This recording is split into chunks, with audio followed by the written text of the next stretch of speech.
Good morning, Chatty House. What's up, Chatty House? Rust Dog, hoarder of belts, wins the belt for a second. Well, no, I think probably all week. All week. I printed rundowns late, and the printer's out of paper, and I don't have time to reload the printer.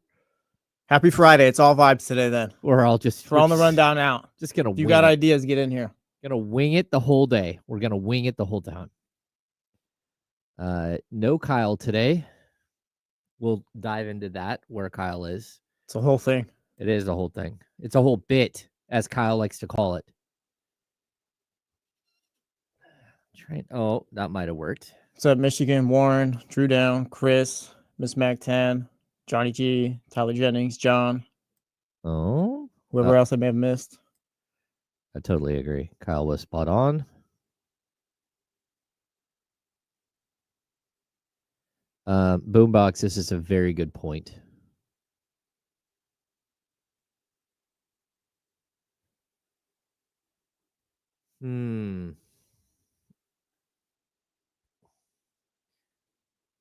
Oh, maybe that's what I used to do.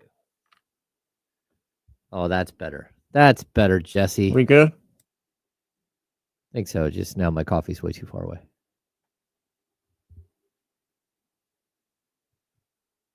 $20 seconds.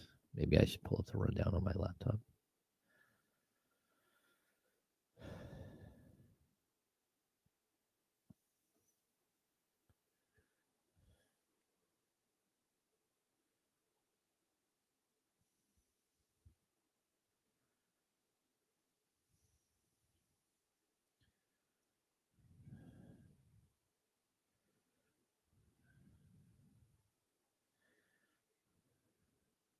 It's time now to go beyond the headlines, and for the next 2 hours, go where every sports fan wants to go. Behind the scenes and into the practice facilities, locker rooms, coaches' offices, and press boxes to get the info before anyone else.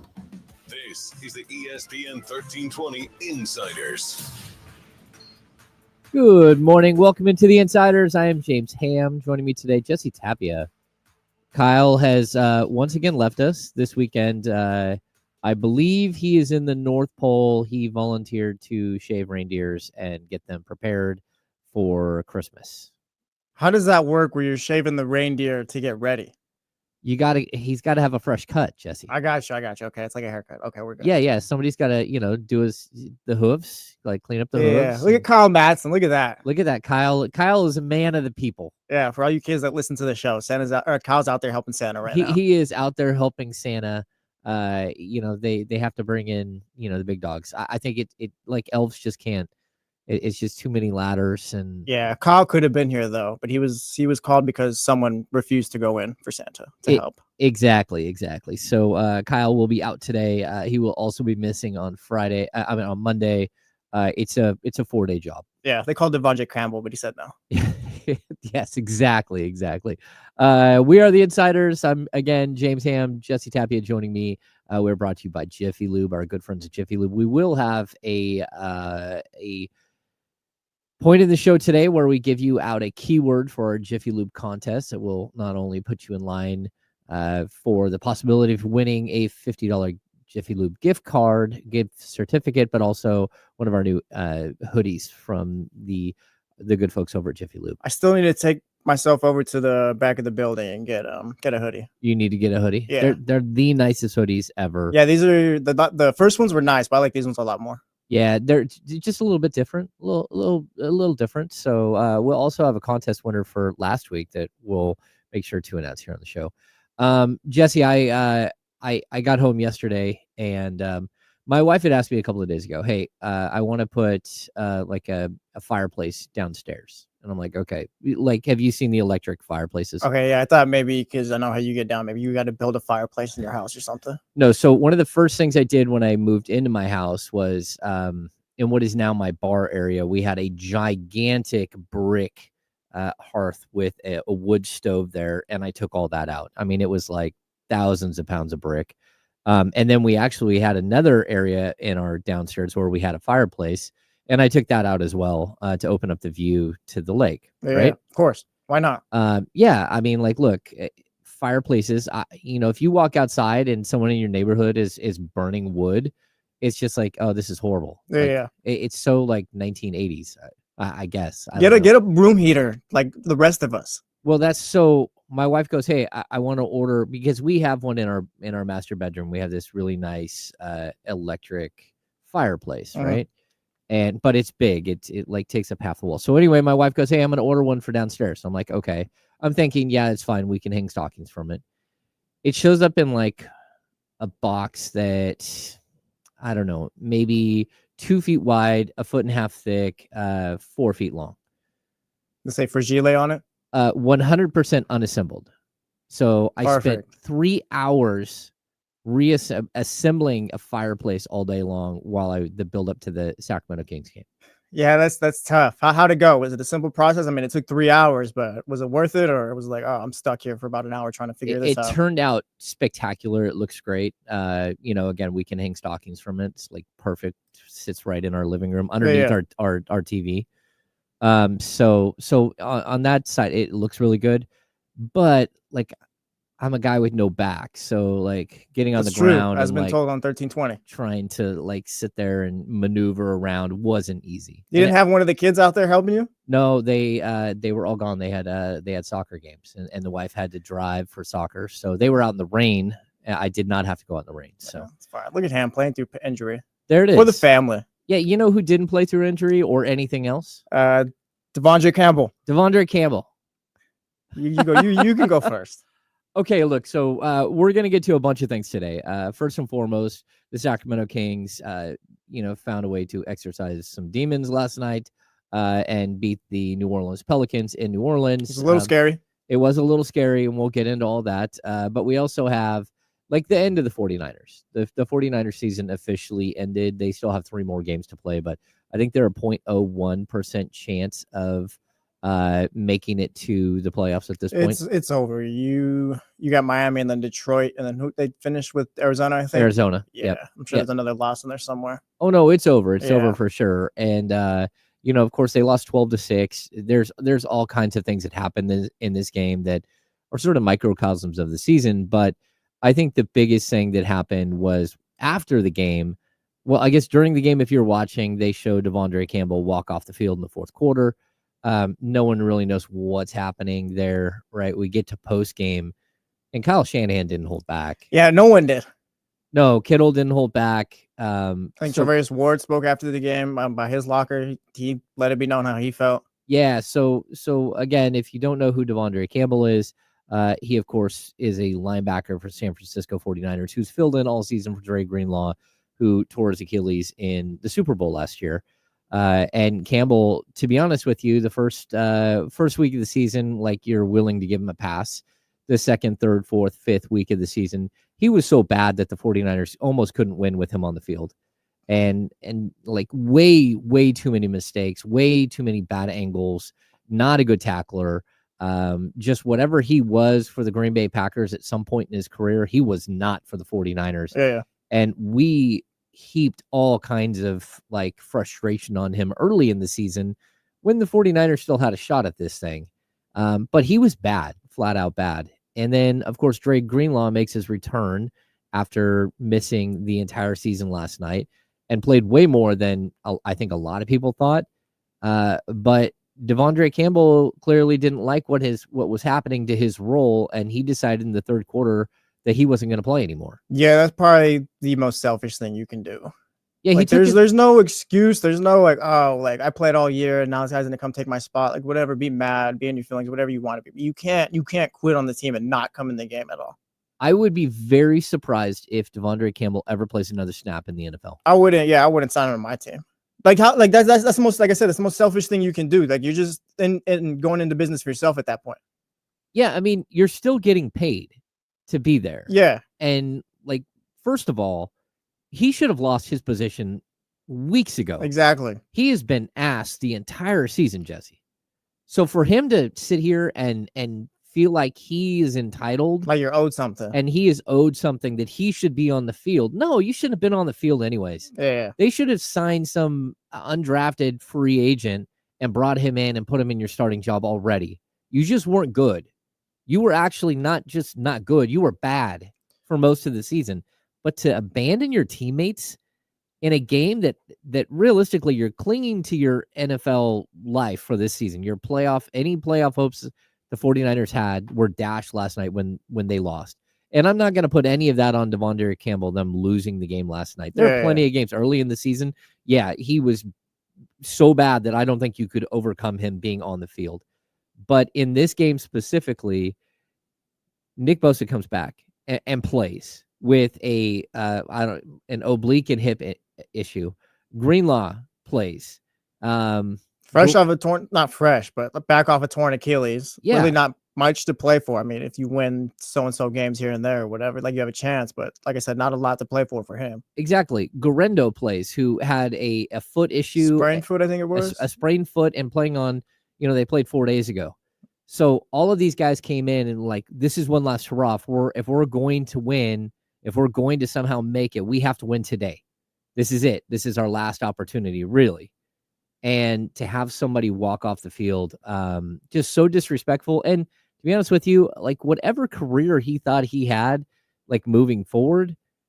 Yeah, I feel like that's done at this point. I think it's done in football completely. Like, I don't think anybody is going to want him as a linebackers coach 2 years from now, or, a guy who's, going up through the ranks. And how many linebackers of the 49ers helped convert into head coaches and into coaches in the NFL? Uh-huh. Like plenty of them. Yeah, because when I first saw it, I read it like, oh, he walked off the field or whatever and just retired third quarter. Like, because I saw someone brought up Vontae Davis and how he did that retired at halftime. Like, well, if you don't got it and you're done and you're ready to walk off the field and say you're retiring, whatever, more power to you. But no, he actually just quit. Like, he's not retiring and he just quit.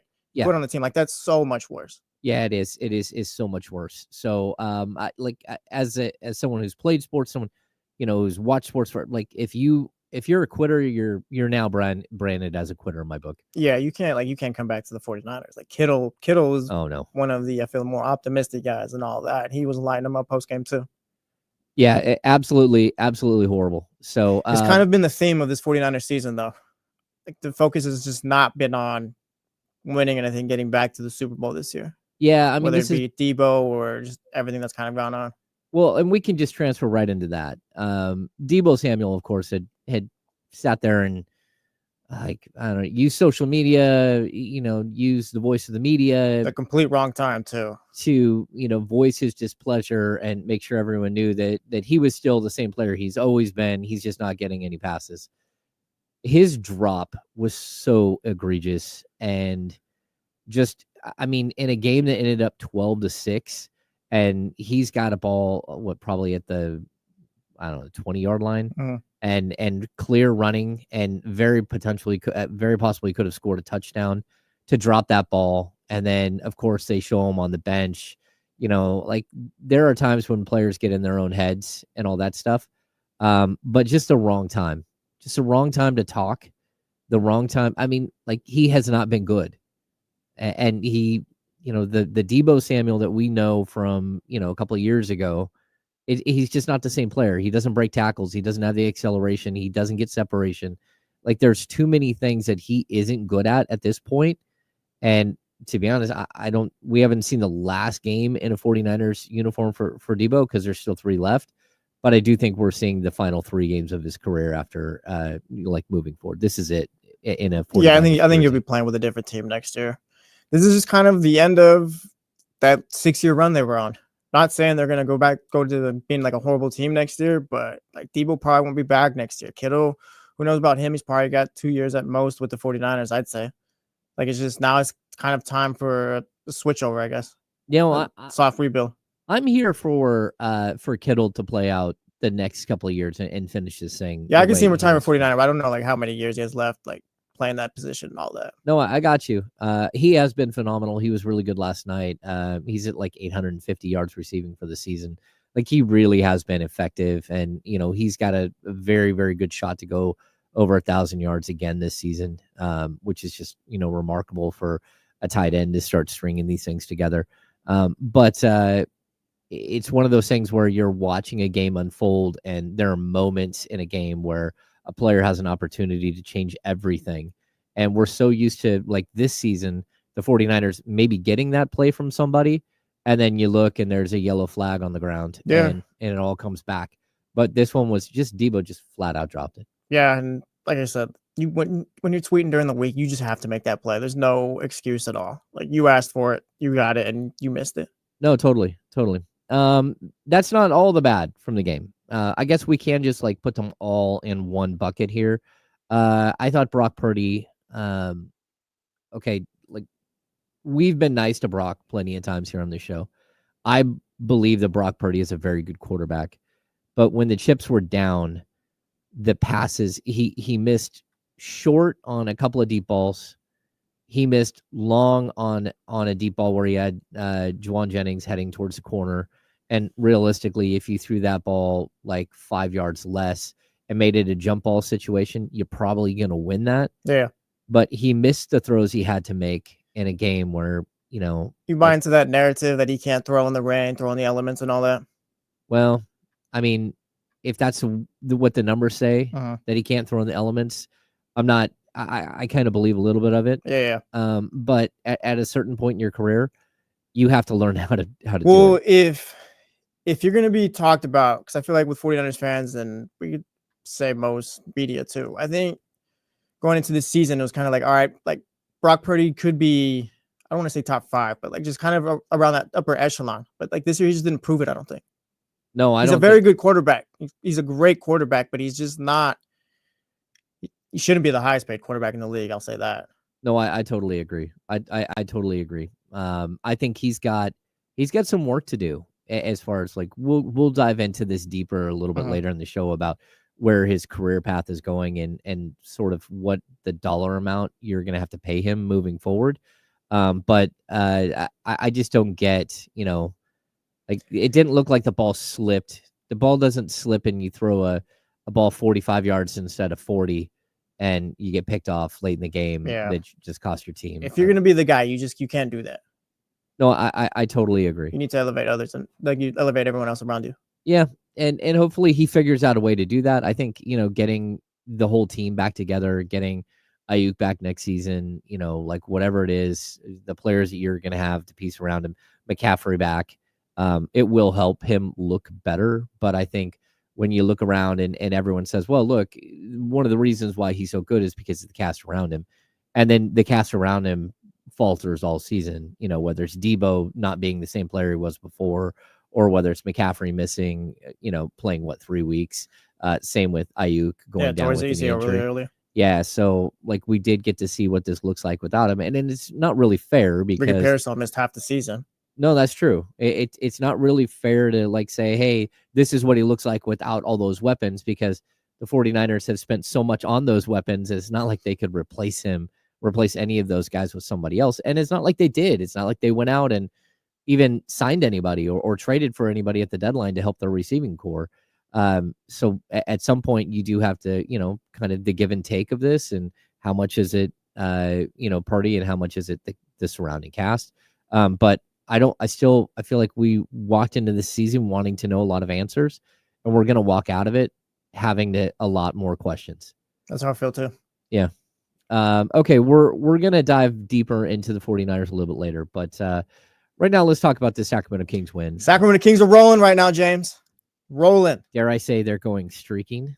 You could say it. That's right. You could say it. The Sacramento Kings won 3 in a row. They now have got back to 500. They're at 13-13. I think they're right around the same spot in the standings that they have been for the last couple of weeks, because for some reason the NBA has decided not to play games like this week. They are still number 12, but they're tied. They're tied for 12th, tied for 11th. My bad, but they're only a half game out of 9th. They're only a full game out of 7th. They're right there, like game and a half out of 6th. Yeah. So this is all a good spot to be in if you're the Kings. You would prefer that they're way up higher in the standings, but at the same time, it's okay that they're finding ways to win. I'm not ready to be like, oh yeah, the Kings are back or this and that, but just the fact that the last few weeks felt as bad as they did, but they're not really far off from where you'd want them to be. That's pretty encouraging, I think. No, I think so too. Like, there were plenty of things that went right in the game last night, but also, like, you walked into a game hoping that you would get something from your bench, and you got nothing. You walked into the game hoping that you would have some shooting carryover. Kevin Huerter goes like 1 of 8 from 3. Malik Monk can't shoot at all, goes 1 of 5 from 3. De'Aaron Fox overall, not a good shooting night. 7 of 20, but I think 1 of 6 from 3. So again, you get into a game where some of your better shooters are not having a good night at all. And I think the Kings were gritty. I think when they needed to get defensive stops, they did. And yesterday, I thought that, we talked about this game, and I thought the Kings would win in blowout fashion. I thought they would have another 130, another 140 night, and they didn't. They win 111, 109. Are you okay with the idea that a win is a win, or are you? Yeah, I'll just flat I don't think we can be picky at this point with the Kings and how they win or how they play in certain games. Like now at this point, it's just get back to 500. You did that, and now just keep. I hate saying this because it was a Luke Walton thing, but keep stacking wins. Like, because you're trying to get back to where you were supposed to be. So you're just kind of clawing out this tunnel right now, and I could give a damn how you get out the tunnel at this point. No, I agree with that. It was Rico Hines on Luke Walton's staff that had this stacking days idea. Okay. Stacking days, stacking wins, all that stuff, which never happened. Yeah, exactly. It's kind of cursed. It is. It's one of those things that it's like when Luke Walton said, I've got to look at the tape, right? And everybody in Sacramento would groan like, oh, well, or that, or they would take a shot. I think the good thing about this is it doesn't matter who it is. The Kings have strung together 3 wins in a row, and they've only done that one other time this season. It was, games 3, 4, 5 of the year where they started to roll a little bit. Right now, they won 4 out of 5, 3 in a row, 4 out of 5. The one loss they have is, a reasonable loss to the Grizzlies. It's the 2 losses before that you kind of look at and, kind of come on, the Spurs and the Trailblazers, but they feel like they're at least on a path forward. And there is some momentum building, and they do have some days off here to continuously work through some of the offensive and defensive changes that they're making. Is it crazy that they won't play again until Monday? Yeah, I don't get why the NBA kind of spaced out the schedule this way. I mean, I guess more rest for the guys is always good, but yeah, I'm not sure why. It's the NBA Cup. Well, all right. Well, you can work around it. You don't have to. James, I'm so out on the NBA Cup, if I'm being honest. I could care less about the NBA Cup. Throw another game, throw the NBA Cup at 7:30, put whatever games is at 5 o'clock or whatever, and then be done with it. We don't need to make it this one night special, watch the NBA Cup or whatever. Like, I could care less. It's not even worth anything. It doesn't mean anything. I could even, if they would have done like a like Thursday, Friday, Saturday here and given them like 3 days where the Cup semifinals was on one night and the finals were, a day, not the next day, but the day after, right? So you actually get quality play by not forcing a back-to-back. But you did a tournament style like in Vegas and just had like 3 games, right? I would have been totally fine with that.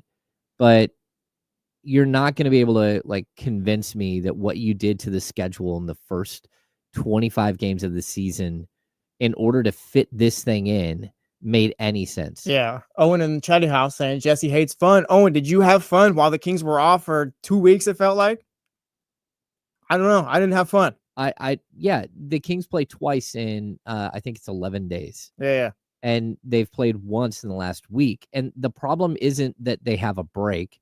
The problem is that in order to get this break, they carved out 7 off days out of the regular schedule in the first 25 days, the first 25 games. And so here we have an NBA that is watered down and diluted because so many teams are dealing with injuries, and so many teams are dealing with injuries because you've jammed the first 15 games into 26 days, including road trips all the way back east for the Kings. Like, it's just been a wild barrage of games where there are no 2 days off in a row.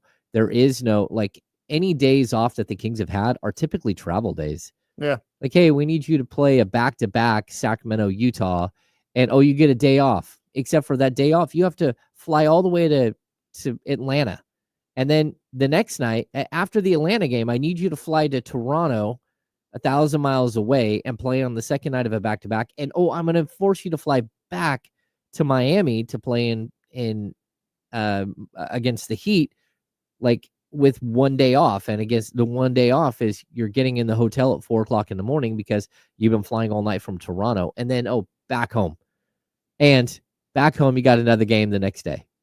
So, like what they did here in the first half of the season, I'm okay with an NBA Cup. I'm okay with them like developing some sort of fun thing in season tournament. Yeah, just sprinkle some other games in there too. Yeah, we're both soccer fans. We know how they do this in European soccer. They do it all the time.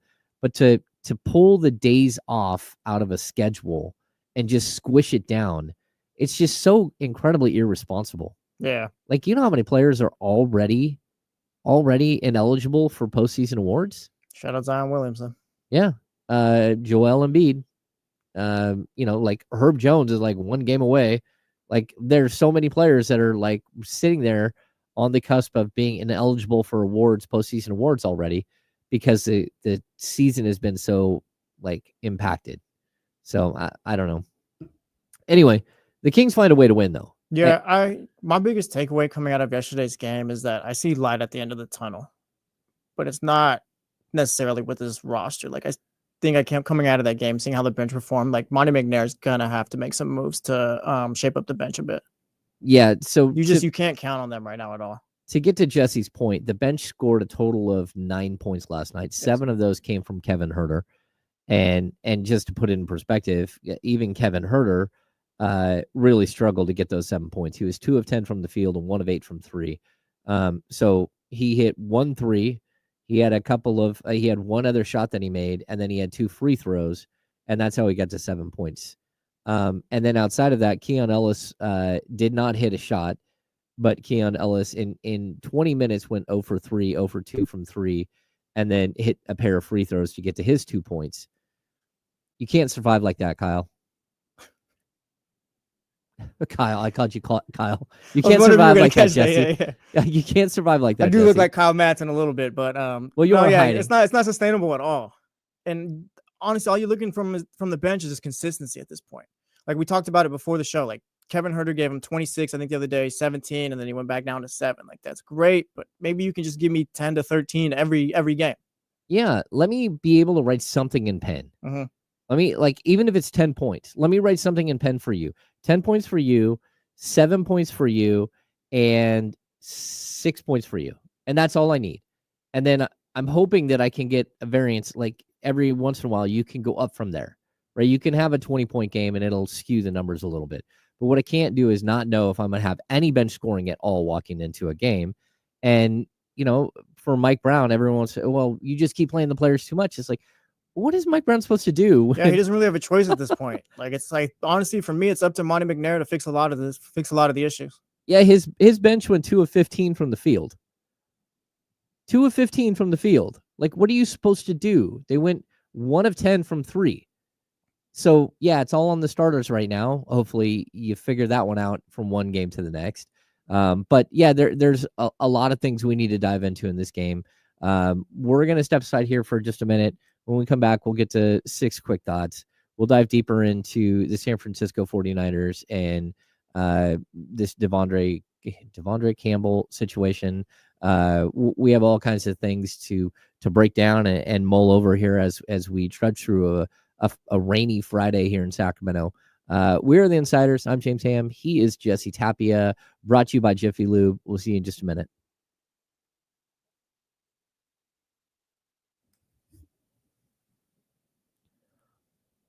What's happening, everybody? Warren, that made me laugh. I didn't know how to react. I was like, do I let him catch it or do I let him know? Yeah, it's my bad. That happens.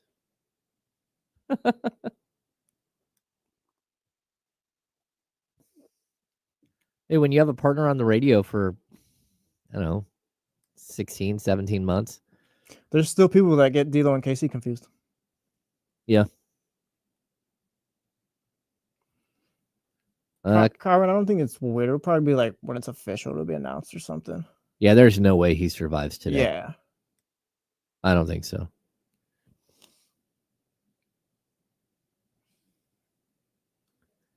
Yeah, I am kind of intrigued that that Jay Crowder did not play last night. Again, Isaac Jones was a little bit erratic, and Misi is gigantic and a problem. He's gonna be a good ball player.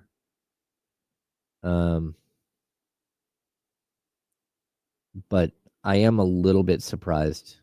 Although, where I like Jay Crowder is you're going to use Jay Crowder coming up here when you have some big boys that play the 3-4. So LeBron James coming through Sacramento here. That's going to be where you're going to use Jay Crowder. And then I also think, typically if Aaron Gordon was healthy, you might see a little bit of Jay Crowder against the Nuggets. But I think he is a situational player, and I think that's what 34-year-old guys should be in the NBA for the most part. DeMar DeRozan and I don't know, like there's a hand LeBron James. There's a few guys that stand out that are more than situational players at that age, but for the most part, I think that he's kind of like played the course of his NBA career, and I don't want him out there against like a Brandon Boston. Brandon Boston's just too tall, too long. That's why you need younger, better player pieces than what you have. Yeah, Jay Crowder is not the fix. Yeah, he can play still. Don't get me wrong.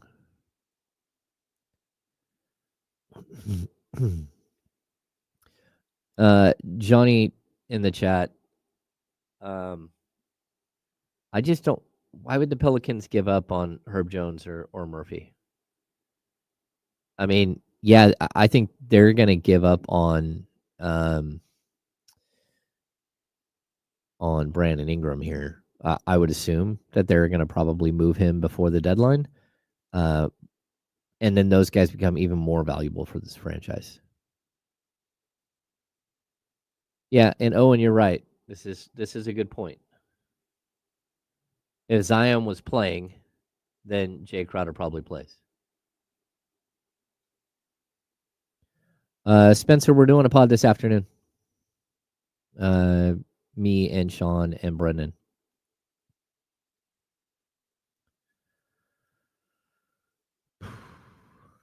Yeah, I would like to tell you that the Kings can just go out and trade for anybody, but there are reasons why players are traded.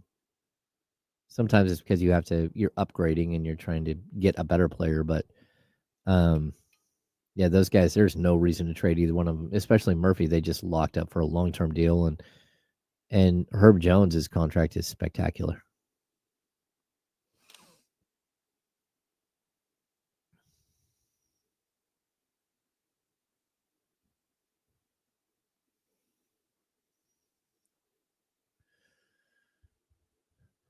Welcome back into the Insiders, brought to you by Jiffy Lube. I am James Ham. Joining me, Jesse Tapia today. Kyle Madsen is out. We, of course, will make up reasons why Kyle is out all day long, because that's what we like to do, and Kyle misses a day. Why is he out today? Well, I mean, I kind of like the idea of him,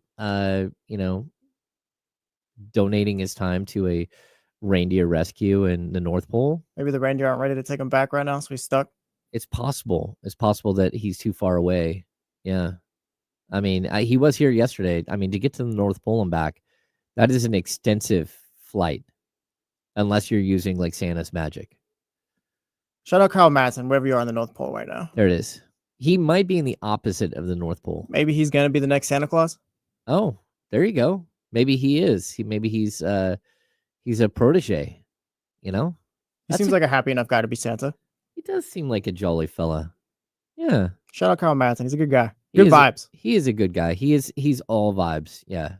But the show must go on, Jesse. And we've got to get to 6 quick thoughts. How'd yesterday's Kings game go? Kings insider James Ham has 6 notes you need to know. Here are James Ham's 6 quick thoughts. right, let's get to number 1, Jesse. There's the bell. Sabonis dominated. When you have a big man that can notch a double-double with 8 minutes left in the second quarter, you should probably win that game. And you should probably win it handily. Sabonis put up 32 points, 20 rebounds, 3 assists. I thought he was absolutely spectacular. I would have loved to have seen him really get a whole lot more opportunity and play even more and get the ball even more. I could have easily seen him going for 40 last night, but that's what's going to happen when you run a rookie out there against a guy who is like not just a seasoned veteran, but an all-NBA player. Yeah, I was looking at it yesterday, and like 32 and 20 is amazing. There's nothing really else you can say about it, but he's having a career year right now. Like he's 5 points higher than his points per game for his career. He's 3 rebounds higher. He's 7% higher field goal percentage. Like he's just a monster this season. He's probably gonna make All-NBA again. Well, he should make All-NBA. I think it's going to be a little complicated. It depends on what the Kings' record is at the end of the season. I feel like even if the Kings don't really get this nod, but even if they were a play-on team, like worst comes to worst, and they didn't even make it to the playoffs, I feel like even still he should get in. Give him an Anthony Davis All-NBA nod or something. Okay. Well, I will say this too. I think when you're looking at All-NBA, first of all, they're no longer doing the position by position, but they still kind of do position by position. So I think what you'll see is like, Anthony Davis and Jokic are locks. But then you have this whole other group, whether it's Domas, whether it's Victor Wembanyama.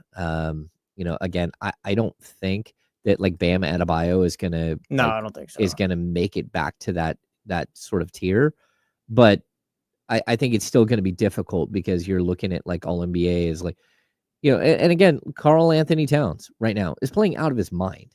Like Karl Anthony Towns has been absolutely phenomenal this season for the Knicks, and he came into the day before he was tied with Sabonis for the second most raw rebounds on the season, not rebounds per game, and then he had a huge game. So making All NBA is going to be extremely difficult, but at the same time, this guy should be in the running every single season, and the fact that he's found a way to increase his numbers when I really didn't think that that's what he would do, especially. Yeah, I feel like we were kind of expecting him maybe like his points per game to kind of go down a bit, shots go down maybe possibly too. Yeah, like just not be as aggressive or just as I don't want to say like a part of it, but just kind of like as aggressive. Well, here's the thing that I'll point to. Number one, last season he averaged 13 shot attempts per game. This year he's at 12.9. Now he's hitting a higher clip. He's hitting 0.4 more field goal attempts per game. He's at 62.8%, which would be a career high. So yes, you're right. He is getting easier buckets, right? The other thing he's doing is he's bumped his 3-point attempts from 1.1 last season to 2.4. So instead of making 0.6 threes, he's actually making 1 3 per game. He's shooting 43.9% from 3 right now. Sharpshooter. That's super impressive. And then the last thing he's done is last season he averaged 5.1 free throw attempts per game. This year he's at 4.9. So same exact basic thing, but he's averaging 0.4 points per game more because of the free throw shooting. He's shooting 82.9% from 3. So all of these numbers tell you that like he's just really refined who he is as a scorer, which is why he's averaging 21.3 points per game. Now his assist numbers are down and his rebound numbers are down. Last season he had a career high 13.7 assists per game, and he's at 13 right now. But the assist numbers, he's dropped from 8.2 to 6. And, last season he was a triple-double machine, right? He had 26 triple-doubles, and the year before that he had 14. Right now, a quarter of the way through the season, maybe a little bit more, he's at 4 triple-doubles. So he's pacing more for like the 15 triple-doubles this season, which, again, does that really matter? No. But it shows a consistency with the assists that he's just not getting right now. Yeah, he's dominating the season. I think he's been absolutely spectacular, and I would like to see him not only get All NBA but be an All-Star this season. That might be a tough one. All NBA seems to be easier for these guys than All-Star. Well, that doesn't make any sense. Exactly. That it doesn't make it, because All NBA is the top 15 players in the league. The All-Star game is the top 24 players in the league, and I don't see a way in how you keep Domantas Sabonis out of the All-Star game. Yeah. Let's get to quick thought number 2. DeMar DeRozan to the rescue. Man, this is one of those games where everyone in the building should have known how big the game was for the Kings. Like, the Kings should not have had to have motivation, right? We get to the third quarter, and they just come out flat. They were so flat that Mike Brown calls a timeout in like the first 65 seconds. Like, I'm done. Like, what are you guys doing? Like, giving up wide open corner threes. Like, what are you doing? Yeah, just kind of like you didn't understand the moment. Exactly. And then DeMar DeRozan understood the moment. And we talked about this coming into the season, that the one thing that we thought DeMar DeRozan might be able to do is bring this edge. When things are going wrong, DeMar would raise his hand and say, no. That's not happening tonight. And this is one of the few times to see, like, he's done it multiple times where he's stepped up and been like a monster scorer. But in this moment, the Kings were struggling. They were scuffling on offense for some reason. And he just starts walking into 3-pointers. He ends up with 3 3-pointers in the quarter. He should have had a 4th, but he put his foot on the line. It starts off with, as soon as they come out of the timeout, 2 threes and an and one. He ends up scoring 16 of his 29 points in the third quarter. And he also ended up with 4, I think he had 4 rebounds. He had 4 steals. Like, he was tremendous. Like, yeah. Go ahead. I feel like the Kings, they did need a guy like this, where if it's not going good, all right, we need you to go get a bucket. Because I feel like even in the playoffs, the first time against the Warriors, like, they lacked that kind of player. And DeMar might not be the perfect fit, where he's like, all right, I'm going to knock down every 3. Because to be honest, when he hit the 3 straight threes in a row yesterday, I was like, all right, what's happening right now? Because like I said, you just don't expect that out of him. But I feel like for what he is and all that, like, he's perfect for this team right now. Like I said, it's not the best fit. I don't even want to say that, because I don't even know if I buy into that. It's just, you've had to switch some things up, but he's just right for this team right now. No, I think right now, like this, that was exactly what the Kings needed. They needed someone to just say, hey, I've got this. And because it's not always going to be Fox. Sometimes Fox is going to be off, and sometimes Malik's not going to be able to do it, like yesterday. Well, of course. And I thought very specifically Fox, which we'll get to in just a sec, but like, he didn't look right the whole game. He looked off. He was trying. And on the defensive end, I thought he was spectacular. I mean, the sequence he had late in the game where he gave up the and one to CJ McCollum, like, that whole entire defensive sequence was amazing. And he had multiple sequences throughout the game where you're like, okay, he's locked in defensively. Yeah. And I think overall defensively, he has been spectacular all season long. He's not getting the praise, but he should be considered for an all defensive spot, the way he's played defensively, not only this season, but last season as well. Yeah, it's carrying over. Yeah, it is. It is. So let's get to number 3. Fox was solid. He wasn't great. He had 18 points. He had 8 assists. He had 7 rebounds. The 8 assists and 7 rebounds, he could have easily had 12 assists, but guys weren't hitting shots, right? The 7 rebounds, tremendous. Like, this was a game where, Sabonis clearly, the 32 points and 20 rebounds was off the charts good. But he also needed help on the glass, especially when he steps off the court. Somebody has to step up and start rebounding. But he did go, he struggled 7 of 20 from the field, 1 of 6 from 3. He just didn't look on the offensive side like he had the Jets. He's not going to be able to go for 30 every night or 28 or whatever points. What do you want to add there? So I think I'm not going to say it's encouraging. It's great to see that he's picking up rebounds and assists and all that. And like, going back to point number 2 with DeMar, like, that's why you have DeMar there, because if Fox isn't there, all right, pick it up here, and we got Sabonis, we're good today. Because if you look at the numbers too, like, they didn't shoot well from 3 at all, the whole team again. No. It wasn't great. The Pelicans hit 4 more threes than them. I think they had 14. The Kings had 10. It wasn't like this amazing thing. It's just a matter of, all right, we had enough guys to help us squeak out this win. No, I thought that was exactly, you had enough guys chipping in that you were able to come out on top, which, again, you should have expectations for Fox to be at a level that's, I don't know, whatever level that is, but you should have expectations for him to be able to reach that level.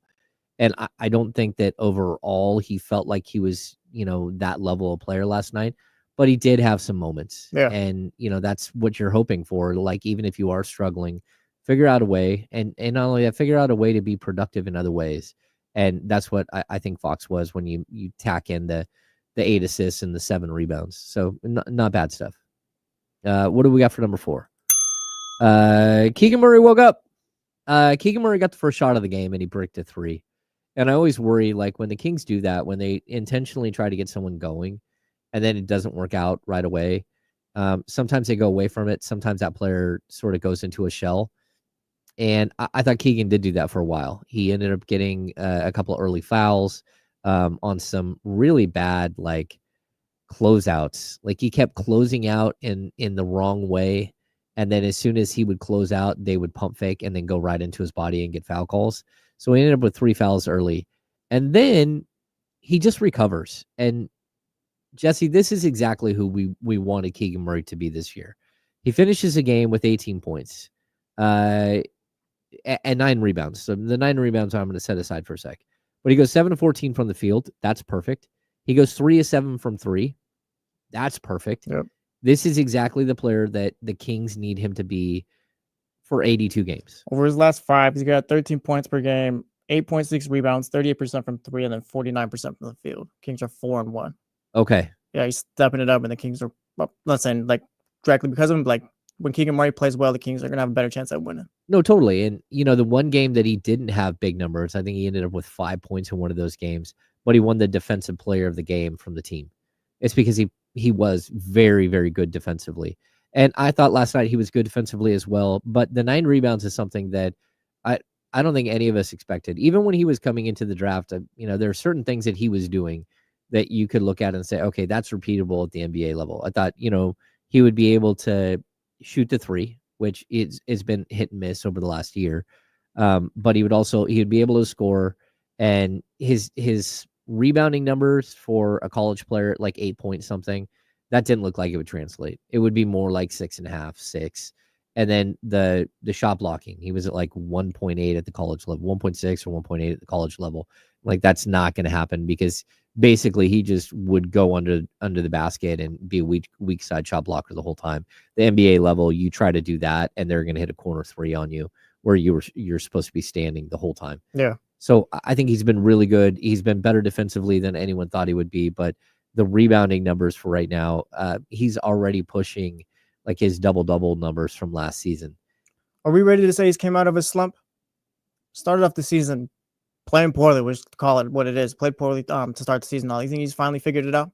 I need 5 more of these games. Gotcha. Yeah, I'm not there yet. Like, he has to find ways to be productive, especially if the Kings are going to run a bench unit sometimes with Keegan and De'Aaron, and then 3 other guys, right? I need him to be the second scorer in that group all the time. And so there's a reason why you don't have a bunch of points off the bench for this team, but having 9 is unacceptable. But also I point out that they don't typically do like a 5-man bench unit. Yeah. It's usually some sort of stagger. All right, let's get to number 5. Kevin Huerter and Malik Monk couldn't shoot. They combined to go 4 of 21 from the field, 2 of 13 from 3. The one thing I would point out is, like, you add those numbers. So if we're looking at the 2 of 13 from 3, throw in De'Aaron Fox is 1 of 6 from 3, right? So those 3 go 3 of 19. The reason why the Kings didn't blow out the Pelicans, didn't put up, I don't know, 125 points is right there. It's those 3 guys not hitting their 3-point shots. And you don't have other players on this roster that can step up and hit threes at like a high enough clip. So even if you look at what DeRozan did, again, DeRozan has one of his best 3-point shooting nights of the season. He goes 3 of 3. That's great. Domantas Sabonis goes 1 of 1. It's about the volume. Yeah, it's not going to cut it. Yeah, those guys were perfect. They hit all 4 of their shots. The problem is it was only 4. Yeah, great. We got 12 points. Yeah, exactly. So, and then to have Keegan Murray go 3 of 7, that's great too. That's actually a good number. I would like to see him go, 4 for 9, and knock it up a couple of ticks there. But that's okay. That's a good number.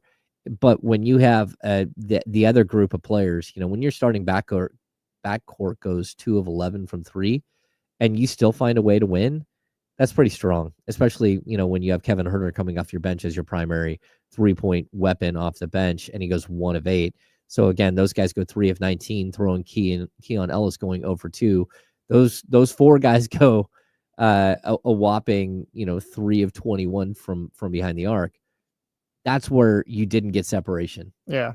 Yesterday's one of those nights where it's honestly just a good thing that you ran into the Pelicans on that day. Because looking at the numbers, it's probably not a game you're going to take from many other teams in the league.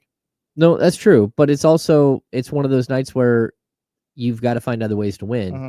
And in all honesty, the reason why they found other ways to win is because while Malik Monk was going 2 of 11 from the field, he also had 9 assists and 4 rebounds. And he also had the biggest steal of the game. He had a block, but his steal late is what sealed what got you the win. Yeah, Kings forced 17 turnovers in that one yesterday. Yeah, they forced 17 turnovers. They actually had 11 steals in that game. So of the 17 turnovers, 11 of them were straight up steals. And the other point that I would make about Kevin Huerter is Huerter did the same thing. Huerter had 3 steals in that game, and he had 3 rebounds and an assist. And he played almost 28 minutes. The fact that he didn't hit his shots, but just ran a -3, like you can live with a -3 because I thought he was active. And I thought the second he steps on the court, the offense goes faster. You know what I mean? Yeah. He's like, everything's moving faster. You're like, hey. Kevin is a good NBA player. Just we need the buckets just consistently this time. No, I totally agree. Okay, let's get to our final thought. Finally beat the Pelicans. Beat the boogeyman. That is a boogeyman. They went 0-6 last season, including the in-season tournament, and they got bumped out of the playoffs because of that team. The game probably shouldn't even have been that close either. It's just CJ McCollum decided to be a mean guy yesterday in the fourth quarter. Yeah, but that was the only way they were going to beat you. Exactly. Well, that's what I'm saying. Like the Kings probably could have won by a lot more if not for CJ just going nuclear in that fourth. Like they didn't shoot the ball well at all, but they had a handle on the Pelicans. It felt like in that second half. Did you ever feel like they were going to lose that game? Once they got going in the third quarter, no, I thought they were so fine. Either. Yeah, first half was a little weird because it's like the Pelicans were keeping it close. Maybe on me for expecting a little bit of a blowout, I guess, just or expecting them to create some distance. But yeah, once they got going in the third quarter, I felt pretty good about their chances. No, I did too. And again, we can talk about things. We bring this number up all the time. The Kings had 24 assists last night. They only shot 39.8% from the field, and they hit 10 of 33 from 3. So the fact that you were able to still get 24 assists means that the ball was moving, that you were finding guys on back cuts, that you were like helping each other try to get open shots. The fact is that, again, when you got 4 guys who go 3 of 21 from 3, that's where your system. If they go 6 of 21 from 3 because of the Kings offense, you would have had, 3 more assists tacked onto that number.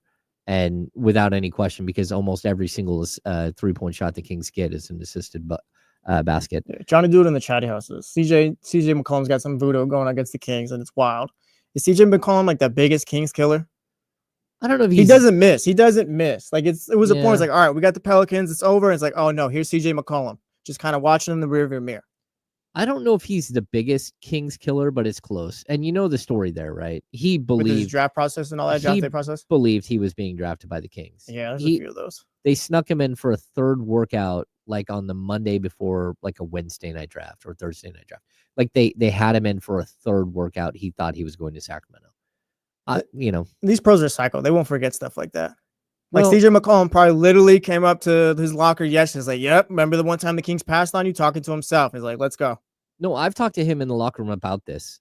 Like I've talked to him multiple times in the locker room. And Damian Lillard will tell you the same thing. Damian Lillard thought he was going to Sacramento. I was told the night before Damian Lillard was a pick. Uh-huh. And then Thomas Robinson dropped, and they drafted Thomas Robinson instead, which ends up being one of the worst NBA draft gaffes of all time. But that was all on Dion Waiters. Dion Waiters like somehow moved from like the mid-20s to number 4 in the draft. Like in the last 2 days before the draft, and he didn't work out for anybody.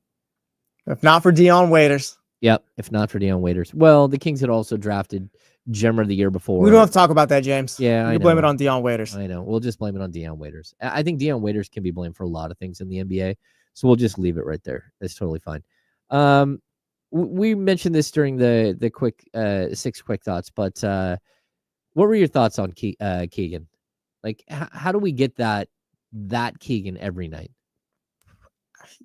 You just, I guess, let him be, because like I said, now he's done it over the course of 5 games. So like you said, next, just do it over the course of the next 5, and I think we're good. Like because going back to his, I think it was during practice when he was talking to you guys, he just kind of seemed like, yeah, I'm not worried, I'm not shooting it well, but like I'll get going eventually and all that. Like it was kind of like, I'm not worried, so we don't need to be worried.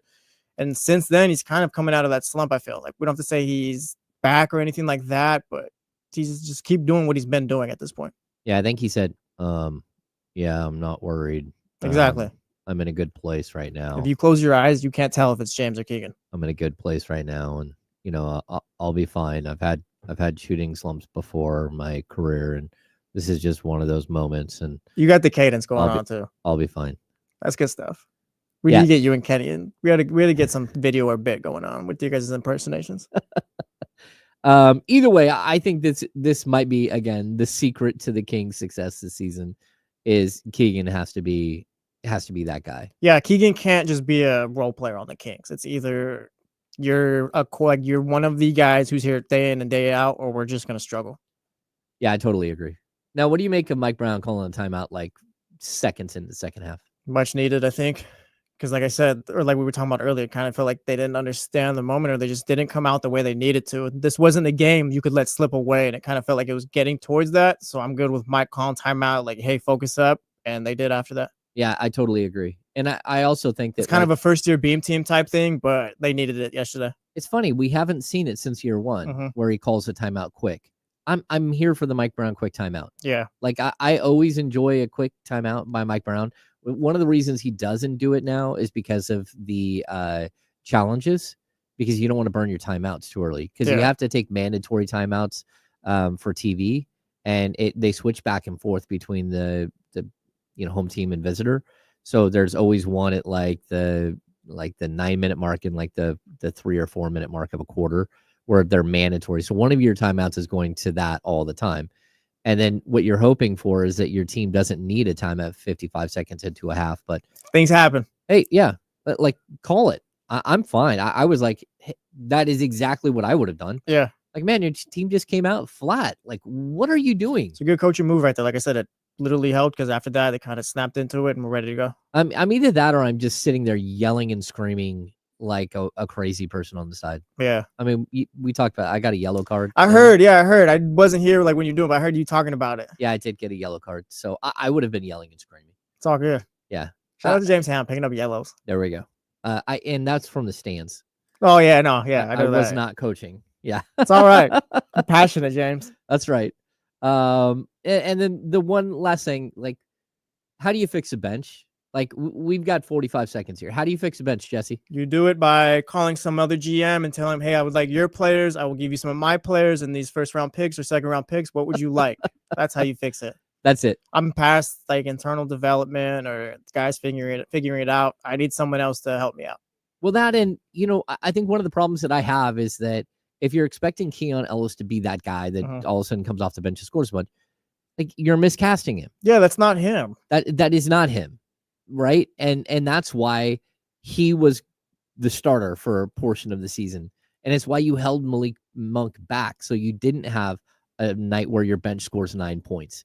Like, I get all of it. Now, you had to make a change. You got to find other ways. And I don't know if Doug McDermott, coming off the bench is going to make that kind of impact. We saw the one night where he has 18 points in 9 minutes or whatever. But I certainly, like, you've got Jay Crowder hiding on the bench. You can't expect that from Jay Crowder. You've got Orlando Robinson. You've got Alex Len. You've got Colby Jones. You can't expect these guys to be something they are not. And so for right now, like, you got to go outside and look for somebody. Yeah, I think that's just the next move at this point. No, I totally agree. All right, we're going to step aside. When we come back, we've got our number 2. And we'll dive deep into this San Francisco 49ers situation. Of course, if you missed it, Devondre Campbell decided to just walk off the field last night, and I think he will be walking out of the San Francisco 49ers locker room today without a paycheck coming. because that's kind of what happens when you decide to quit on your team. We'll talk about that. We'll dive a little bit deeper into the Sacramento Kings game. I am James Ham. He's Jesse Tapia. We are brought to you by Jiffy Lube here on the Insiders on ESPN 1320. See you in just a sec.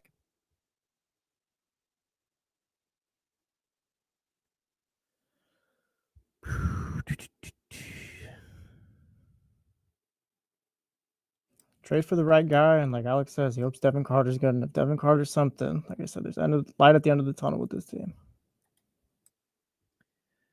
Yeah, I definitely the Devin Carter thing is interesting. If Devin Carter is good, you know, like in all honesty, that would really help. That might be the guy that can help you in that, give you that spark off the bench. I don't know if he can come in and be a 10-point per game guy and play alongside Kevin Huerter. I still think you need more, but anyway. We should work on late game play calling. Yeah, no, for us, Soren. We're all just going into our playoffs week 1. Just I forgot to mention Faraz had to bail on us today. Sorry, folks. Zach, okay. Do you think we should work on our late game play calling? Mike called that DeMar ISO play at the end and was an awful shot. Look, man, the dude had 16 points in the third quarter, and he's been doing that, what he does right there, for the last like 16 seasons in the NBA. And he's one of the top like 3 scorers in the fourth quarter.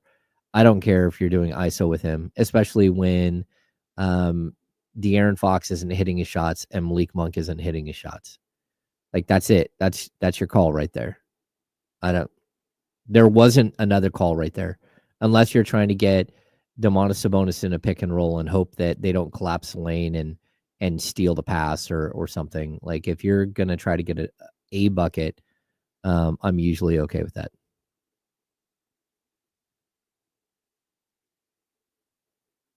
Yep. If you guys have any fantasy football questions, I could answer fantasy football questions for you. At least what I'm not going to tell you like who runs a 2-high zone and is great on the left side against a bad defensive back, but I have played fantasy football for 35 years.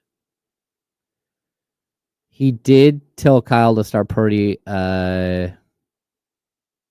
Yep, you're right. Casey Tucker and the Chatty House Band. Yeah, the other James, I would have started Stroud over Purdy.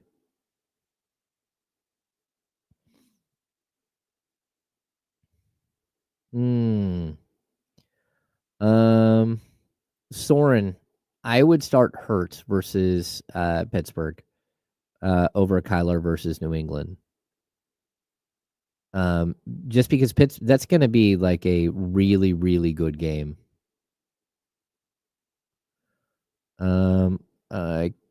King of Mactown, who signs Odell? Nobody signs Odell. Loki Trickster, what do we got as far as who's playing who this week? Let me pull up my let's see. You're asking Russell Wilson. Okay, so I know who Russell's playing. Oh, I'm going CJ Stroud. Like, I would never bench CJ Stroud.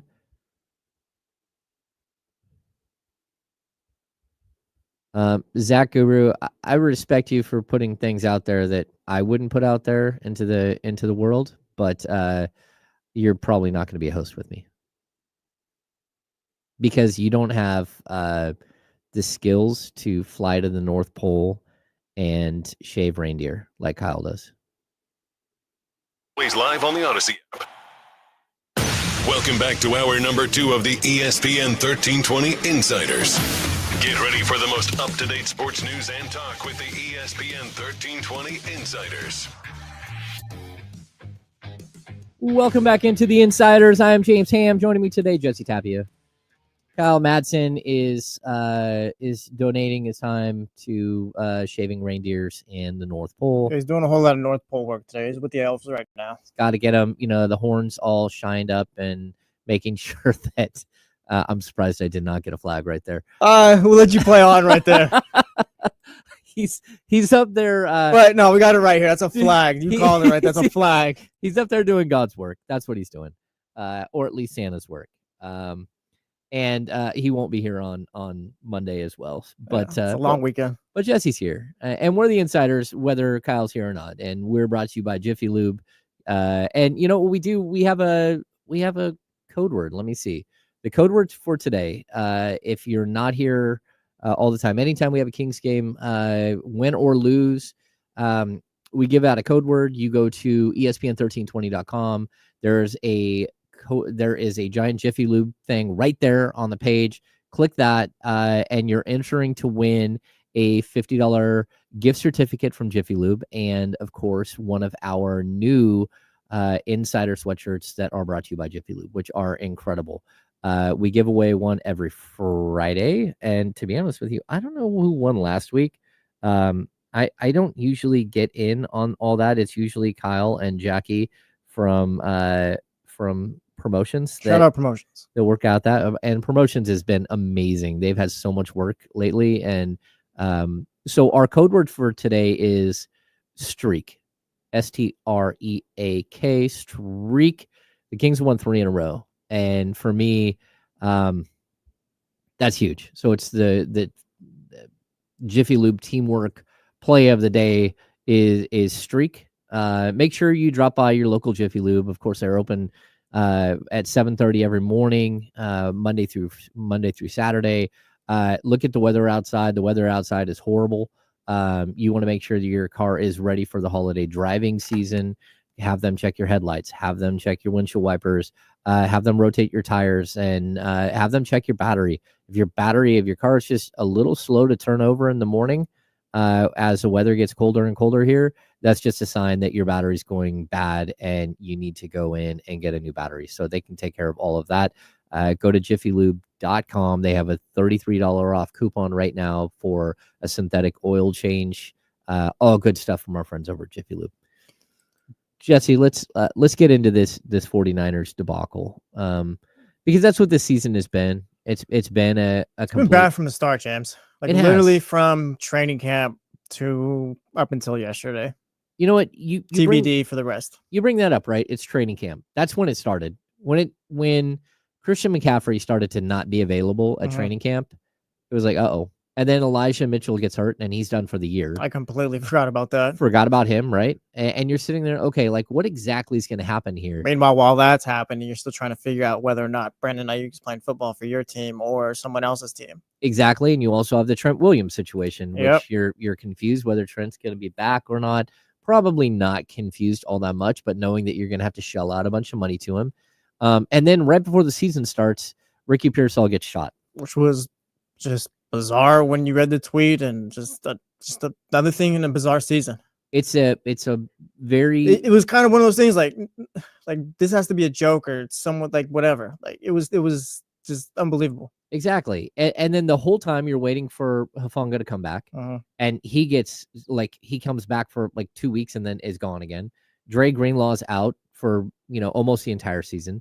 Brandon Ayuk blows out his ACL, and you're still sitting there wondering, when is Christian McCaffrey coming Well, that's back? the thing. We get to week 1. Hey, Christian's not back. Maybe he'll be back next week. We're not going to put him on IR. Hey, maybe we're going to put him on IR. Christian McCaffrey's on IR. That was so the whole thing was that's exactly weird. how it went down. It felt like. Yeah, it was totally weird. And the whole time you're seeing this whole thing unfold, and it's chaos, and it doesn't feel right the entire time. And then on top of that, tragedy starts happening to this team. And like, I don't want to dive into it, but Shavarius Ward lost his 1-year-old. And then Trent Williams' wife has not one but 2 twins who pass, like, just absolutely horrific things happening to some of your leaders of this team. Yeah. And I think one of the things that stands out when a leader is going through pain, and like the whole team goes through pain. And that's not to say that someone who's like at the bottom of the roster, if they're going through something, but It does when somebody that you're relying on to shoulder the load of leadership. Trent Williams probably has like a lot of impact on people in that locker room. He has a tremendous Yeah. amount of impact. He has a huge amount of impact on everyone around him in the world in general. Mhm. Like, he's a gigantic man, but he's also like, he's one of those dudes. Like, he's a guy who is a warrior. And when you see them go through these things, it's gut wrenching. And so this team felt like they were off the whole year, right? And it was like an accumulation of things.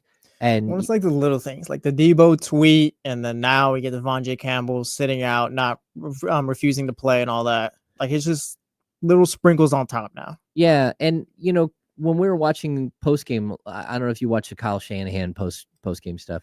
He was asked very specifically about dissension. If there's dissension in the locker room, and it's like, no, we got a bad dude who needs to go. Mhm. He didn't say that, but I'm saying that. And that's what it was. He was like, no, we got one guy who decided to quit. Yeah, they were on the same page with their answers to yesterday.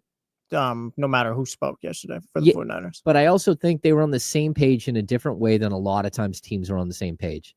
Like, you know how many times I've walked into a post-game press conference and you ask a player something and he says some very specific thing. Oh, we lost tonight because we didn't close out on our 3-point shooting or whatever. Like very specific. And then the coach comes out and starts giving you the stats for that exact thing that he says what the player says, and then he starts giving you the stats, and you instantly know that the conversation in the locker room was about that one thing, and everyone's going to be on the same page. We're all going to talk about it because that's why we lost tonight's game. Yeah. Right. Last night, I thought it was authentic. I did not think anyone pre-scripted what they were going to talk about when it came to Campbell. It was like, oh no. Yeah, I don't think any of it was like, oh, PR stuff or anything like that. They were all on the same page, all said the same things. No, all of them wanted to yell and scream and say, I don't ever want to see that guy ever again. Yeah. So, I mean, like, straight up, that's where a lot of people were. We've seen this in the NBA. Marvin Bagley refused to come in one time, didn't he? Oh, no, that's very true. Marvin Bagley refused to go in the third quarter. Was it against? Who was that against? Was it the Suns? I can't remember, but I always remember the story gets told. I think they were giving away Marvin Bagley jerseys that day. Well, he refused to. Okay. Tell the story, James. Story time. So, my good friend Sean Cunningham from Fox 40. Yeah, shout out Sean. We have this thing that we do. There's a couple of rituals that Sean and I have. So, coming out of halftime every single day, we get back to our seats, and then they play the Tsunami song, and we look at each other and we go, Tsunami. And it's a play because Dave Yeager did that to Sean one time, where he looked at Sean and says Tsunami as the song, hits that point.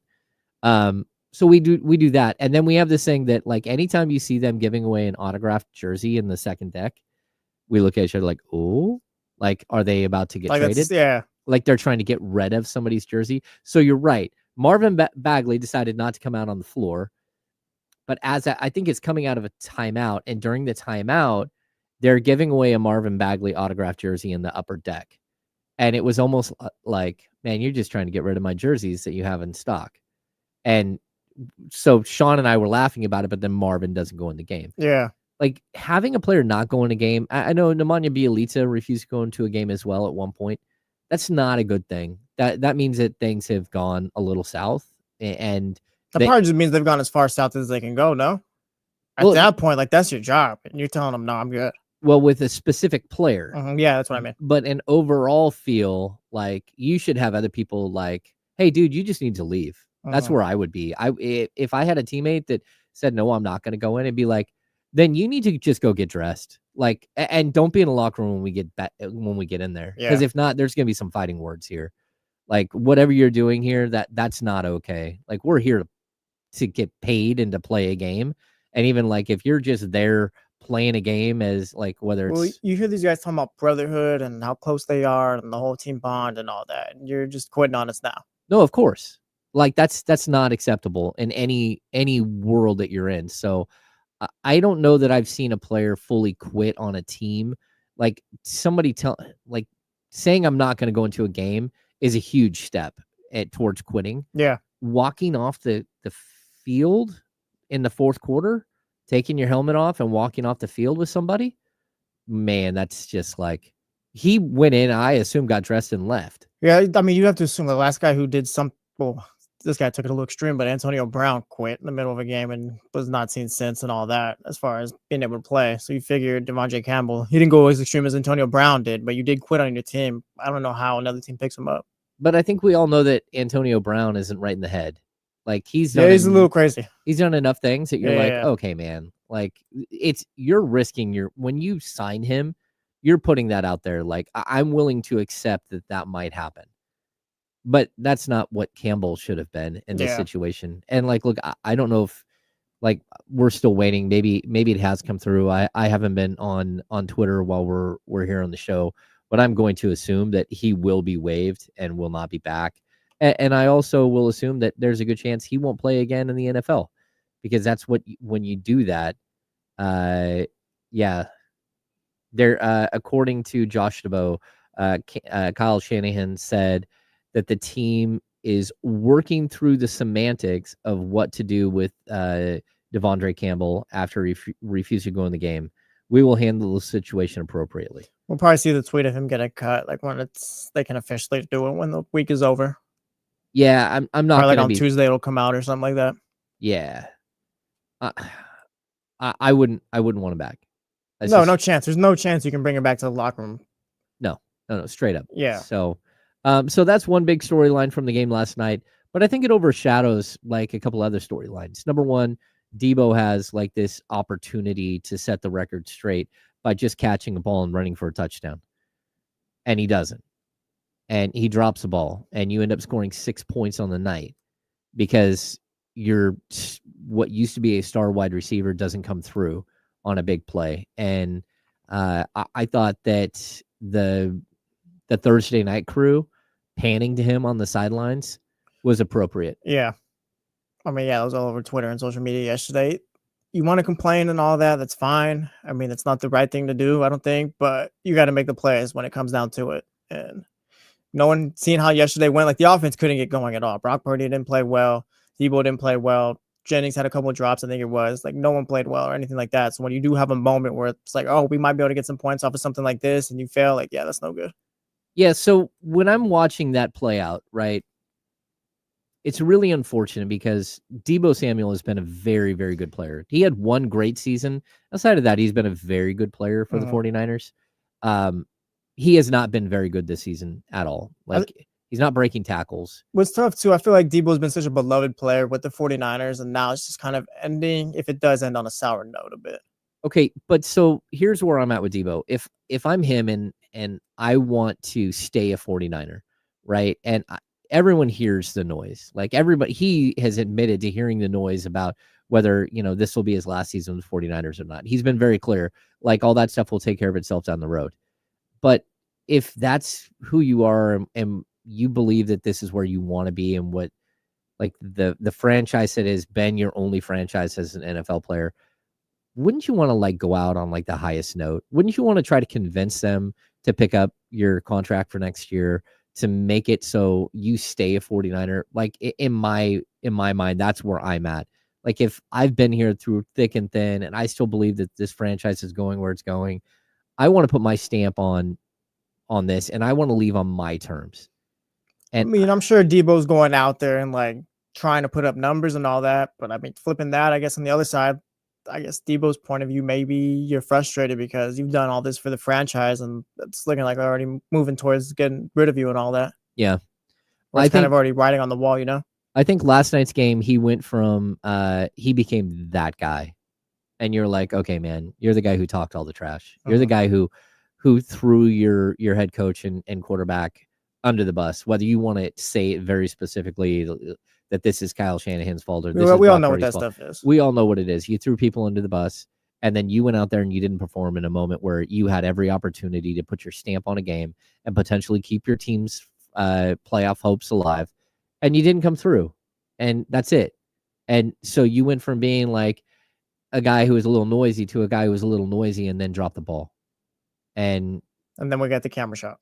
Yeah, and then we the camera shot of him, like, the realization that he became that guy was sitting right there. He sat on the bench. So that's one thing that I walked away from last night's game thinking, okay, we're watching the next 3 games are Debo Samuel's 3 remaining games as 49er. Gosh, that's so tough. This team never got a Super Bowl. You Yeah. just missed a lot of Hall of Famers and just great players' prime windows. I don't know that this team is done and that, like, I personally believe they can come back next season and be great again. But I don't think Debo will be part of that. Yeah, I want to see what Trent Williams is living like next year. He got really beat up with injuries this year and just a lot of off the field, like that off the field family stuff he's been dealing with. Yeah. CMC, Christian McCaffrey, I have no clue what to expect from him next season. No, I totally agree. You got agree. Brandon Ayuk coming off a torn ACL. Yeah, it's not great. And you know, I think one of the great stories from last night, the strong feel-good stories from last night was Dre Greenlaw. Steps back on the field. They showed clips last night of the injury itself, and just the moment where he's jumping up and down on the sidelines, and him and Fred Warner go to run on the field, and he goes down screaming. That was one of the most, one of the more sadder images, I think. I don't want to be over dramatic, but recent sports history. You just know, the fact that the dude's getting hyped up. Like, if you're there in the moment and like you watch sports and you've played sports, like you see him getting hyped up, ready to go run on the field in the Super Bowl, and then boom, Achilles is just blown out. Well, that, and I also thought watching Fred Warner's reaction, like in the moment. Yeah, because you see the other guys too and all that. Oh my gosh, that was so hard to watch. I mean, he just like he turns around and is like, oh no, like rips off his helmet. So for me, watching those two play last night was like, okay, first of all, you held the Rams to 12 points. That was incredible. Like, what they did defensively was incredible. And it reminds you of why Fred Warner and of course Dre Greenlaw are so good together. Yeah, why they're one of the best linebacker duos in the game. And probably one of the best linebacker duos ever. Like, it's one of those duos that they're so incredibly good together. We're talking about 2 top, 5 or 6 linebackers in the NFL. And you're seeing a guy come back from injury, and you hope that, you know, again, the next 3 weeks will mean nothing for the 49ers. They're out of it, but to allow him to gain some value again and show people that he can play. But the whole time you're thinking, man, I would really, really like to see Dre Greenlaw back on this team next year. Yeah, if he's up to speed and ready to go, I don't see why not. I don't think coming off of torn Achilles, I don't think other teams around the league are going to be like, oh yeah, we're going to pay Dre Greenlaw like this absurd amount of money to come be our starting linebacker. No, you're probably right. Like, I feel like teams will look at that and be like, we'll bring you in, but it's going to be at our price. And I think that benefits the 49ers. Well, I know I would agree with you there that it benefits the 49ers, and there's a possibility that he comes back. But I was watching, you know, sort of the way he was playing, and yesterday we had this conversation about, oh, he may or may not play. Kyle wasn't sure. And Kyle has, you know, covered the 49ers for Niners Wire forever, right? And he was under the impression that, like, if he does play, he's going to play like 10 or 15 snaps or something, that he would be the Sam linebacker, right? We talked about it. Dre Greenlaw had 8 tackles last night. I think 3 solos, 8 total tackles. He was a monster. He showed you exactly who. Was he perfect? No. But he showed you exactly the player that you're missing and why it is that you lost games early in the season because he wasn't there and because Devondre Campbell was. Yeah. And so I'm really hoping that we get to see a little bit more of Dre Greenlaw in a Niners uniform. I hope we get to see more of him over the next, like, 3 or 4 years, like, as, you know, with him and Fred Warner, because I also think the duo, Fred Warner was incredible last night. And we haven't seen that Fred Warner for a while. And, you know, the whole broken ankle thing, the broken bone in his ankle, like, that's one thing, but to watch him go out there and look like the Fred Warner that was one of the most impactful players in the league, like the first 3 weeks of the season. And we were talking about him as like potential defensive player of the year. He just wasn't that impactful the rest of the season. And to see him with Greenlaw, I was like, oh, there he is. So I thought that was big. And now we move forward. And now we talk about the other thing we don't want to talk about. You ready to give Brock Purdy $60 million, James? I'm not.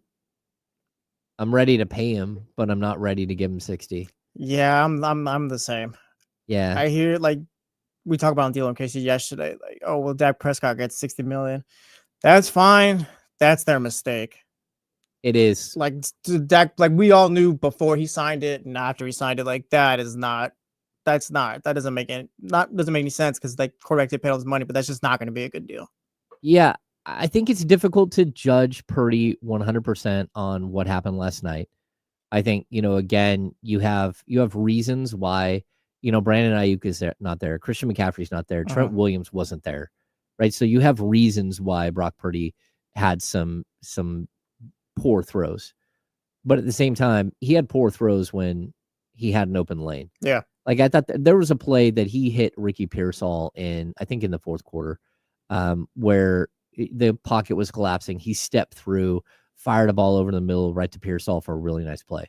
And it's like, okay, that's a player that I want to see. But the overthrow down the sidelines to Juwan Jennings ends up being the pick that ends the game effectively. The underthrow to George Kittle down the left sideline, that was huge and was like, oh, come on, man. That's a touchdown. If you put that ball where it's supposed to be, it's a touchdown. I was left thinking, I still want Brock Purdy as a franchise quarterback. Yeah, that didn't change. Like that hasn't changed for me at all. I think Brock Purdy's franchise. He's a great quarterback, all of that, but he's just not. He's not $60 million per year. No, he's not $60 million a year. Looking at the quarterback salaries right now, like Joe Burrow is $55 per year. Dak, of course, is one at $60. Then there's Joe Burrow at $55, Jordan Love at $55, and Trevor Lawrence at $55. Tua's at $53, Jared Goff is at $53, and then Herbert is at $52.5. I think that's kind of where he falls. Not the 52.5, but just 55 to 53 mil per year, I think. Okay, so I'm okay at 50. I feel a lot more comfortable at the next tier, which you talked about, which is like the Kyler Murray. Kyler Murray's at 46.1. Kirk Cousins is 45, and then you got Jalen Hurts at 51. That's kind of the three right there. Okay. Yeah, I would feel a lot more comfortable if you were able to land Purdy between 45 and 50. I think that's going to be tougher. I think that's where Brock's like, all right, well, I'll just take this to some other team because I think he can get 55 somewhere else. I think if him and the 49ers came to the negotiating table and he's like, I want 60, the Niners like, yeah, no chance. I don't think he's getting 60 anywhere else, but I think he could get 55 to 50. Okay. I think that's where you got to pay him. I'm intrigued. I still think like if you could get him 45, 50, put him in the range of some of these other quarterbacks that to be honest with, he's in the bucket of those players. And that you hope that he can improve and, put some incentives in there, whatever it might be. But for me, he's had opportunities to be great this season, and he has not been able to seize on those opportunities. Yeah, he's just not the caliber of quarterback of Josh Allen, Lamar, Burrow, and Patrick Mahomes, which is more than fine because those guys are just out of this world, alien type players or whatever. Like I said, he's a great quarterback and all that, but he's just not that. Alfonso in the chat brings up a point, which he's not wrong. Like, but if that's the cost of a franchise quarterback today, then that's what you got to pay. Dak Prescott is honestly the only one who really topped the other guys. Like everyone else is pretty much in the same spot after looking at the numbers. And we all agree Dak Prescott is like, that was a mistake paying him that much. I guess I do understand, but I'm not for paying a guy because someone else made that mistake, like that much money. Yeah, I agree. I mean, that's the problem. And if you're the 49ers who already have all of these talented players all around, you can't just sit there and throw money at it because that's what has to happen. And I know they're already working. They already know what the number is that they're willing to go. Yeah. We're going to see this thing play out very quickly as soon as the playoffs start. So I don't think there's any instance where Brock Purdy's not the quarterback for the 49ers for the next 4 years, by the way. I don't think so either. I don't think so either. I just I'm looking around and how do I make my team better? And one of the ways I can make my team worse is by overpaying a quarterback who has shown that he's really good when all the weapons are there, but when the weapons aren't there, he's not someone that can take you to the next. He's not someone who can bring you back in a game when he's playing from behind a bunch, and that's a problem. Yeah, he's got his limitations, but like I said, 55 is where I'd go, like 55, 56, whatever around there. But 60 is too much, I think. That's high. I know it's too much for you, but like I said, I think he gets that somewhere else if he goes shopping. Maybe he gets that. I think he does. Brock Purdy's really good, but he's just, like I said, not in that top tier. Yep, I'm with you. I get it. I was higher on Brock coming into the season, and I'm a little disappointed about how it's played out. And I do know the weapons have been a huge issue, and I know how much Ayuk meant to him as that 30-yard downfield guy. that he loved to hit with those line drive throws to the corner. But you got to find a way to get through a season. You can't just say, "Hey, he's gone. My season's going to be bad." And you also, in a game where it's 12-6, actually I think it was 9-6 when he threw the pick. And you got to find a way to at least tie that game. They're gonna pay you all that money. You got to figure out a way to put up more than 6 points. Yeah, exactly. It might not be fair. There's context to everything, but it's just what it is. Yeah, I totally agree. All right, we're going to step aside. We are the Insiders here on ESPN 1320, brought to you by Jiffy Lube. We'll be back in just a minute.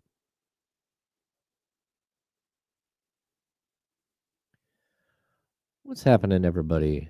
Somebody asked me earlier, Jonnu Smith or Tank Dell. I like right now. I'm putting Jonnu Smith in my lineup. He's Miami's wide receiver 3 right now. Well, yeah, but he's also their touchdown guy. Like it's facts too. He's been so good. The other one was Baker or I did see. I didn't like star a bunch. Baker or somebody else. CJ Stroud. I don't know. I think that Miami Texans game could be a barn burner. Oh, was that me? Did you put something up there? Yeah, Jesse? I feel like with this one, you go Judy and Evans, and I think Metcalf. I don't trust Devontae Adams and the Jets. Metcalf, Judy, Evans, pick 3. Huh. I don't know. The Seahawks are in a battle. They're playing Green Bay this week. Yeah, Judy's played really well.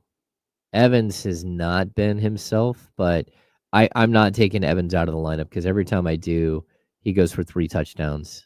And he also has a very specific number in mind to get to 1,000 yards. And he's got 3 games to do it, or maybe 4 games. Leezy, is OBJ overrated or did his knee just explode? He was never the same after that, but if he stays healthy, he's probably one of the better receivers to do it. I will not.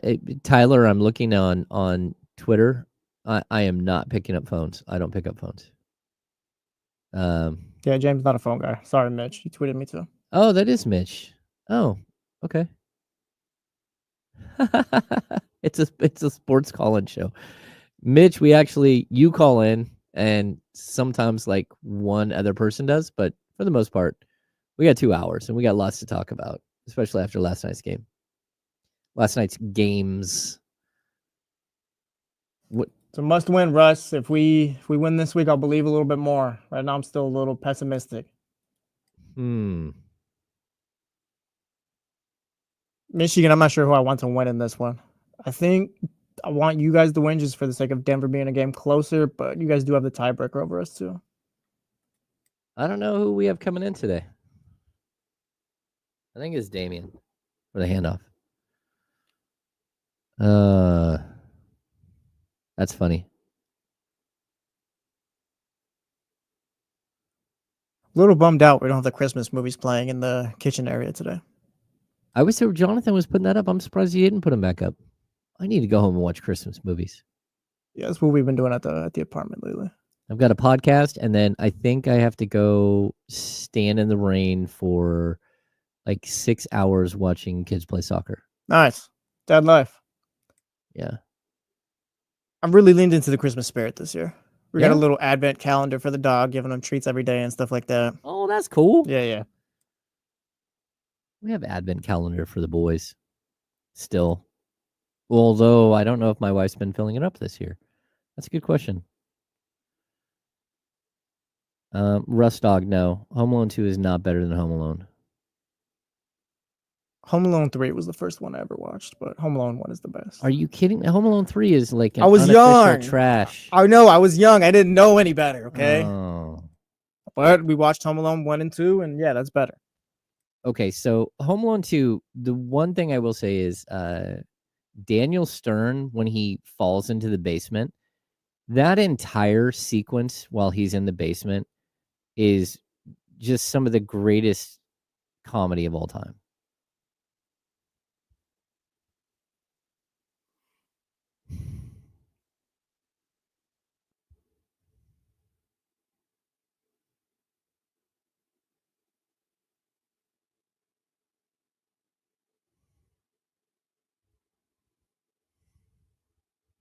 Navigating these hockey pages over here is a little bit more difficult than I thought. Trying to find like the rejoin, whatever for the guy's voice and all that. Oh, gotcha. I was just clicking through the whole time, like, where's it at? Where's it at? Where's it at? That's hilarious. Yeah, we were just talking at the break. There's a bunch of people outside. I don't know what's happening now. Maybe this is gift giveaway. Something going on. Yeah, they're all taking a picture right now. Yeah, and it's right behind you. There's a lot going on. Yeah, you guys can see. Hold on, let me turn this way. There it is, right there. Yeah, so we've been collecting gifts for I don't know. I don't have the read for that, but we have been collecting gifts here in the studio. And if you do want to bring unwrapped gifts especially for, I think it's ages 12 to 18, that is like some of the most difficult things. Like a lot of kids' gifts, little kids' gifts get brought in, but that next level of kid. Yeah, I seen like there were some footballs and all that stuff out there too. Yeah. So I think like we do have a lot of this morning. All of a sudden we had a ton of gifts dropped off. So absolutely amazing. They will of course go to families who could use help during the holiday seasons. Let's see what else. Yeah, there's always a photo shoot right behind Jesse's window. Yeah, I'd love to be a part of one someday. Have you ever been a part of one? No, but I'm just kidding. That's kind of my choice too. Yeah, you don't. I was there at the company Christmas party. Okay. Yeah, that was nice. That's probably the one party I show up to a year, the Christmas one. Okay, and you were late though. Oh no, you were there for the picture. Yeah, I was there for the picture. I showed up about around 5. Okay. Yeah. That was a fun night. Yeah, It just kept going, just so you know. Oh yeah, I heard there was an after party and all that stuff. Yeah. There was. Obviously, parties get pretty lit. Well, I think the problem is that most of the people that work here drink heavily. Yeah, well, Just saying. that's my rule. I won't have a drink with coworkers. You won't? I don't know, not at a work party. Like if we go to Dame's house or whatever and we're hanging out, like that's different. But if we're like at the Odyssey Christmas party, I'm gonna be cool. Oh no. I'm here for a good party. David says that I strategically left like Jim. There's that episode in The Office where Jim shows up to the boss's house for a party and like he has like his set of rules to get out. I literally live by that. I was talking to Kyle Matson about it, like that thing. I talked to old Aaron for 10 minutes with Casey. Was talking to new Aaron for a bit. Shook Doug Thomas's hand. So like coworkers saw me or whatever. Went to go play a game. After that, I was ready to go. We had to do the awards and stuff like that. But that's how you got to do it. Like be seen and then you can get out of there. You are kind of strategic in your approach. Me, not so much. No. If I'm there, I'm like, okay, game on. Like, let's have a good time. Yeah. You're more life of the party than me. Me, I'm like, I'm trying to get home. Outside of here, I can like. Yeah, no, I've hung out with James Ham. James Ham's cool. I party a bit. Yeah. Especially out on the lake. Yeah. I heard it gets down on the lake. You still? What is that game you play? Crochet? What is it called? Oh no, the one with the not croquet. We play bocce. Bocce, yeah. Yeah, bocce. What is croquet? Croquet is with a mallet. It's where you're trying to hit a wooden ball through like a little. All right, that's what they play in England and stuff. I think. Yeah, stuff like that. It's also like if you watch Alice in Wonderland. Gotcha. They're playing croquet. Got it. Yeah. So croquet mallet. All right, yeah, we don't play croquet. We play bocce over here. Okay, so let's get to let's just kind of reset here a little bit. Sacramento Kings won 111 to 109 last night over the Pelicans. They snapped a 6-game losing streak to the Pelicans. They won their third straight. They moved to 500 on the season at 13-13. They're back, Jesse. They're back. They're not back, but that's a step right there. It's a notable step. Okay, so this is my 15th season covering the Sacramento Kings. You know how many of those seasons they were at 500 after 30 games? Not much. Or 26 games? I remember that one time we did the math where they had to have this many 500 seasons for you to get back to 500 or whatever, or this many winning seasons for you to get back to 500 as far as your record covering the team. I think at 12 years, I was 240 games under 500. Yeah. I'm a little bit better now. I'm probably closer to 200 games over 500. We're making progress slowly but surely. Yeah, but still, like at 26 games, I'm going to guess that there were 3 seasons where they were at 500. Yeah, that's at tough. that point. I mean, normally, like you know that seasons. You remember the one season where Harrison Barnes decided that he would not shave his beard until they made the playoffs. I think it was until they got to 500, and then it became until they made it to the playoffs because it was possible they could make the playoffs and not be 500. Yeah, and then that gets brought up routinely on the show. Yeah, and then he did not shave the entire year, and it got a little scraggly. You got to do what you got to do for the vibes, I guess. I guess, yeah, it didn't work out for him. It is, like I said it earlier, it is encouraging the fact that they are able to be 500, just given how horrible the last few weeks seemed. And like nothing is really fixed either. Like they still need to make moves. Like it's not like, oh, they're back or anything like that, but you're not really like that. You haven't set yourself like that far back yet. I think expectations are a horrible thing, because I think that's what a lot of this, we expect them to be way better than they are. Well, yeah, but shouldn't they they should be top 6 though? No, they should be at least 5 games better than they are right now. Yeah, like this roster should be better. Well, I mean, and if we talk about like if 5 games better, that's 18-8. 3 games better, that's 16-10. 16-10, what are you, the 4 seed? Yeah, just about. Yeah, I mean that's where we're at. But there are a couple of good things that happened last night, and I don't want to lose sight of this, because I feel like covering Domantas Sabonis is one of those things where you never ever want to lose sight of how good he is. And I know some people talk about, oh, well, he doesn't block shots and all these things that they try to detract from when it comes to Sabonis. But when a guy can go out there and put up 32 and 20, and he actually had 32 and 21, and they took a rebound away after the game. I'm not sure why, but even like my 6 quick thoughts had 21 rebounds. And I even screenshot it. He had 21 rebounds at one point. They pulled one off the board. NBA conspiring against Domantas Sabonis. Yeah, and they said on the broadcast last night, he's only the second player in Sacramento Kings franchise history to have multiple 30 and 20 games, and the other player was DeMarcus Cousins. I mean, that's crazy. That's dominance right there. That's not where it's like, oh, he had a 20 and 10 game. Like that's just pure dominance where no one on the court can do anything against him. No, I think so too. And we went through some of his stats earlier, but he's shooting career highs from everywhere. And I think it's really, really wild to see a guy at like 28 years old, like fully in his prime, and he's found a way to bump his scoring number by 2 points per game. His rebound numbers down a little bit, his assist numbers down a little bit, but the guy is shooting 67.1% from 2.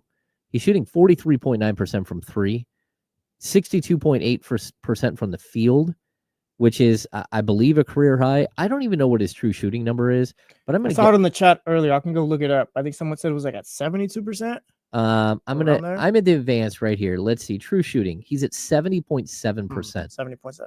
So to put that in perspective, last year, Sabonis' true shooting number, and true shooting, if I'm not mistaken, is a combination of a measure of shooting efficiency that takes into account 2-point field goal percentage, 3-point field goals, and free throws.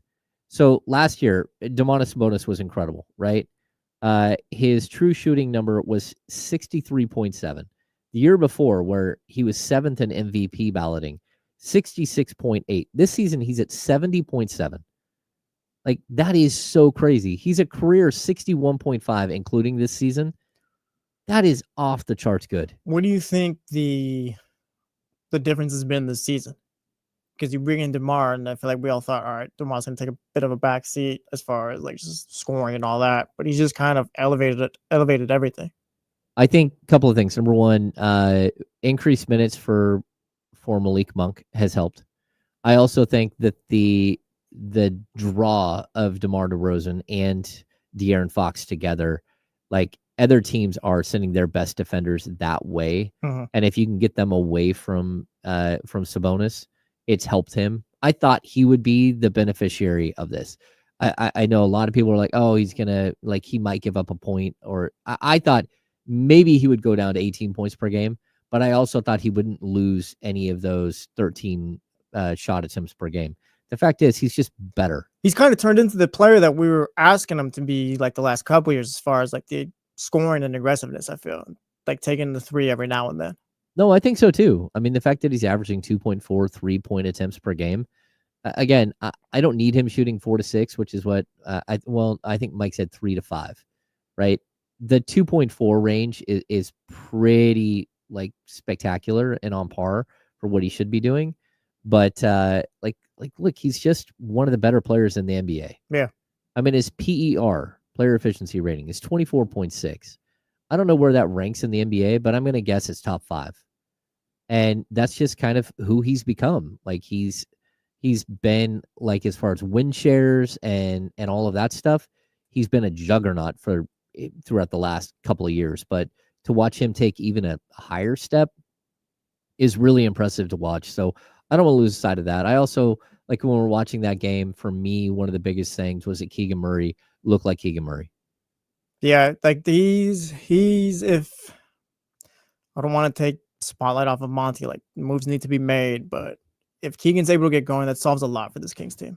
Well, yeah, and that's what, but I don't want to get caught in that. Like, if Keegan can be Keegan, then Monty doesn't need to make. That's what I'm saying. Like, things still need to happen, even if Keegan is making it a lot easier for everyone else. Well, and if Devin Carter can just come back and James, my biggest fear is that after the trade deadline, Monty's like, yeah, we tried to make a move, it didn't happen, but we're really excited about Devin Carter coming, and like that'll be an addition for us right there. Oh no, that's my biggest fear. I do not want to hear that, because it doesn't matter. You're still lacking length and athleticism at the 3 and the 4. Just like straight up, they're like, sure, these other players, they did step up, they got better. Like, maybe you have a better second half, but that doesn't change the fact that you have, like, a need. Yeah, clear needs all over the place. So but the Keegan Murray step up thing, like, I don't want to. I remember, like, 3 games ago saying Keegan Murray looked like Keegan Murray in my 6 quick thoughts. I can't say that once every 2 weeks. Yeah, no. I even once a week, like that's not enough. You just got to make it consistent now. Yeah, he has to find a way. 5 games, do it for 10, do it for 15, do it for 20. What do you make of De'Aaron Fox's numbers kind of sliding a bit here? They don't bother me at all, honestly. De'Aaron's not going to do it for 82 games, whether we'd like him to or not. So on those days where he's not, DeMar DeRozan needs to step up, Domantas Sabonis needs to step up, and other guys just got to get going. Okay, I'm with that. Oh, hang on, I stole Kenny's power cord. There you go. I've just decided not to plug in my own power cord because Kenny keeps leaving his here. All right, it's for all of us. He's given back to the people. Just so people know, offensive win shares on the season, Domantas Sabonis is second to Nikola Jokic at 3.2 to 3.5. He's tied with Jalen Brunson. Overall win shares, he's third in the league at 4.3 overall win shares. And even defensive win shares, he's like, that puts him in, he's got to be in the top 20, maybe not.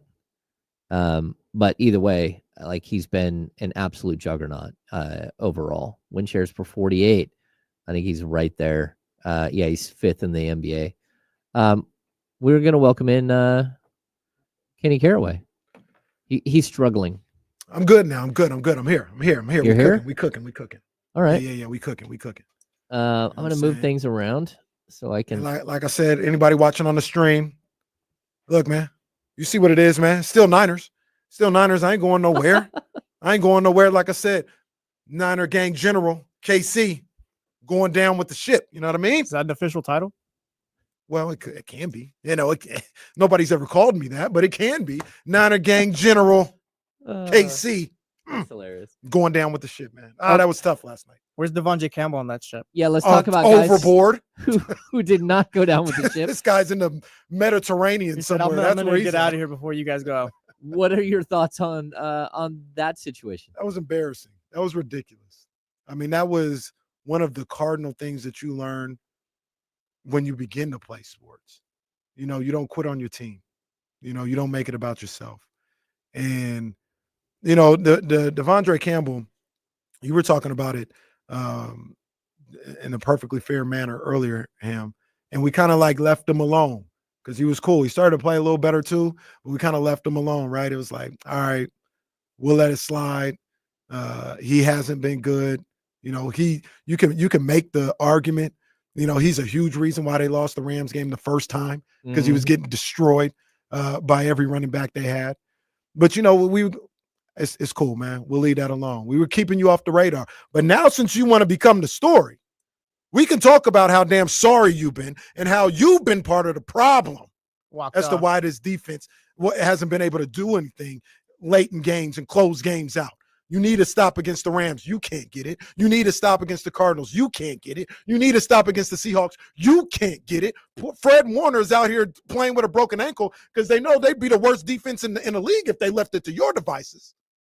And you've got the nerve when Dre Greenlaw, an all-pro, an all-time 49er, comes back from an Achilles injury, and you've got the nerve, as Stephen A would say, the unmitigated gall to be upset because you're not starting when you've been the damn problem? Miss me. Is he still on the team right now? Yes. Still. Is he still? What are we waiting for? Maybe Kyle's waiting for. When does Kyle talk? Is it 12:30 or so? Maybe he's waiting for that. His ass should have been gone last night. It's ridiculous, and I'm gonna talk about it more on D-Lo and Casey. It's a microcosm. It's a bit right. That was a bit right there. Stick around. It's a microcosm of what the problem has been. Jesse, what have I said since July? Team wasn't focused on winning. They're not focused on winning. Or I'll put it to you like this, and I said it respectfully, and I mean that. That doesn't mean they don't want to win. That means winning is not the most important thing to a lot of people in that locker room. It's just not. And we saw it with Devondre Campbell last night. Yep. We saw it with Deebo Samuel earlier this week. And, prayers up to his family and everything like that. I'm not coming crazy. We saw it with Trent Williams when he had his holdout. We saw it with Brandon Ayuk when he had his holdout. It was a lot of different people had a number of different agendas that took priority ahead of winning. And I'm not even like I said back in July, I'm not even mad or like trying to come crazy at Brandon Ayuk or Trent Williams for wanting their money. But we have to call it what it is. You wanted your money more than you wanted to be there to get ready to win. That's just what it is. And I'm not disparaging for that, but we have to call a spade, and that set the tone for what this whole season was about. I think the tone, that's exactly it. Like the tone was bad from the beginning. The tone in preseason where you had no idea if Christian McCaffrey was going to play at all, where you had no idea when these players were going to sign, whether it's Trent or whether it was Brandon Ayuk. You had no idea. It just kept, and then you get to right as the season's about to start, Ricky Pearsall gets shot. Jeez. And it just felt like the entire buildup to the season was too much. We even I brought up Elijah Mitchell, gone for the season. Like all of these things happened like out of nowhere, and it just one little thing after another, and there was no way to replace all of that they lost. Right. And there's certainly, when it comes to Campbell, he became part of the problem in week 1, week 2, week 3. It was like, what is this guy doing? Like I could not imagine leaving him on the field. And I thought that, in all honesty, I kept telling Kyle that I thought Kyle Shanahan was making a mistake by allowing him to stay on the field. Because he was just, I would take anyone over him. I don't care if you're a guy who they drafted in the 6th round or you're undrafted free agent. Go out there and play next to Fred Warner and let him tell you where to go and play the game the right way. And then we see Dre Greenlaw walk on the field. And it's his monumental comeback, like amazing. He's finally able to get back out there. And you instantly saw what Fred Warner looks like when he's playing alongside a legitimate player. Yeah. It looked different. Not a scrub, legitimate player. Greenlaw out there on a bionic Achilles, making plays left and right in the first half. 8 tackles. Come on, man. He had 8 tackles in the game. And he hasn't played any, 9 months? Right. 10 months? And once again, I'm not trying to be disrespectful to Devondre Campbell because he's a professional. He's made it to heights that a lot of people dream of, and he's been in the league for a while. You know what I mean? So there is talent there, but it was shown, like you just mentioned in the first half. This is what they've been missing. You've been there, and you haven't been able to give Fred Warner and that defense what they've been missing. And Dre Greenlaw comes in there, and immediately you see, oh, this was one of the issues. We didn't have this guy here all year long. Dre Greenlaw on one leg. Goes out there and shows you exactly how to play the game. And look, and that's all right that you filled in the best you could, and you're not as good as Dre Greenlaw. And I don't mean that disrespectfully. I'm just saying you're not as good as Dre Greenlaw. That's okay. But to pout and not play whatever your role is for the team on that particular day, that's inexcusable. Man, to quit. It's inexcusable. That For- kind of sums up the season, I think. Or maybe it's just the cherry on top, but it's just they never got past like your point of not being focused on winning. No, I mean, and it doesn't even, James, you know these things. It doesn't have to be a whole gang of people who have that feeling or who aren't focused on winning. It just takes 1, 2, or 3. Yeah. You got 2 or 3 guys that are going in the other direction or aren't pulling the rope the same as hard as the other guys, maybe, and it messes everything up. I don't think somebody was talking about Kyle's lost a lot. I don't think it's a locker room issue. I think it's a couple of guys, and they end up being a couple of key guys. I would say 4 that we know of: Ayuk, Trent, Debo, and Devondre Campbell, who were focused on other things, and it messed everything up. I'm going to give Trent and I'm going to give Ayuk a little bit of a break here because at the end of the day, you as an NFL player, and we saw what happened to Ayuk in week 3, he blew out Achilles. And if that would have happened and he didn't have his contract, he never would have got the money he got. Fair, but so real quick though, like, didn't everybody say, like, oh man, the deal was there, I was just kind of sitting on it for a couple weeks? That's the problem. It's Like, that what are you he was doing? fighting for a couple of weeks when he didn't need to fight. And I would say the same thing with Trent Williams. Like, he did extend it, but at the same time, like, Bosa did the same thing. And didn't you make it I to didn't the even Super talk Bowl? about that guy. No, I'm sorry, James. That's another guy. We out here getting a 4-4, and you too damn busy putting a hat on and jumping in. Like, what? You're not worried about winning. You're worried about something else. That's another one. That's 5. Yeah. 5 people that are worried about something other than the team winning. Sorry. Hey, look, I'm with you. This was a disaster of a season for the San Francisco 49ers. We got about a minute and a half. Did the Kings make you feel any better? Yeah, they won. That's all I asked for. I'm not into style points with this one. Now we'll talk about it on D-Lo and KC. I think a lot of people were talking about last night. I think this 5-game stretch, this will tell us who the Kings are. And I'm just, spoiler alert, 4-1 or better has to happen. Has to happen. That's the bar? Has to happen. 4-1 including last night's game? No. They got 5 games in a row at home. 4-1 better has to happen. And what is it? We got Denver, Lakers twice? Yep. Indiana and Detroit. Oh. 4-1 or better has to happen. Yeah. And if it does, you're probably the 7th seed. Mm-hmm. Yeah. I mean, where the Kings have missed just by just a little smidge. All right. We've got to get out of here. Jesse is running us a little bit late. I'm blaming it on him today. We're on time. We got 30 seconds. We got 30 seconds. What do you got? That's what you guys got coming up tonight? Yeah, man. Today? Niners, Kings. I'm looking forward to the weekend. Eddie Gonzalez, James Ham is going to join us as well, man. And it's Friday, man. So we're going to have a good time. All right. Thanks for joining us here on The Insiders. Jesse Tappy over there has done a great job all day long, filling in for Kyle Madsen. I'm James Ham. We're brought to you by Jiffy Lube. See you on Monday. Got a whole nother show. Talk about more Kings. Yes, sir. Thanks, Chatty House. Sorry if I wasn't as engaged with you today, but when I'm running the show on this side, there's not a lot of way for me to look up and read all your stuff. And sorry for Roz wasn't here, especially with playoffs. With playoffs, I know. I think I'm in the playoffs. I don't know what's going on. Sweet. Peace out.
Yeah. We got them screaming D-Lo, KC, D-Lo, KC, D-Lo, KC, D-Lo. We got them screaming D-Lo, KC, D-Lo, KC, D-Lo, D-Lo. We your number one spot. We your number one spot for some sports, huh? Got the city going crazy when we work, huh? We top 2, but we ain't 2, we in first, huh? And when you need the real, we is who you search, huh?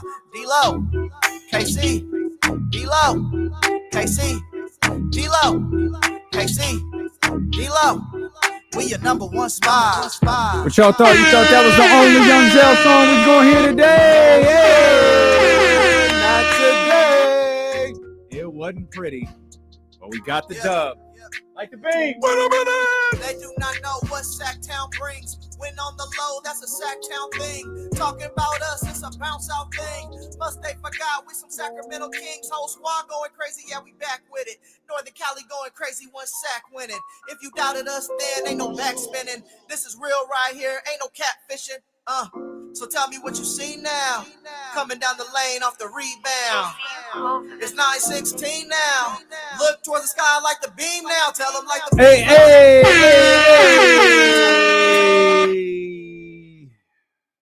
Gonzalez right there. What up, boy? Man, I'll take that 10 times out of 10.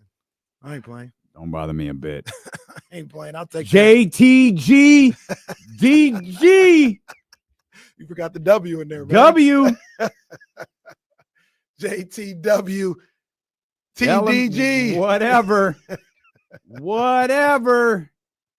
Kings get the win, baby. Welcome in here to the Friday the 13th, December 13th edition of D-Lo and KC. I'm Damian Borling. The ultimate needle mover in God mode himself. He's Kenny Caraway. Yes, sir. Acknowledge me. And we are live. Worst slums of Sacramento. The worst. Man. A lot went on last night. A lot of different emotions, man. A lot of Well, different for you. emotions. For you, my man's decked out in the 49ers team store. Hey, man, look. With Mary J. Blige sunglasses on. Hey, look. Like I said, man, Niner Gang General right here, man. I'm going down with the ship. Yeah. Going down. I'm getting this Devondre Campbell throwing his ass overboard. Get off the ship. Throwing his ass overboard. That's what we're doing. Yeah. No life jacket. Well, I ain't trying to kill him. But, yeah, he can wear a life jacket. But you're off the ship. Get out. Mm-hmm. I just my man over here. I love the visual of Casey throwing Devondre Campbell off the ship. You know, like, get him a life jacket. Get him a life jacket. Well, yeah, get him a life jacket. We ain't trying to kill him. Get him a life jacket. For But I had to hit him with the Stone Cold overboard. So for those that can't see him, my man bears a striking. Yeah, my man going through it. He got the dark glasses on. Yeah. He got the 49ers team store on. Oh. He about to sing slow love songs to Kyle Shanahan. Hold up now. All the time that I was loving you, you was busy loving yourself. I would stop breathing if you told me to. Now you're busy not making the playoffs. 11 years of my life. And you can get eliminated by Sean McVay and the Rams on Thursday Night Football. Wasted my All through the night.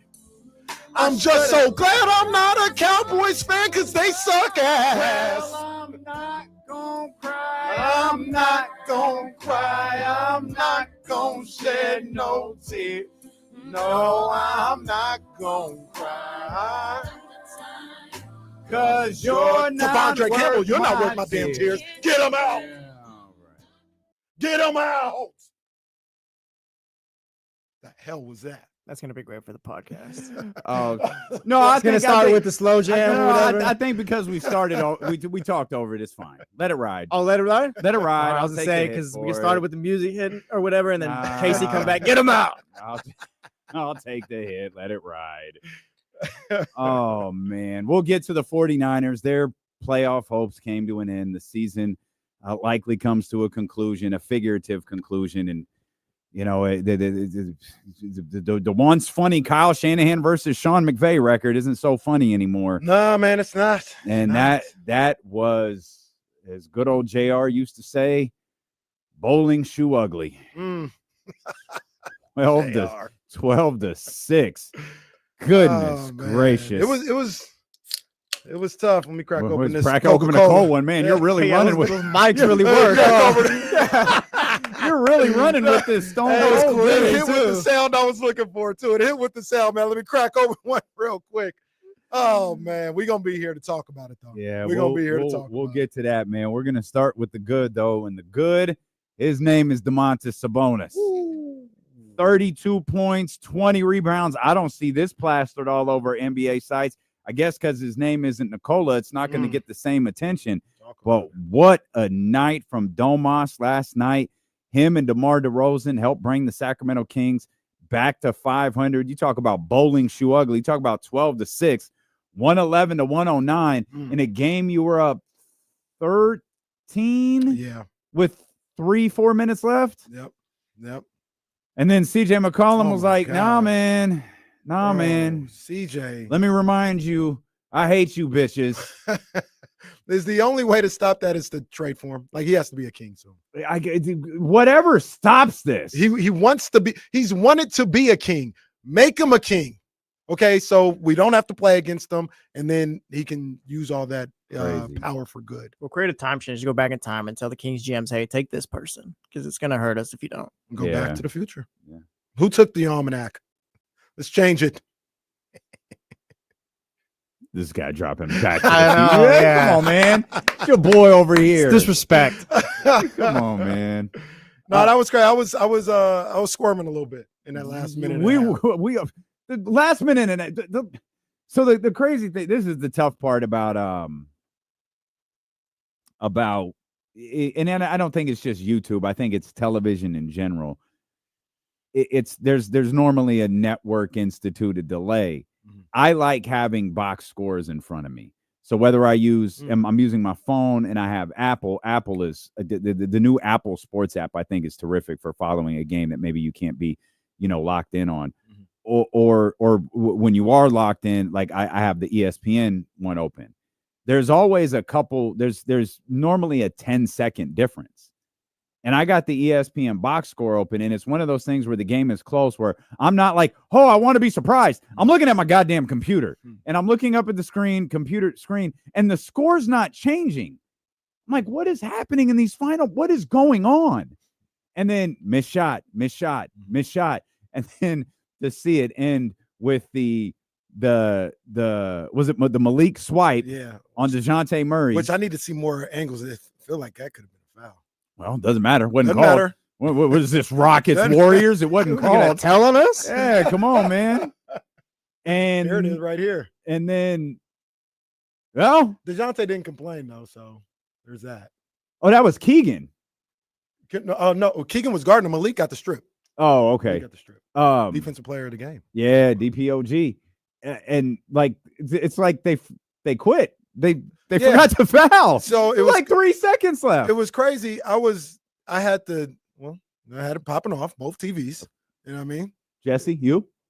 Were you in the loft? No, I had 49ers on the iPad, Kings on the TV. Me too. I had the iPad like propped up so I could see what the 49ers were doing. Well, go ahead. No, tell us your story. We're not gonna leave there real quick. Tell us your story, Ted DiBiase. Can he or can he not watch the game on his 70-inch TV and then go get a yogurt out of the refrigerator and turn the other game on? Can he or can he not do that? I don't know. Oh, wow. I'm out here by myself. My boy right there. That's crazy. I'm out here by myself. My boy right there. Wow. Anyway, I was watching both games. Kings sound was down. So all I'm doing is just watching, right? I'm watching what happened. And then, like you said, people just kind of gave up or they just forgot. They just kind of stood there, passed the ball to Domas, gets up court. Then all of a sudden, it's, I guess, a timeout. I said, wait a minute. Who did that? What are we doing? Clock should have ran out. I was so confused for a little while. Yeah. So I went back and watched the game and saw what happened, but with the sound on. And that was bizarre. I was waiting for a foul call, to be honest with you. Yeah. I thought they was going to call a foul. Yeah, man. it feels like not the hottest of hot takes right here. The game shifted in the third quarter when DeMar DeRozan just decided he was going to be a three-point shooter. When the Kings were not three-point shooters. DeMar Hodges out there, three. He actually, I was so confused when they said this. They were like, yeah, he's hit 3 in a row. I was like, I thought he hit 4 in a row. And then they told the story later that one of the fourth shot he hit was the DeMar DeRozan special that we were actually talking about on the show yesterday, and wound up being ruled to two. Domas comes out, hit a 3, and you feel like, all right, we got him. This is what we needed. It obviously didn't necessarily go that way, but it was that moment that the game shifted in the Kings' favor. They were able to build that lead, and they were able to hold on to it, even if it was by the slimmest of margins, as the game came to a conclusion. Yeah, man, got that win. When you had to turn it up a bit, you did, and that was enough last night to get the W. Even when you had the kiss of death yesterday with the bench not doing nothing. And like you had 2 of your main guys. Like we always look specifically at like Keegan and Herter, but I feel like it's 2 of that top 6. If 2 of the top 6 is playing bad, seems like a problem. And you had that last night, and you were able to win, right? Yeah. Like Malik, filled the role of Keegan or Kevin, take your pick, and he only had 5 points on 2 of 11, 1 of 5 from beyond the arc. Didn't shoot the ball very well. He had 9 assists. Didn't shoot the ball very well. And Herter didn't either, but you were able to withstand that. Good production, obviously, this monster game from Domantas Sabonis, and get a W. So I don't know. I feel like that's a little bit of a good sign. It didn't register with me when we looked up the highlight of the game. There's only 3 NBA games. You can't avoid highlighting on NBA Today, the Kings. But the story is the Pelicans. That is the Pelicans. It's whether the Pelicans need to go full rebuild. It wasn't Domas's 30 and 20. No, nothing like that. I wonder if they even brought that up. Nope. There's Bronny. No, it was should the Pelicans go into full rebuild mode? That was the discussion with Shams Charania, not what Domantas Sabonis is doing. It didn't even register. Oh, look, the Kings are actually on television. No, they were on television to set up the Pelicans' loss so they could spend time talking about a 5-21 I didn't even team. realize that either until you just mentioned it. That's amazing. Crazy. Absolutely amazing.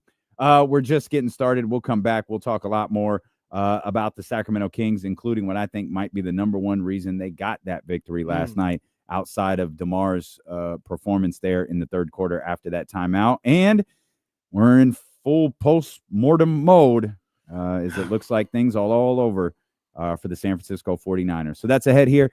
We're thrilled that you're with us on this Friday. Steeler with KC, brought to you by Sky River Casino and Sacramento Sports Leader ESPN 1320. I see all you jackasses in the chat too. You're not gonna. I'm in full cozy mode. Y'all leave me alone. It's one of them days. Let me live. Ray needs to relax. Yeah, it was a little much. A little much. It's gonna rain, but after like in the afternoon, it should. Number one meteorologist.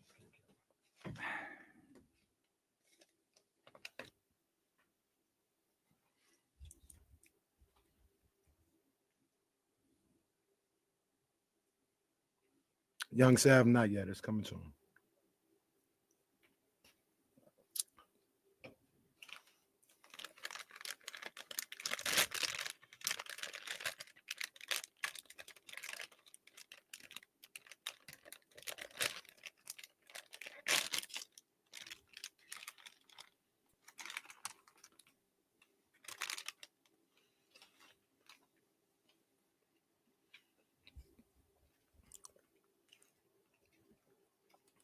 Absolutely. It's not a thought in my mind. No. Does he have things that he has to get better on? And he's got deficiencies in his game? Absolutely. But yeah, we're paying him. That's what it costs. You pay him $50 million. You get Brock on $50 million per year. That's a steal. I was about to say that is a little bit of a steal. $60 million is the number. That's the one I'm not with. You don't have no choice. We'll talk about it. We'll talk about it.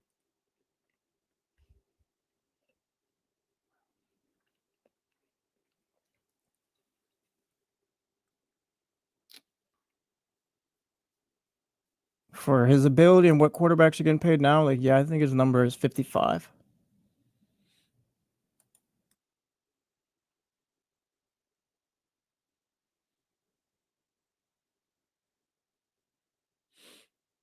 Mm.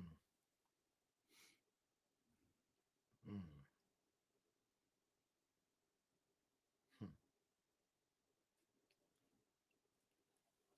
Ratings must have took a dip last week.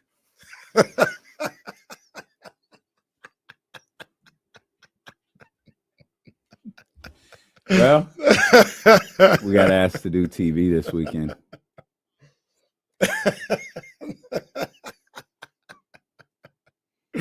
Turn this shit off.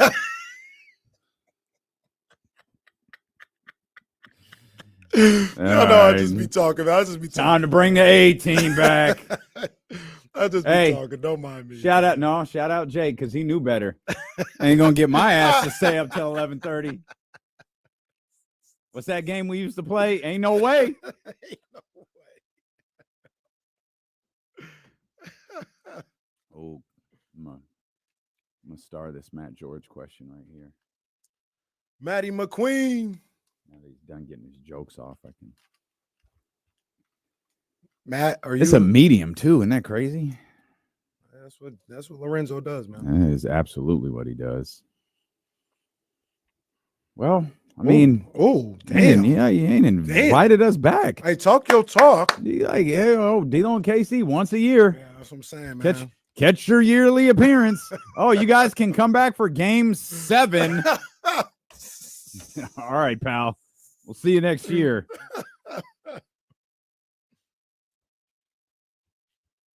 No, sorry. We got to have the junior varsity ice skating team on. I love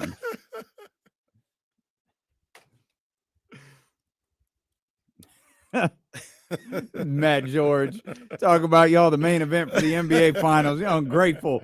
Matt George tells us after we do Game 1 of the NBA Finals, hey, we got you booked for Game 7. All right, buddy. I guess we ain't gonna be there. Guess we'll see you whenever you invite us back, which is yet to happen. But, hey, man, come on now. You already know it's a phone call or a text. Matt George, you know that. Well, he does have a point about Kenny and the station, so he does say Casey can't say my damn station right 2 times. Okay, you recognize the problem in that, right? Like, in relatively close fashion, by the way, too. It was like Matt George was with us last week, and he called it whatever, and he did it again today. 2 times. Or while Matt's on, Casey is plugging his appearance on CBS. Oh, that was a classic too. Yeah. Hey, don't they have football on this week? Pull up on us, Matt. Come on, man. What's up? What's good? Matt got football on this week? I think they do. Do they always have Monday Night Football, or is it select games? Oh, this is a doubleheader, I think. They got a double. There's a doubleheader this week? Yeah. You're not what? Not tapped into Raiders, Falcons, I think it is. Raiders, Falcons, Vikings, Bears. Vikings. Absolutely effing not. Vikings, Bears is cool. Raiders, Falcons feels excessive. Vikings, Bears is not cool. Well, what do you mean? Okay. Yeah. Caleb Vikings, Williams. Bears? No. Vikings, Bears, it's divisional round. It's There's still stories. The Bears are actually interesting. You know, I hate when the Bears are on national TV lately because they're terrible, right? But they're interesting. Caleb. Wow. Damian Barling out on Sam Darnold. Damian Barling out on Caleb Williams. Yeah. Who do you want in there? What did I do? Sims? Is that who you want to be the quarterback? No, this dude right here. What did I do? I had your back 10 minutes ago. Who do you want? Jeff George to be the quarterback? Is that what you Did want? you say Chris Sims? Chris Sims. We did 2 Monday Night Football games. Nah, it's crazy. Gracious. It's crazy. Man, I don't know why you have 2. I mean, especially at this point of the year. Man, at this point of the year, you could go on Saturday. So, like, why are you putting another one on? Well, what were you thinking with the Raider game? It's a good question. Hey, Jesse, when you get a second, can you check your email and set up that StreamYard link, an individual StreamYard link for that email from Complex? Yes. I don't even know what it is, but yeah. It's big time. It's big time. It I'll hold is. off a little bit. I mean, given the fact we just never say it. it's just best to just shut the hell up. But we might have a few things cooking for next week, so that'll be good. For sure. A Sean Cunningham special. Yeah, Jason Jones special. Oh, there you go. Yeah. All right. So the Kings get a win. I want to point out, and I know Hammer tweeted about this. I'm sure he was talking about it earlier too. The Sacramento Kings won 111-109 in a game that they shot 27 of 29 from the free throw line. That is big time. It is. That's a game they lost last year.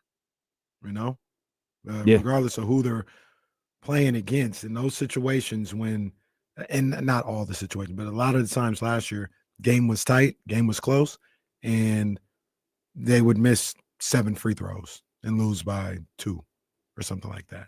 And check out the guy who made, I think, all of his free throws. Question mark? Domantas Sabonis was 9 of 9 from the free throw line. That is big time. That's big time from your center. And a guy like Domantas Sabonis, who struggled a little bit, at least since he's been in Sacramento, from the free throw line. I think Mark Jones said it earlier in the game, and it's got to be higher than that now because of that output. He's shooting like 85% from the free throw line. That is the epitome of just do your work. Like, you don't have to talk about it. You don't have to, show or anything, but you look at his 3-point shooting and his free throw shooting, and that tells you how he's been working this year. I think he's at Basketball Reference. I have him at 82.9. We round up on this show, so that's 83. 10% higher than his career average on the season. Yes. Wow. 83% for Domantas Sabonis. 43.9. We'll call it 44% from beyond the arc. Yeah, he's having career numbers. No one cares, but the man's having career numbers like across the board. Yeah, might have to amend my most disrespected player in the league. Is he? Did there were 3 freaking games last night? Did he get reference from anybody? No, Bronny got a tweet though. Bronny did get a tweet. Bronny with 30 last night. Bronny so for the Lakers, he scored 30 for the Los Angeles Lakers. No, I believe for the South Bay Lakers, if that's what their name is. Rancho Cucamonga Lakers? Yeah, they're like the Mitsubishi South Bay Lakers or something like that. I don't know. Yeah, I mean, shout out to our man. This is our guy. Shout out to Keith Smith. It's easy to get lulled into complacency when watching Domantas Sabonis. You just sort of expect him to be really good every game, but let's pause to recognize that a 32-20 game is pretty ridiculous, and Sabonis is awesome. Absolutely. That was about it. Well, I'll take it. Well, there's a tweet. Nope, that doesn't count. That's Matt George. Here's it. Oh, nope, that's from November 6th. I thought NBA maybe did something. Has he be turned into the player we wanted him to be? Like as far as the aggression and getting the points up and all that now? For sure. It feels like this year. So that's fascinating because we all wondered like where would the fallback be with the arrival of DeMar. And I don't know that anyone thought, no, Domas is actually going to score more. Like if anybody said that, they're lying. He's just all around better right now too, like at everything offensively. Absolutely. And that's the other thing, like especially since the Warrior series, right? It was always, he can't shoot. And then he's going to have to be able to stretch the floor, work on his jump shot. He's absolutely done that. This guy, I mean, it feels like, obviously, I know this isn't the truth, but the mid-range jumper that he takes, I don't feel like I've seen him miss one all year. And it doesn't even hit the rim. Like that is, once again, that is work. That is putting in the work because he is mastered. It's so far this year, mastered that mid-range shot. And then you stretch it out and you step out beyond the arc. And like we said, he's shooting 44% from beyond the arc right now. And it doesn't even feel like, I know he's taking 3 a game. It's not that high of a attempts, but it doesn't feel like he's taking 1 a game and making it. Like I'm very confident when he shoots the ball wide open 3, that it's a good shot, that he's going to knock it down. He has worked on his game, and it is shown in the production. It's shown. I always say all the time, you can tell me whatever. Oh, you worked on your game? Tell my son all the time. You get some work? Oh, yeah. I was working. I was doing it.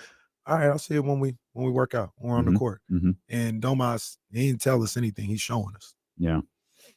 No, I'm still scrolling looking for acknowledgement of what he did last night. Goodness gracious. Well, I saw Frankie, but I don't think Frankie counts because he covers the team. There's Matt and I retweeted something from. Oh, you know what? Okay, I got an idea. I'm gonna go from Domantas to Domas because that has to be the problem, right? It's got to be Domas. That's what it is. I think that's what it is. I think we're good now. Are we good? No. Oh, okay. No. What is this? Ball. What's that? Nope. No. That got one like. Nope. We got. Well, I retweeted something. Who was this? This was Basketball Forever. Okay, I saw that. You know what I mean? They had a nice little graphic and talked about it and did the well, this doesn't sound right, but the snorting emoji. Is that a snort or is that what it is? Which one? The one with the smoke? Yeah. I think that's just blowing smoke. I don't think that's snorting. Okay. I don't know. I'm just asking. I don't know. It's funny. That's what I would call it too. It was just funny watching you try to navigate your way through that. I don't know what the proper name for it is. Yeah, like he's blowing smoke out of his nose. Because that's what would you call that? The angry emoji? I think. Yeah, angry. Or I don't know. Yeah. Or just no. It's like I'm serious. Like it's akin to strong. It's like like aggressive. Okay. Angry. They have an angry one. That's the red face. Yeah. Can you snort aggressively? Well, the Ultimate Warrior can. I'm glad you brought that up, Damian, because Domantas Sabonis went to the other galaxy that I'm from, and he had 33 points, 20 plus rebounds, and he went to the elevation of the people above and came down and ran down with rebounds and jump shots, and that's what it is. You could have led with that. I recognize that was my fault. We got to get more use out of your Stone Cold one too. We don't have to right now. Get him out! Get his ass out! That's funny. When he threw the rock over the who was it? The rock threw him over the into the river. Yeah, the rock threw him into the river, right? Because that's what they used to do, is throw each other into the rivers. Didn't he told, but Stone Cold, he had a belt and he said, "Go get it" or something. Yeah, he threw the Intercontinental Championship into the water. Yeah, he got go get belt. Go get it. You're gonna need a snorkel because you probably can't swim worth a damn. And he started throwing stuff. That's right. Mm-hmm. That's right.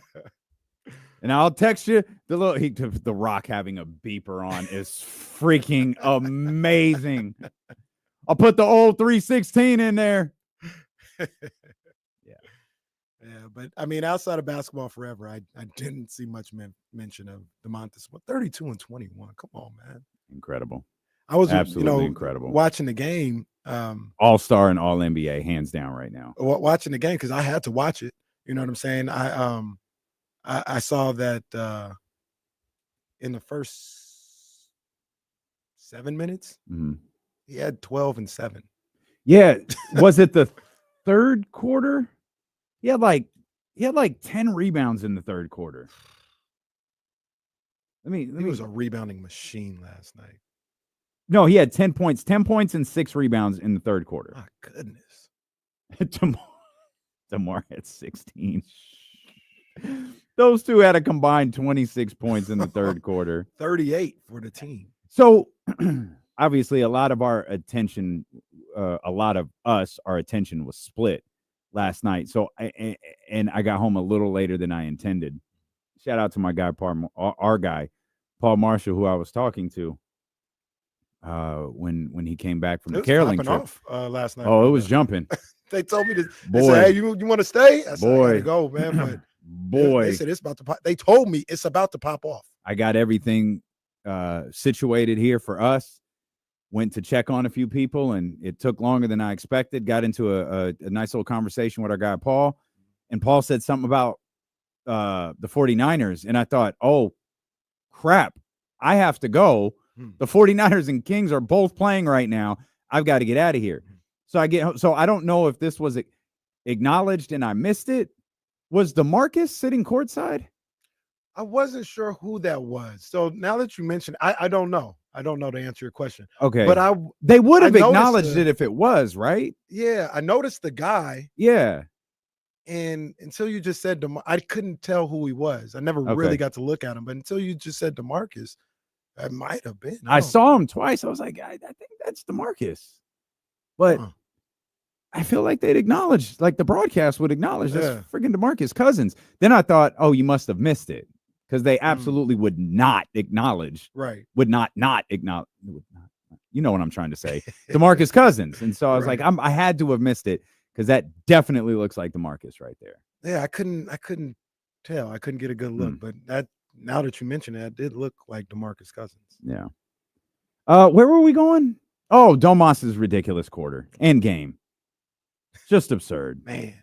Just absurd. What a season Domantas Sabonis is having. And then we talked about it a little bit, but I mean, hell, this is kind of the difference between last year and this year. You know, when you're not really playing your best basketball and Sabonis is doing good and Fox is trying to find his groove or vice versa.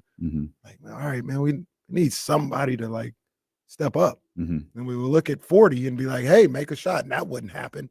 Then now you've got a guy. Well, now he's this damn player of the week.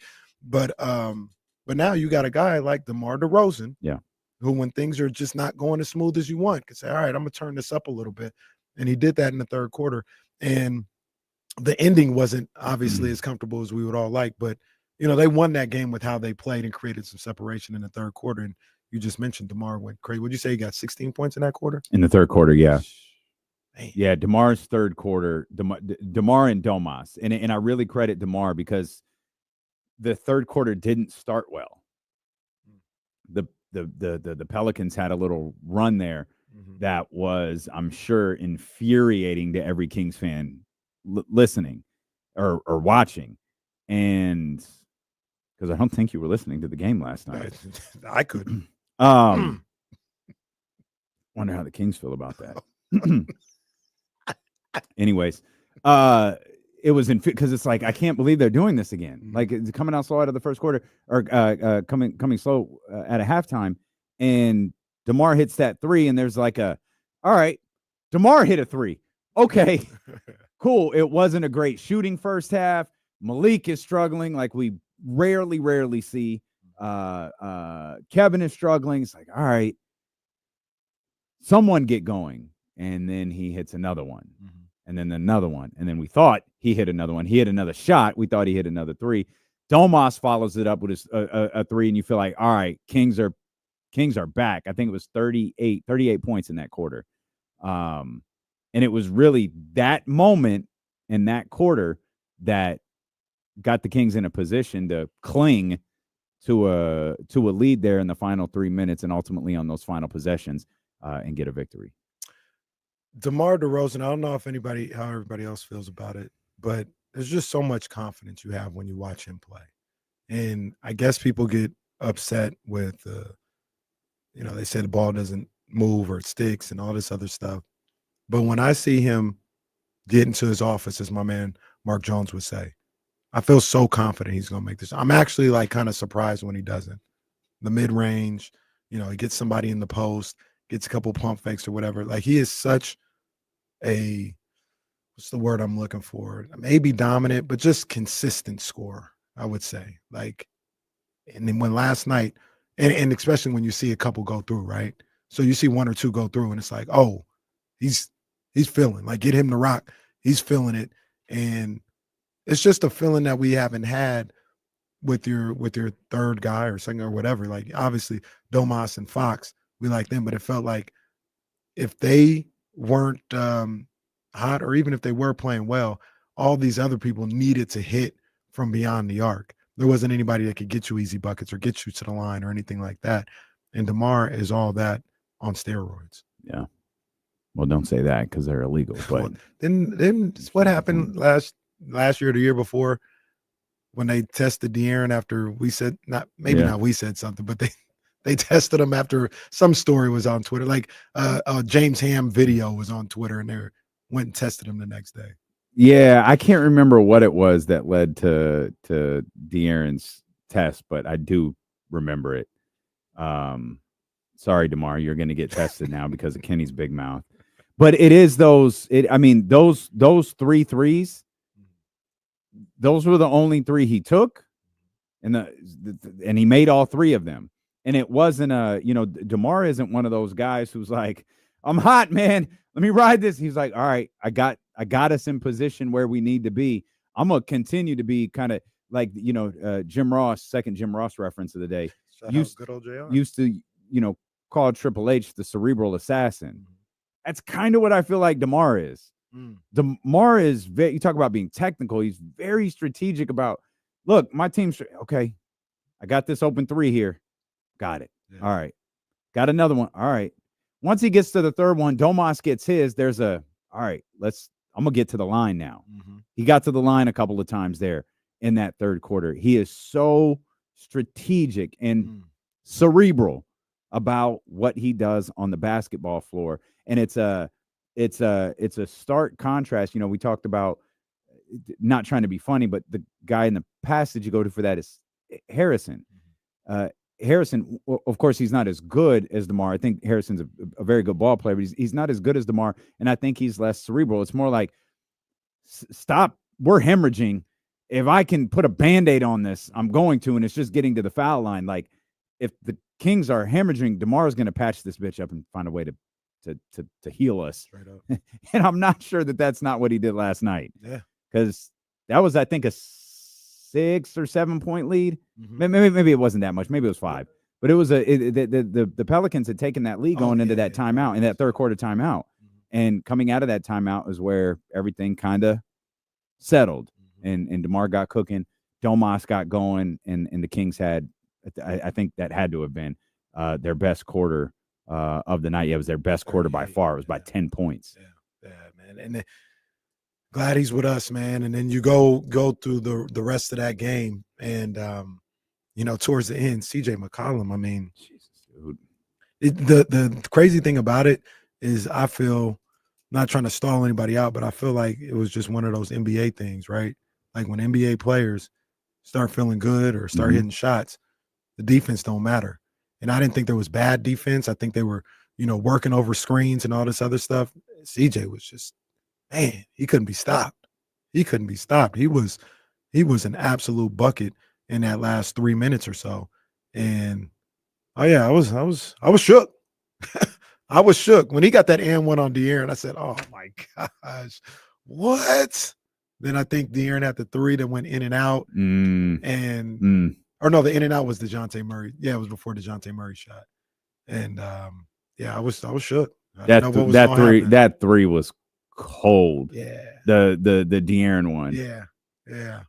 So glad they got that win. Now I look ahead a little bit with these guys, and a lot of people, the big discussion that we would have was, what would yesterday prove to you or anything, or show you? Didn't really show me what. I'm just glad that they got the W. But now I'm looking at these next 5 games, and this says so much to me about this team. You got 5 games in a row at home. You got Denver Monday, Lakers Thursday and Saturday. Denver's here? Denver's here. Okay. Denver Monday, Lakers Thursday and Saturday at home. Pacers on Sunday. Detroit on, I believe, Thursday. Day after Christmas. Yeah. I need. Don't do this. No, don't do this. No, we're gonna do it. We're gonna do it because they need to have these type of expectations. Don't do this. I need 4-1. I need 4-1 at minimum. You have to have that. I don't look at it a situation where they go 3-2 in those 5 games and say like, no, it's okay. I need 4. If this stretch is gonna tell me a lot about who they are. A lot about who they are. I need at least 4-1. Why? Because you've got 5 games against teams that are about on your level. right? On your level or below. We can debate with Indiana. I'm going to show some respect to them and say they're on the Kings level regardless of their record. Detroit's a little below. Yeah. Like you're at. Yeah. I don't think anybody believes they can continue to play the way they play at home and be a top team. Sure. So it's got to change at some point, and this needs to be the start of it. Like, if you want to change those fortunes, this is it. I need 4-1 minimum at the crib for these next 5 games. If you give me 3-2, or 2-3 would be just a calamity. But if you give me 3-2, I can't be that confident moving forward because you still haven't figured out this home situation. That would be 8 out of 10 if they pull that off. 8 out of 10. Well, yeah. Do it. Do it. I that's what I need. Like I said, if we just I don't really care which games it is because they're all pretty much even. They come out of this 3-2 and they're what would that? They'd probably be 1 game over 500 after. What'd you say 3-2? Yeah. Yeah, they're because they're 500 now. Right. No, nobody would be like, oh no, they're good. They're good. They go 4-1. That would put them 2 games over. Yeah. No, because they're 500. So 4-1 will put them 3 games over. Sorry, I got you. Yeah. I got you. Yeah. If they go 4-1, it's like they're 4-1. Right. So yeah, like that's the difference. That's the difference about we talked, going into that game last night about how people would feel. That's the difference between being 1 game over the stretch and 3 games over. 3 games over probably puts you. Well, looking at a 7 or team, 6 looking at a like team like I, obviously this is going to change as we move along one way or another. The Warriors right now are the 5th seed. They're 14-10. That's 4 games over. Mm-hmm. The Clippers are 14-11. They're the 6th seed. It's 3 games over. Mm-hmm. That's kind of what we're talking about right now. If one of those wins come against Denver on Monday, that really helps you because it pulls Denver back a little bit, who's 12-11. Obviously, you beat the Los Angeles Lakers. Hell, do what Kenny's talking about and lose to Detroit. Beat the Pacers on principle always. Always on site. But if you happen to lose to Detroit and you're able to get 2 wins against the Los Angeles Lakers, I know we're all going to be pissed off. But still, get 2 wins against the Los Angeles Lakers and wins against the Denver Nuggets, and on principle you beat the Pacers. Mm-hmm. That's going to do you a whole lot of favors moving up these ranks. Man, and you talk about 8 out of 10, that would actually be like what, 6-7 games in a row? 8-9 games in a row that you've in won? the scenario I just presented where you lose to Detroit. Yeah. Let's do it. I'll take it. I'll sign up for it right now. Because they're at 3 right now, right? So the last one you called for 4-1, so it'd be 7 games. It'd be 7 I'll straight. sign up for that right now. It'd be 7. It'll be straight. a Detroit loss and it'll piss people off. Yeah. But I will sign up for that today. And we won't have a show the next day, so who cares? We'll come back. Math will continue to beat our ass live here on Sacramento Sports Leader, ESPN 1320. That ain't fair.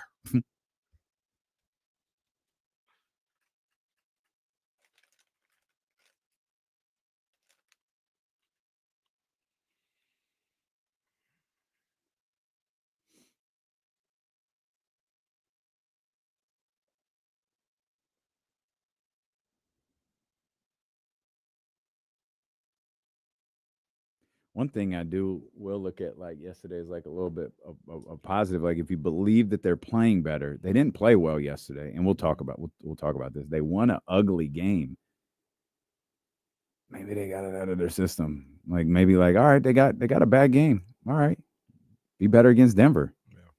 Yeah. They play like that against Denver, they probably got their ass kicked. Oh, that reminds me. There is a squirrel update. If you guys want it now or on the show. We're hot into the Kings right now, so I don't know if it needs to go on the show. But okay, at some point, there's a squirrel. When have we ever just been like, "Hey guys, let's just do sports all show"? Well, the Kings are cooking right now. Remember the last time you thought something wasn't show worthy, and you it was the greatest story of all time. You told Patrick Willis to piss off and get out of your face. Hey guys, no big deal, but I punked Patrick Willis. Patrick Willis, my boy, man. Never. Never.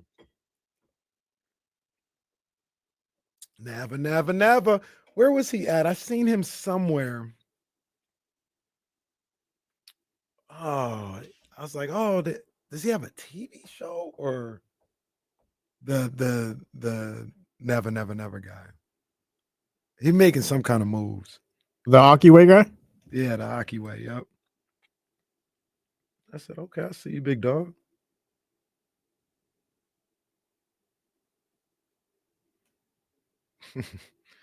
Nico got his jacket back. Did he? Oh, man. What a saga. What a saga. Good for our boy. Oh, we're giving away tickets to Kings games now? Oh, that's what we doing? Okay. Okay. They know what's going on. They should be like, all right, we're done with these guys.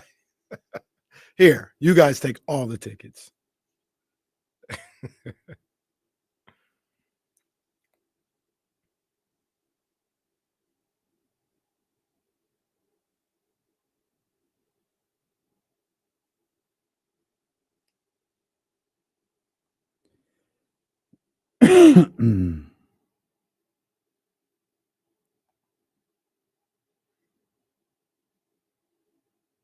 Wow. Oh, that's not official. Okay. Okay. He emailed the wrong Jesse. That is hilarious. He emailed some other person named Jesse. Stand by. Here's the oh shoot. Well, hopefully that person can keep it secret. Crap. You might have to navigate this a little bit. Let me know if you need help. I'll forward you the email. That's absolutely hilarious that he emailed the wrong Jesse.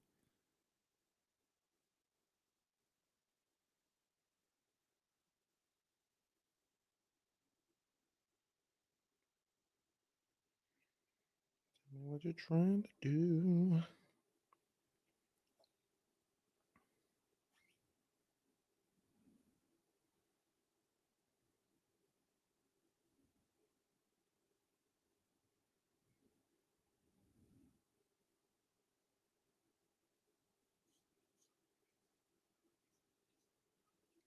Yeah. That's what I'm leading with.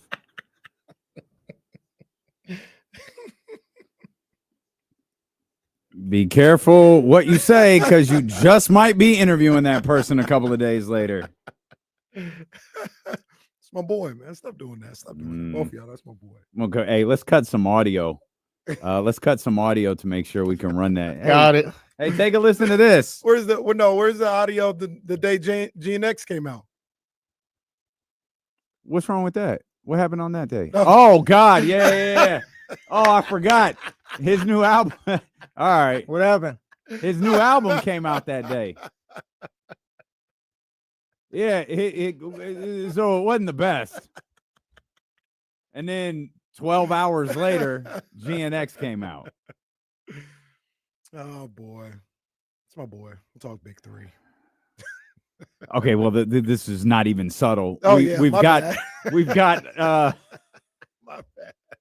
we have we're on an us and a random Jesse in the company is on an email chain to have Ice Cube on the show next week. Some Jesse in Boise. Shout out whoever Jesse Moore is. Like he's like, yo, I get to interview Ice Cube. Like, this is awesome. Buddy just won a contest great. right now. Yeah, like, babe, you won't believe it. I get to talk to Ice Cube.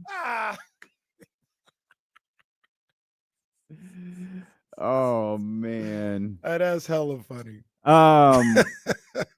We'll get back to the Sacramento Kings coming up here. Just got word James is out today, so we've got plenty of time to talk. I wish and it's Deuce's gimmick, but I wish I had the Undertaker music to play for us right now. It's over for you boys. I held on to a last little shred of hope for your San Francisco 49ers, but the season essentially comes to an end last night with a loss to the Los Angeles Rams. For those watching on YouTube, may see a clip later. I don't know. It's 49er Friday. I still got the Niner gear on today because your boy, KC, the Niner gang general, I'm going down with the ship, man. I'm going down with the ship, man. We ain't going nowhere. I'm right here. You can find me. And yes, it is over. And I don't even really know where to start. I mean, the longer conversation is going to be what we talk about with Devondre Campbell. So I'll just say Brock wasn't good last night. He wasn't. And now the evidence that we continue to have with him in bad weather, it's looking like it's real. And he's going to have to figure that out. Kyle Shanahan's going to have to figure that out. We'll get there. Go ahead. Kyle Shanahan's going to have to figure that out. Yeah. And they're not always going to be able to play in good California weather. And they're going to have some games that are must-win games that he's going to have to perform better than he has in the past in the elements, whether it's in the rain at Levi's, whether it's in the snow in Buffalo, because it snows in New York. It snows in Philadelphia. It snows in Washington. It snows in Chicago, Green Bay. You may have to go to these places in the playoffs, in must-win games, and you're going to have to perform. And yeah, you're going to have to be able to perform in the rain in Santa Clara, though, man. No, that's what I'm saying. Like, you can't escape it. Yeah. You can't escape it. Yeah. You're going to have to play better in whatever elements that you're playing in. That it rained in the divisional round last year in San Francisco. So you're not going to escape it. You're going to have to play better. And that's one of the knocks on him that, I was just kind of waiting to see some more evidence of it. And I've seen enough evidence where it's not there. It rains in Seattle. What if you're there in a must-win game? Yeah. In that situation. So, he didn't play well at all last night. A lot of people were asking, like, are you still paying it? Like, yeah, that I haven't wavered on that. He's your starting quarterback moving forward. But he's got to get better. He's got to work on his game. I don't think it's outrageous for people to bring up. But this will be a second full season, right? Mm-hmm. It will likely wind up his worst. Mm-hmm. Statistically, it's not going to be as good as last year. Obviously, from a team perspective, it's going to be by far his worst. Yeah. Statistically, though, I think he's already surpassed the number of interceptions he had last year. I mean, not quite, 8 versus 11, but yeah, I don't feel like the numbers are going to be there for him this year. So I understand people asking the question. I'm with you in the sense that it's your starting quarterback, and it's very difficult to get a reasonable signing. Mm-hmm. Like normally, next guy up. Mm-hmm. Brock Purdy is Jordan Love was next guy up. Jordan Love got the money. Like that's what Brock Purdy is going to be. Do you use? Because we can all agree, before and after the Cowboys made a mistake giving Dak all that money, right? I wouldn't have given it to him. Yeah. Because the next highest annual average is Joe Burrow at 55. I feel what's Dak's average? 60. Oof. That's $5 million. That's Doesn't seem like a lot or whatever, but in that term, that's a lot of money. No, that's a lot. Normally they increase by $1 million to $1 million to maybe 2.5 at the most. I remember when Russell Wilson signed his deal, he jumped by just a shade under $2 million, and that was a lot. Mm-hmm. So Dak going 5 up on Joe Burrow is a ton. Mm-hmm. That's twice as much as what we normally see. Because we were talking about earlier on the insiders, and like I said, Burrow's 55, Herbert's 52, Tua's 53, Goff 53 as well, and Lawrence is 55. I feel like that's the number you go off with Purdy rather than 60. Well, the killer is Love is 55 as well. The two killers, and possibly 3, but we'll just stick with the 2 is Dak and Trevor Lawrence.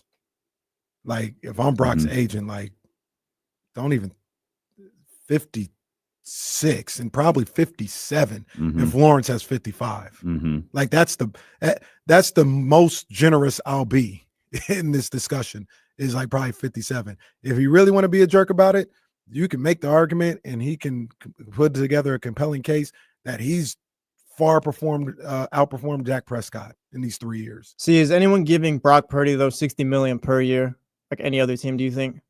I feel like if you were to ask around the league, and I'm just guessing at this point, but they'd probably see Brock more as like a Goff, Tua type right there, rather than like an Allen who deserves that kind of money. So are we? So, I don't think the Niners are gonna have to give him 60 because I don't think he's gonna get that around the league.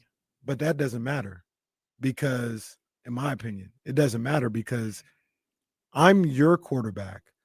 You don't really have any other options. I'm asking for 61, or I don't play, or I hold out.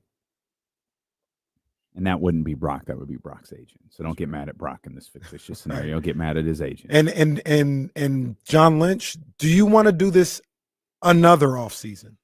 Do you want to do this another summer? So that might be some of your best leverage right there. You just did this. Look what it got you. The hell, this is, you want to do this for the 4th straight summer? Wasn't it Debo, Nick, Brandon? Yep. Were Debo and Nick the same year? That's what I can't remember. They might have been. Okay. They might have been. I can't remember, But your 4th player, right?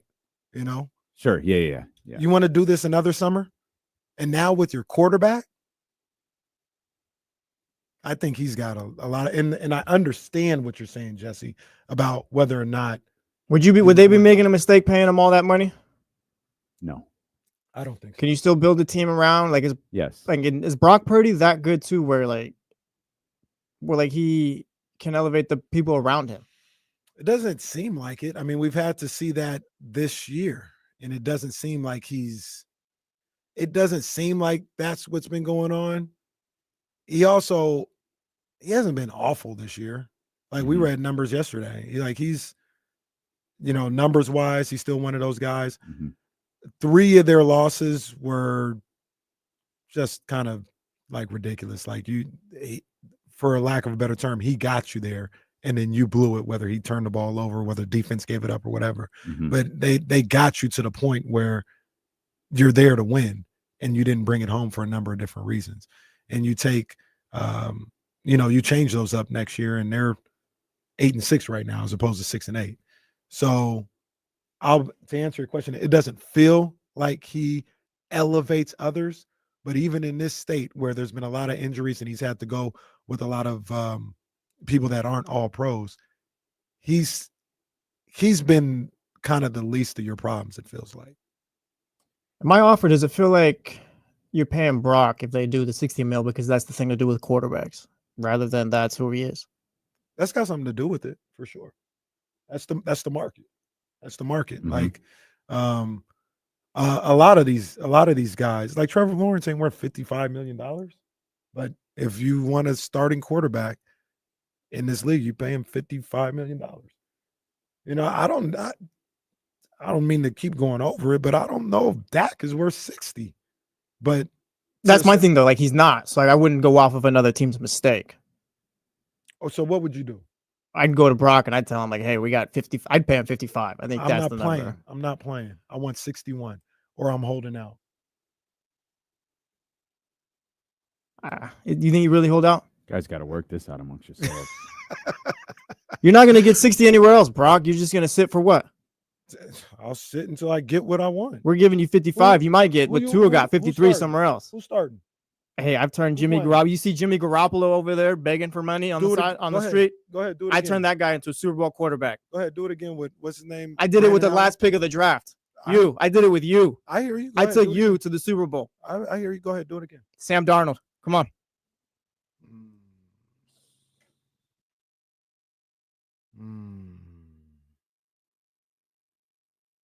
You're a terrible negotiator. Sign the paper, Brock. I'll see you later. Well, look, number one. Jesse's going to do the old sales technique where he puts the pen on the paper and slides it over. No, number one, if I say no, I'll get whatever my market is somewhere else. I'll get $30 million, $40 million somewhere else. I won't play next year because you're going to have to start Sam Darnold. Well, what are you playing hard to get here for if you're going to just sign that somewhere else? Because you should give me 60 because that's the market. I'll flip this over though. Well, Brock, the thing is Jerry Jones is close to a home and he gave Dak 60. We're normal here. So I'll flip this over, and I thought about this too, and I kind of know what Dame might say. and what you might say. Should Brock give it? If Brock believe in his agent, and they've done the research, and they say you deserve or you could get 60, should he give a discount? No, if you could get 60, my thing is that I don't think he's getting 60 anywhere else. I don't think he's getting that around the league. I don't think the league views him as Allen, Lamar. Like those guys will get 60. Like those are like top tier. Like yes, these could be the best quarterback in the league. I don't think the league views him as that. You think Dak would have got 60 anywhere else? From like a desperate Raiders team, I think the league likes Dak more than others too for some reason. But Dak was an MVP candidate at once. I don't want to be too disrespectful. Because I thought about 60 it. was too much though. I thought about it. I thought about like, hey, what if Brock? You know, you're a guy that was making $17 an hour, 2 years ago, and if the Niners come to you saying, hey, here's 45 per, 50 per, you're just gonna turn it down? Like, no, take that money, like going from rags to riches. And I was gonna ask you guys about it, but I'm sure you guys will be like, no, we ain't taking no discount. You ain't taking no discount. Oh, you absolutely don't take a discount. So I don't even think 55 is a discount either. I think that's. But I think you might be, Jesse, looking at this wrong, because I don't think it's necessarily the best player gets paid the most. It's like Josh Allen probably at was one point the highest paid quarterback. Like Joe Burrow was probably at one point the high. It's just where you fall in the line. But what am I going to hand that out if I don't? What am I going to hand that out to you for if you're not getting it anywhere else?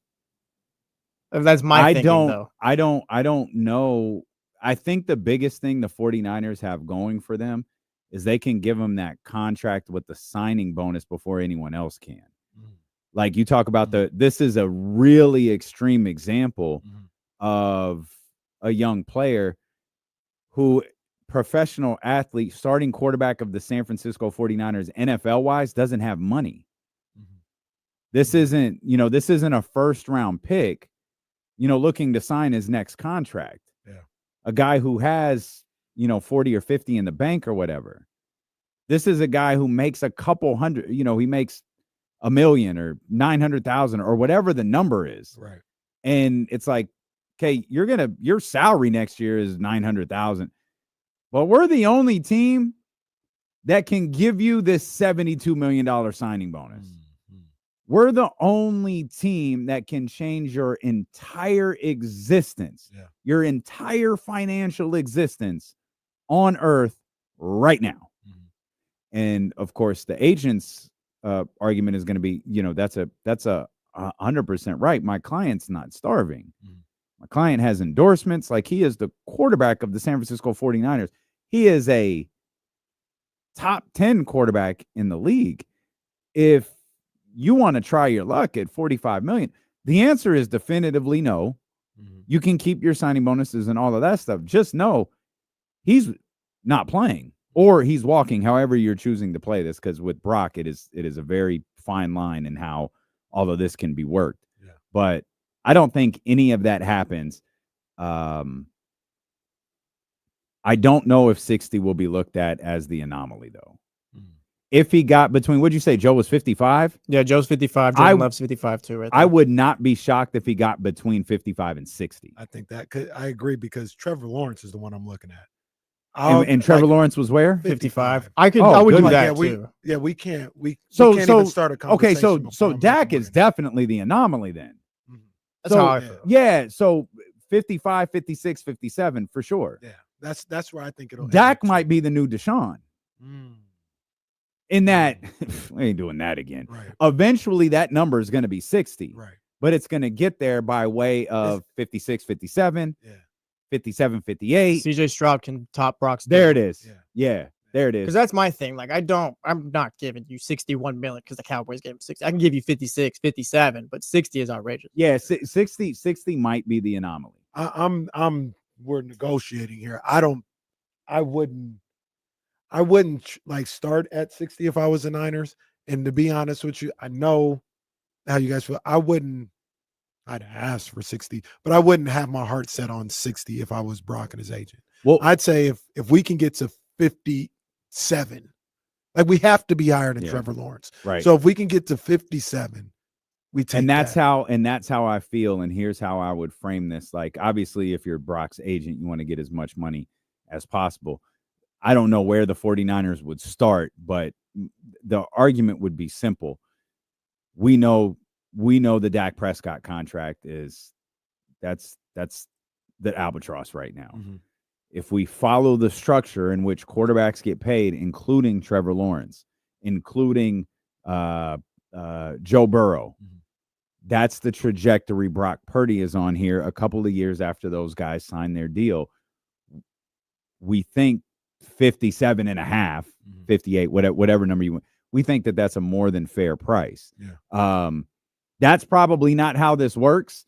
They probably start at 62, 63, and they work with the same rationale that I'm working with, in that, well, the contracts move up, and up in this increment. The contract is 60. Why not? Look, we're just looking at the history of quarterback contracts. And then you work to the fact that the Dak Prescott contract is trash and the entire league knows it. And then that's how you wind up on 57, 58, whatever. Yeah. The other component to this, though, that may work in Brock and his agent's favor, that I'm just thinking about, if I was John Lynch and Kyle Shanahan, I'm not going through this stuff again. I'm not. So we need to get this taken care of before the draft. To be honest with you, because I know there was a report, I think last week, that the 49ers still intend to pay Brock whatever they need to pay him. Negotiations should be happening now. Let's try and get this done before the season is over. I'm not going through this summer. Even I'm pushing up the time limit, because I don't even want to go through this at draft night. Like, I don't. If the 49ers, they've got too many things that they've got to worry about outside of paying their quarterback. Let's get this taken care of. We're not having no drama. We're not doing none of that. We're not having no holdouts. Like, let's get it taken care of. I want to get, if I'm Kyle and I'm talking to John, or if I'm Kyle and I'm talking to Jed, we need to get this taken care of. But one way or the other, you're going to pay him and it'll be done, or you're not. And let's use that to trade at draft day or whatever. But we can't go into the summer with this. So, like I said, I don't know necessarily who that benefits. Seems like maybe Brock's people, but I'm not going through this again if I'm them. You said something earlier that was really, that I was thinking the same thing when I was thinking about this, and you're spot on. Well, we spend too much time together. Is I did think about, is this year the worst that Brock Purdy will be? And I think it is. I think this is the worst of Brock Purdy. He's got no. Well, that's a variation of what I said. I said this is the worst Brock has been. You don't think so? Okay, I might have heard you wrong. Do you think he can be worse as a quarterback? So that's actually a far better statement than the one that I made, or a far better question than the statement I made.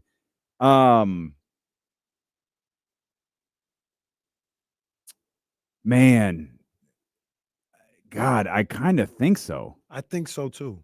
I could be wrong, but I think so too. Because people talk about his personnel. I mean, that interception at the end of yesterday's game, that was tough. That was bad. And that's so the weather thing. Like I said, I led off with it. That's something that has to be looked at, and he's got to figure it out. Maybe Kyle, with the way you coach with him and in different elements, has to be accounted for now, and that's a bit of a problem. But you talk about personnel. I mean, I'm assuming this might be the worst personnel he'll ever play with. I mean, he's playing with Garendo as his running back. Trent Williams has been out half the season due to injury. Kittle's missed a bunch of time. Ayuk missed half the season. What was the Kittle number yesterday? Oh, what's it? It was like 60. It was either 62, 63, or 64. I just knew he was going to get it. But he got 61. I stopped watching, or I stopped paying attention because I had Debo in the over, and I saw in the third quarter that wasn't going to hit. Prize Picks, with the exception of God bless Domantas Sabonis, Prize Picks beat my ass in the worst way ever yesterday. Oh, Malik. Yeah. De'Aaron. All bad. I had Debo too. So Domas did his job. Domas absolutely and did Kittle, his you're right. job. I have more than 60 and a half it was 61. So so you hit the I number. hit it. Oh, okay. But just think about somebody who had wow. less. Yeah. You know what I mean? That's crazy. Wow. I thought you missed it because I thought the number was like 64. No. The one that I just barely missed was Debo. 52 and a half. He had 16. I just barely missed it. Just almost. Yeah, just this close. Just a bit outside. So but I think this might be the worst personnel he's gonna have. And this is the season that he's had. He's had his struggles. It hasn't been smooth. Yeah. But I do believe that this is the worst he's going to play in his career. I think this is like the floor for Brock Purdy. I guess that's a better way of saying it. Okay. This season, which hasn't been great, but it still hasn't been like awful. Mm-hmm. I think this is the floor for Brock Purdy. What you think, Jesse? You think he can play worse? I'm fine saying this is the floor. I don't think he's a bad quarterback. Like, he's a great quarterback. I think he's top 10 to probably about 6 on his best day or whatever. So, like, I don't even think he's necessarily bad this season. They just running backs were in and out the door, whether it was Jordan Mason, Christian McCaffrey, Garendo seemed like he was out, came back on a sprained foot or whatever. Brandon Ayuk tore his ACL. Debo Samuel, the best of him was last year and before that. They couldn't get going. That's all it was. I don't think it's more so on Brock rather than that's just what it was with the offense. 15 touchdowns, 8 interceptions through 12 games this year. 31 touchdowns, 11 interceptions through 16 games last year. I think Brock Purdy's good enough to where he'll keep you at least around 500. I saw a number yesterday where I think he's updated numbers are 15 and 9. I had that stat sheet pulled up during the game yesterday. 15 and 9 are his updated numbers this year. I saw something yesterday where his yards per attempt led the league.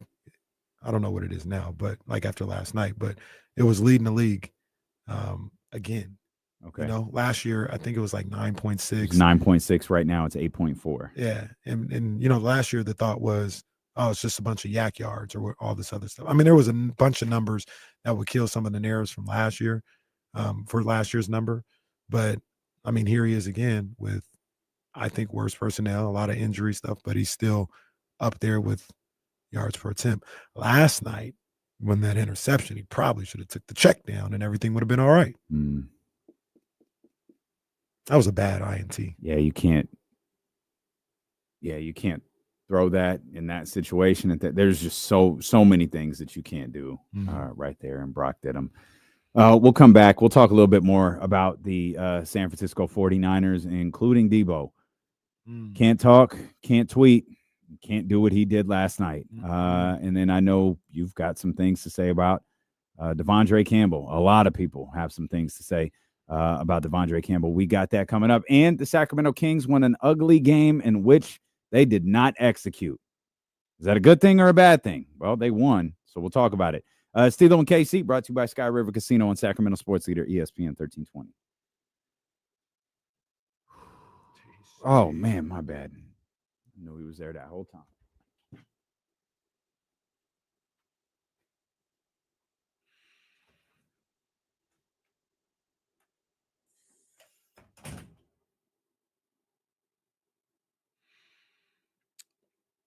LA Dave, I mean, I know you don't like Brock Purdy. That's been clear. That's literally the only thing you've typed for the past hour. And that's fine. That's your opinion. There's a lot of evidence that supports that he's a top 10 or around top 10 quarterback, more than the opposite. So, sometimes you just go with like your eyes and what your eyes tell you, and that's fair. I do that all the time. My eyes told me Brock was a top 10 quarterback before he had the accolades and the numbers. Your eyes are probably telling you differently. And that's fine. That's fine. But we get it. We get it. You don't think Brock Purdy is any good. We've seen the last 7 comments that you've made that have talked about that. So point noted. Thank you.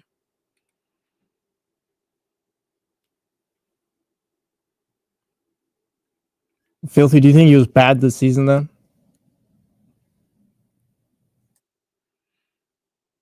Because I don't think Brock was bad this year. It wasn't bad.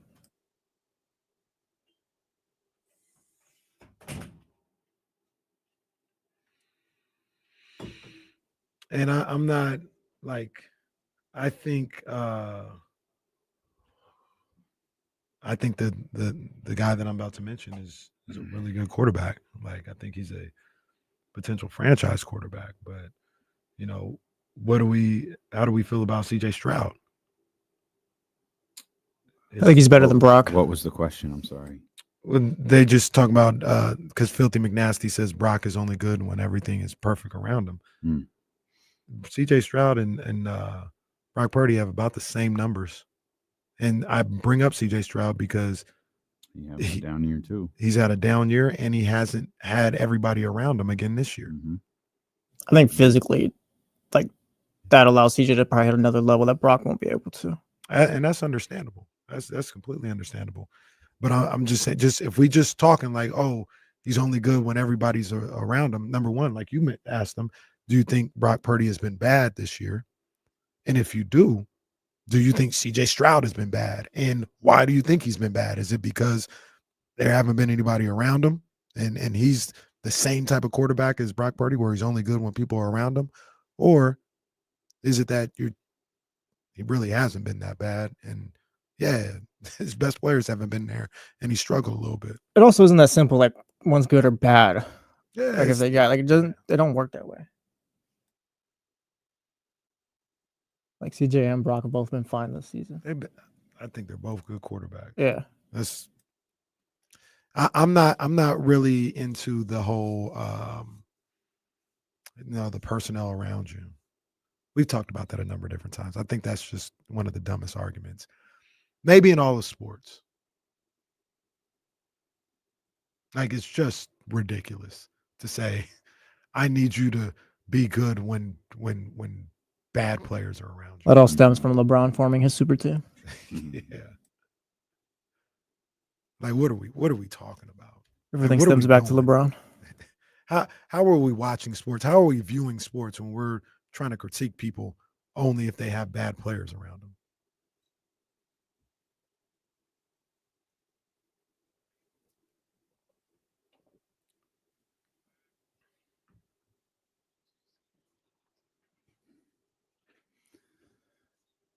Let's let our boy cook. Elk Grove Kia Talk line 916-909-1320. TC, go ahead, my brother. Yes, sir. What's up with my two brothers before we get started? What's good, TC? Oh, just vibing, man. Hey, we said it ain't over yet, so we're gonna let it play out how it's gonna play out, but we already talked about it. I'm not giving that dude 60 nothing, bro. Period. The most I'm going with Brock, bro, is 4 years, 40 million, bro. That's it. 4 years. TC. TC. Do you mean so? Hold on. You mean 40 per year? Yeah, you're wrong either way. But do you mean 40? No. He said 40 for the whole thing. He said 40 per year. Oh, yeah, you're wrong either way, but that's a little more acceptable. Yeah, listen, D-Lo, Kenny, I ain't that crazy. I'm not even going to shortchange Brock like that. Talking about give him 40. No, I'm talking about 40, but I'm not going higher than that, bro. And if you don't want to play on it, bro, regardless of what we pay him, if we thinking about paying, we still got to draft the quarterback, Doug. Period, point blank. Dude, you can't throw in the – listen, we don't know if you can throw in bad weather. We don't know what's going on with you, Brock. You a good dude, though. He's elite at not being rattled, and he's elite at throwing in a spot, hoping that his receiver's going to be there, bro. That's it. That's not accuracy. That's him throwing to a spot, anticipating that his receiver's going to be there, bro. That's it. I'm not giving Brock no 60, 70 million, bro. I'm not saying we got to cut him, trade him, or none of that, but I'm not giving that dude 60 million, bro. Period, point blank. You already know about Shanahan. He got to go, bro. Bring a new coach in here. Let him run with Brock for a year. Brock, you can play under this year, or you can take this 40. If you don't, I'm with Kenny. I don't want to hear none of that. I'll sit out. No, we'll sit out then, bro, and we'll find the next guy up. Period, point blank, dude. That's all I got. Who's the next guy, TC? Who's the next guy? Who the coach? No, both of them. Both of them. No, both of them. The coach and the quarterback. Who's next? Right now. The quarterback. Listen, I'd trade up for Shador if it was my. How are you gonna trade up for Shador? How are you gonna do that? lose out the games and get your top 10 pick. And as far as coaches, bro, I'm going to get somebody that's going to be a leader of men, Kenny. I'm going to go get a Rex Ryan. I'm going to go get Mama get him off the phone. Get him off the phone. Get him off the phone. No. Let me be clear what just happened. I'm saving TC from himself. Oh no. No, I'm saving TC from himself. I didn't even dump that. Oh, He said it. He said it. I heard it. He said it. I heard no. TC, no. That's a leg drop right there. See what happens when you get people in the pressure cooker? See what Wow. happens? They just say anything. Rex TC, Ryan. no. TC, come on, big dog. Wow. By the way, those making around 40 million in the NFL, Stafford, Rodgers, they're 37 and 40. Derek Carr's getting 37. Kirk Cousins getting 45. So that was crazy. That was Rex Ryan. Jeez. that man Wait, no. Hey. with bass in his voice. Yes.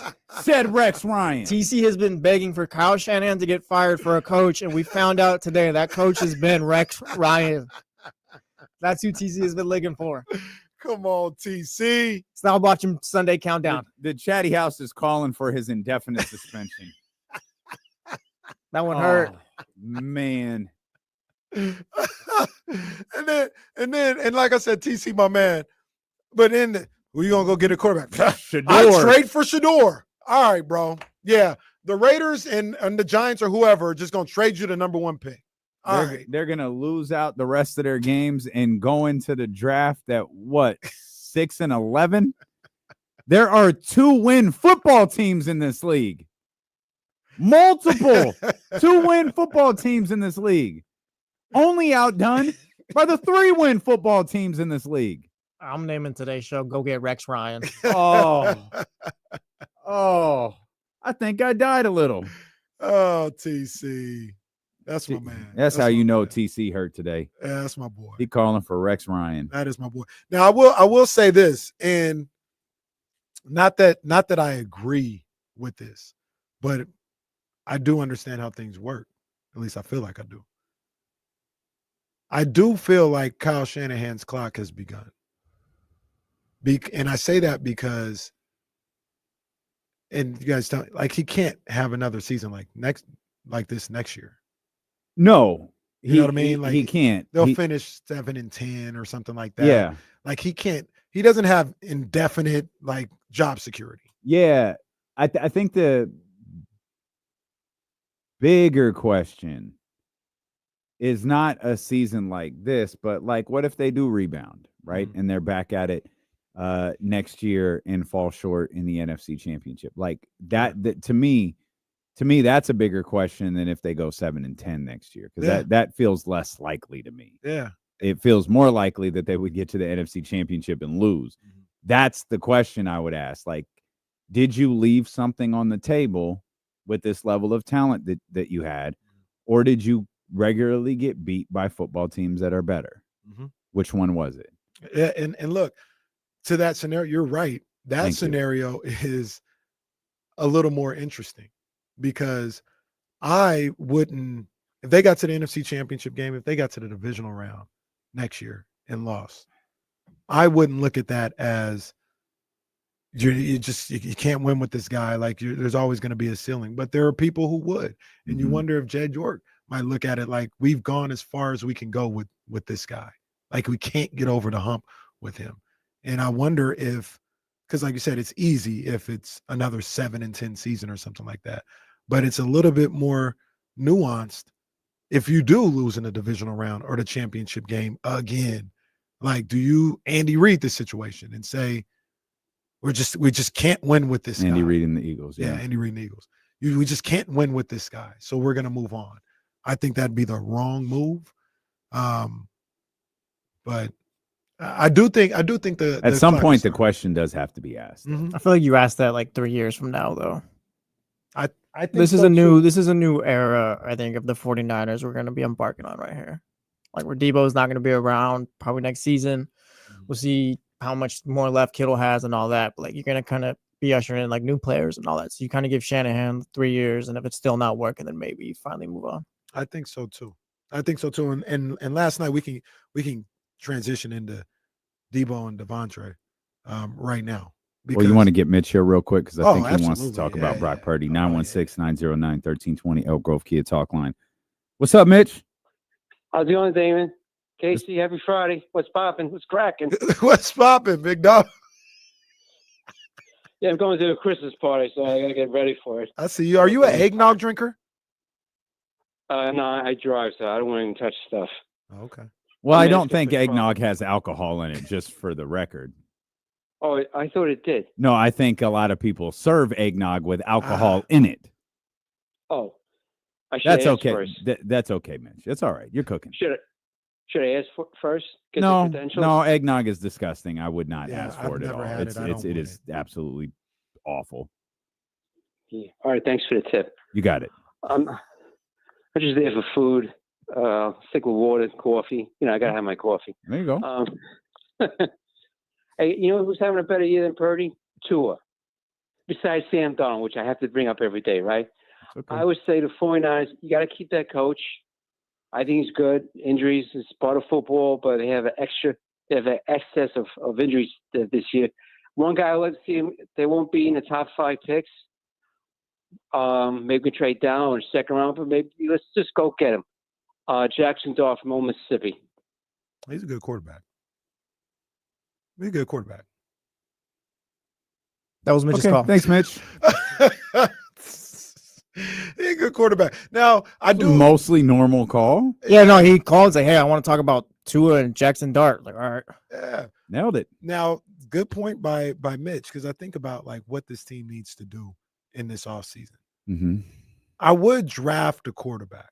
Now, this isn't drafting a quarterback to replace Brock Purdy or anything like that, but I don't really need the Brandon Allens.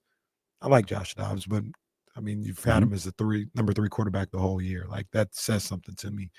That at least how you feel about Josh Dobbs. So I definitely would draft a quarterback. 4th, 5th round. If we got an extra 4th rounder or something like that, maybe look at a QB in that respect. But to just kind of get a different quarterback room going on, and somebody that if Brock goes down, that you can build up, or who can show you something. So that's a good point by Mitch. I agree with that. TC's not done. He's now texting us more of his thoughts. Oh, I didn't even see. He still has some opinions he wants to get out. And TC says, not tripping, bros. Just over whack ass Kyle, not paying Brock 60. Love y'all though. Thank you. Very polite. That's my boy. No, you tripping. You tripping No, talking about bugging. Rex Ryan. No, that's You crazy. definitely tripping over talking about Rex Ryan. That was crazy. Absolutely crazy. Even Rex Ryan thought that was wild. And Zabo understands the rules. Texting during the show is a crime. Zay absolutely understands. You want to talk about Devondre Campbell? Yeah, man. That was, to the best of our knowledge, the man didn't retire. He just didn't want to play. Yeah. That's the way it's been framed to us. So go ahead. That was an utter and complete embarrassment. And I'm going to check again here at 128. Is he still on the team? Is he still there? He is officially, but Nick Wagner was tweeting out, like Kyle Shanahan basically said, like, yeah, he's not going to be with us past this week. Yeah. Okay. Kyle, he said that today. Okay. We got to get some formalities. We got to get some legal things taken care of, salary cap, making sure we're in compliance with the NFLPA and all this. Yeah. Who was calling for him being Mooney? Someone said he's probably going to get cut. Moody was said him, that. yeah, okay. Well, I said it. And then Moody said it. Okay. And then every goddamn body else said it. You said it before Mooney did. Yes. Everybody said it before. Oh, Get him out. okay. That I didn't even know what happened yet. I was like, wait, because I saw Kyle tell the story, Shanahan. And then I saw the Mooney in the locker. I was like, oh, okay, this went weird. Yeah, that was ridiculous. It's not something you see very often. No, it's indefensible. It's indefensible. And, I talked about it on the Insiders. We'll start with Devondre Campbell. You are a guy you're in the NBA, or excuse me, in the NFL. I respect that. You've had a career. You've been in there a couple of different years. So I'm not trying to disparage that. But you were a injury replacement for Dre Greenlaw, who was going to be out for the majority of the season with a torn Achilles. That's what you were. Mm-hmm. And when you got here, we not planning on keeping it on the low. You know what I mean? It's part of the evaluation, but it's nothing we had to go to the mountaintops and talk about. But since you want to be the story, since you want to, puff out your chest and feel, well, let's talk about your performance this year. It's been ass. It's been terrible. You are a huge reason why we lost the first Rams game, because you couldn't guard nobody. You couldn't cover anybody. You sucked. That's just what it was. All right?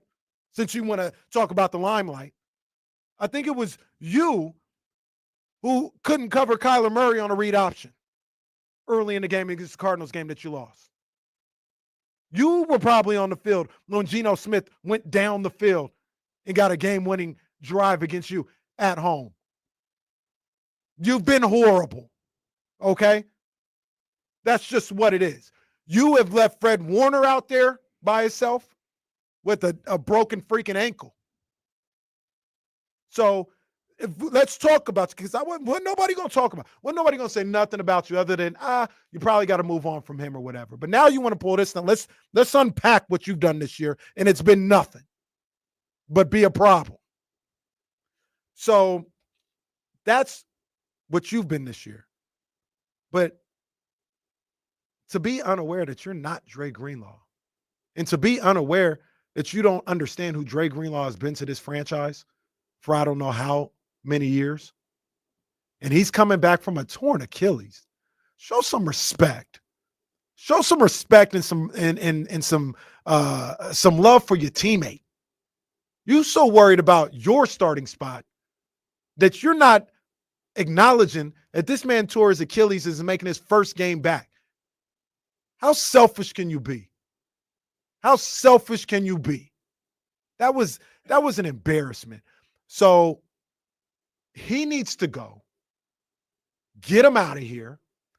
And what he did yesterday was just a microcosm of what I've been talking about since July. There were too many people in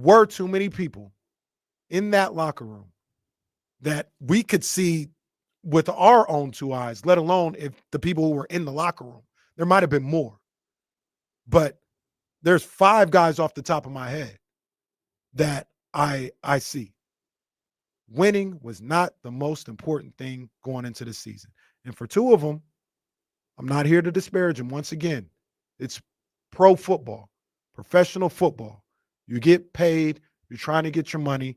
It's whatever. I'm not disparaging Brandon Ayuk and Trent Williams for trying to get money. But once again, like I said in July, and I'll say it again, you just have to call it what it is. Winning was not the most important thing to them. It was getting paid. And you combine those two with a Devondre Campbell, who showed his selfish ass last night. You combine that with a Deebo Samuel, who after a win, when your team is struggling and trying to pull off something miraculous to make the playoffs, you feel the need to go out and tweet and talk and make the story about how I'm still good, I'm just not getting the ball, when that's clearly not the case. Have you met anybody that is as much of a fan of Deebo Samuel's game as myself? No. That's my boy. But it is what it is. You're cooked. You're not the same Deebo. You're cooked as we know you. You can transform your game and be better, and change it a little bit and work on some stuff. But the Deebo that we know, he's gone. That's finished. And you're so worried about yourself, another selfish move, that you're talking about things other than what we need to do to win and to continue to win. And then the last guy on here, who kind of went under the radar, but I was thinking about it, and I was like, oh, yeah, he's a problem too. And James brought it up. Nick Bosa, once again, your team wins a must-win game to keep your head above water against the Cowboys on Sunday Night Football, to get to 4-4. and your team is out there talking about the team, in your mind, is so far elsewhere that you think that's a great time for your own personal agenda. And I don't really care. Like, I'm not here to talk about what he did or like who he was representing, but that ain't got nothing to do with the team. You so worried about your own personal stuff and getting your own personal stuff out there instead of winning. And that has been the crux of the problem with that locker room since the summer. And last night was a microcosm of it all. And it doesn't take 20 people to be that way. It could be 3-4 people who just aren't on the same line as everybody else that messes it up for everybody. And in this case, it was some of your best players who came in, and it wasn't like, man, we got to get to the Super Bowl. It's I got to get mine, or it's about me. And it doomed that's part of what doomed this team from the start, in my opinion. Well said. We're working through the semantics of exactly how to deal with it. But, I mean, you guys heard from me last night. You heard from our players, his actions from the game. It's not something you can do to your team or your teammates and still get to be a part of our team. We're working through exactly the semantics of it right now, but we'll handle the situation appropriately. That is Kyle Shanahan talking about Devondre Campbell today at his media availability. Now you got a John Lynch, Kyle Shanahan. Somebody asked earlier, and I think Jesse talked about as well, like, is their Super Bowl window over or closed? With this group, it is. You've got to revamp this thing, and it may not result in Super Bowl right away or something like that, or being in contention right away. But there's some things you got to weed out of that locker room and out of your culture. And you've got to get people back in there that care first and foremost about winning and winning a Super Bowl. And they didn't have that this year. You know, whether it was Debo, whether it was Campbell. And I'm not saying cut Nick Bosa, cut Trent Williams or anything like that. But no, like, focus on what's going on. Would you trade Nick Bosa? I think about it. I'm tired of his low football IQ. I'll never forget the game it was 2 years ago, because that was Beam Team 1. And I saw this game in a Fort Lauderdale airport. 49ers Chiefs, Christian McCaffrey's first game. Where were you traveling from? Is that important? The people would like to know, Casey. I was coming from Jamaica. Okay, just asking. I don't know why you so lashing out. Man, I was watching this game. Where are your blessings? And Andy Reid played Nick Bosa like a fiddle that entire game. Mm-hmm. And mind you, I'm not talking about him personally. I'm talking about how he views the game. Mm-hmm. Andy Reid looked at him like a mark, said he can be played. We can trick his eyes into doing what we want. And he dogged out Nick Bosa the entire day, just because Bosa had no awareness of what was going on from play to play. In the Super Bowl, I've said it a number of different times. Like, that I'm not a football mind, but I knew in that situation, my best bet, 4th and 1, overtime, Super Bowl on the line, I'm going to stay with 15. If Isaiah Pacheco, runs for 40 yards, I got to tip my hat to him. But I'm going to stay with 15 and take my chances with that.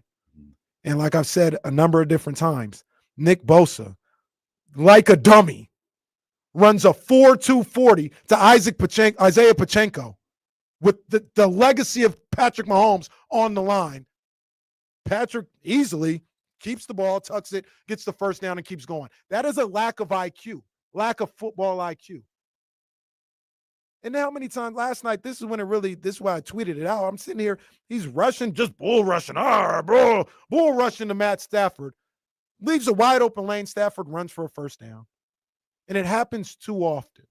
And Nick Bosa being looked at in the same light as Micah Parsons, as TJ Watt, as Myles Garrett.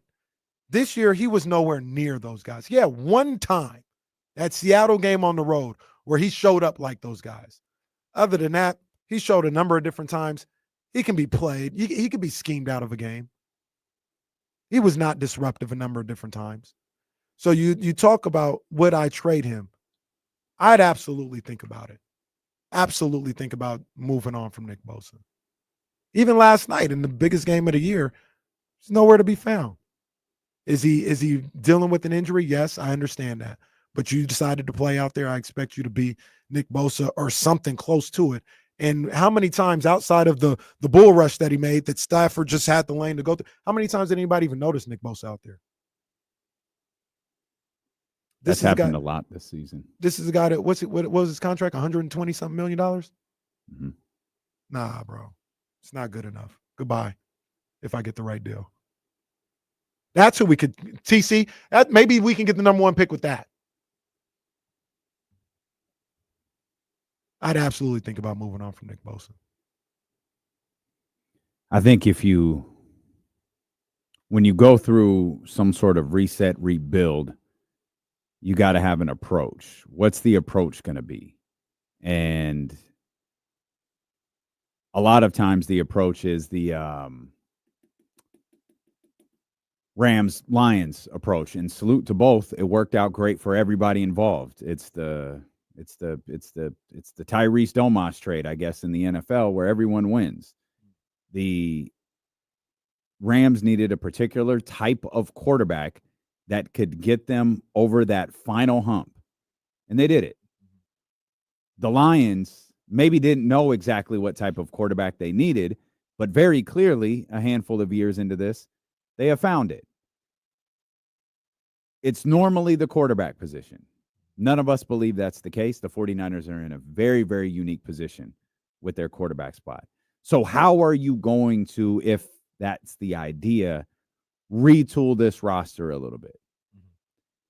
I understand people's frustrations with guys like Trent Williams and Brandon Ayuk. Obviously, Brandon Ayuk now is in a kind of a different category, given that he's going to be coming off of injury. There's nothing that you could really do in that regard. Trent Williams, in my eyes, deserves the respect of he probably only has a handful of years. He should be given the Aaron Donald treatment. Here is your contract. Every year is guaranteed. Retire when you want.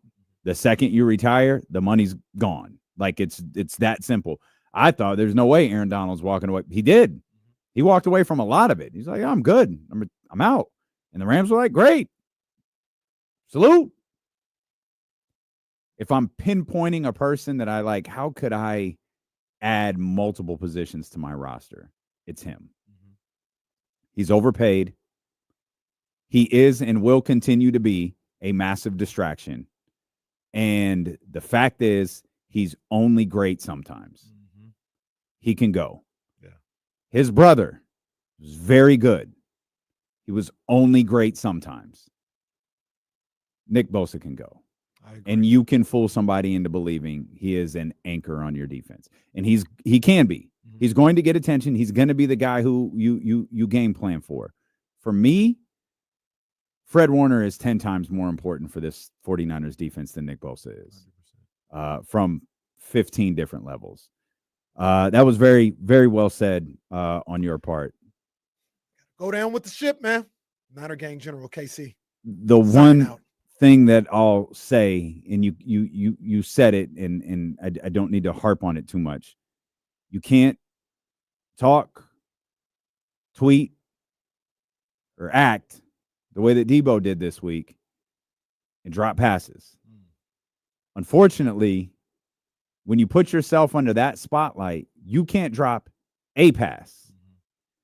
Unfortunately, when you put yourself in that spotlight, you can't drop that pass. And he did.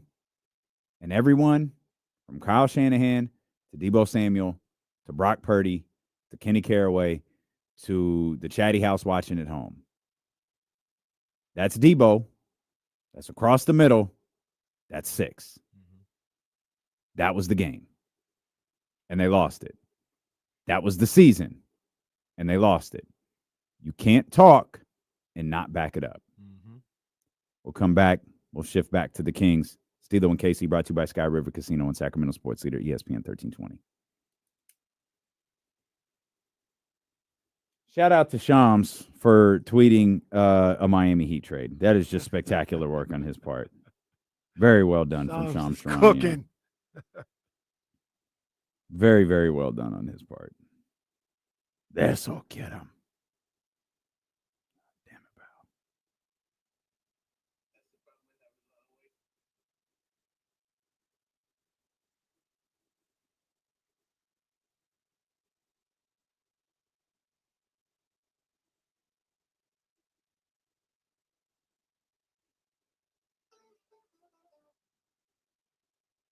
Something else. I was about to say, oh. What did you think it was? This is a It TikTok. almost sounded like the beginning of Anniversary. Tomorrow will come, and girl, I can't wait. All I really want to say, is that Casey on TikTok? Well, follow back. You know, out there. I had out no there, idea. You know what I mean? I'm here. Did Casey actually do a TikTok? No. Nope. I'm his fourth follower. Let's see. It's me, Reese, Jasmine. Well, that's all right. That's borderline the reason why I got it. It's an elite crew right there. See what Reese is doing. Yeah, I got to watch what's going on. No, that's funny.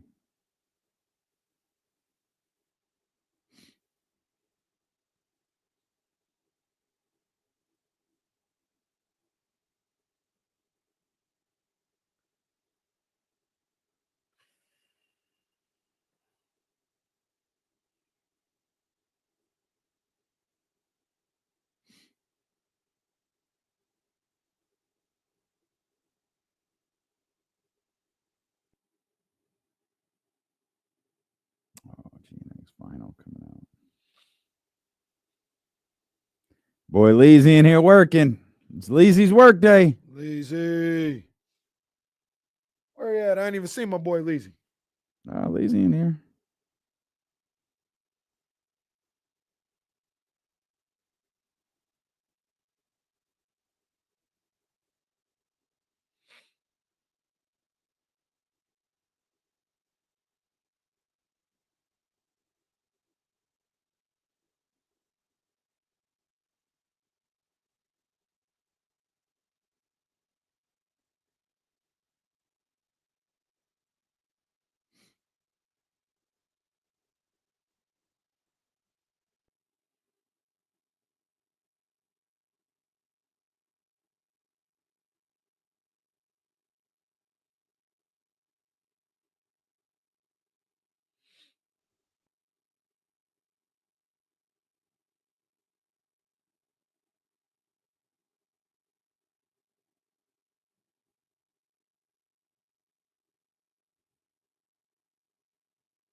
Boy, Eddie Gonzalez going to join us for his weekly visit coming up in about 30 minutes or so.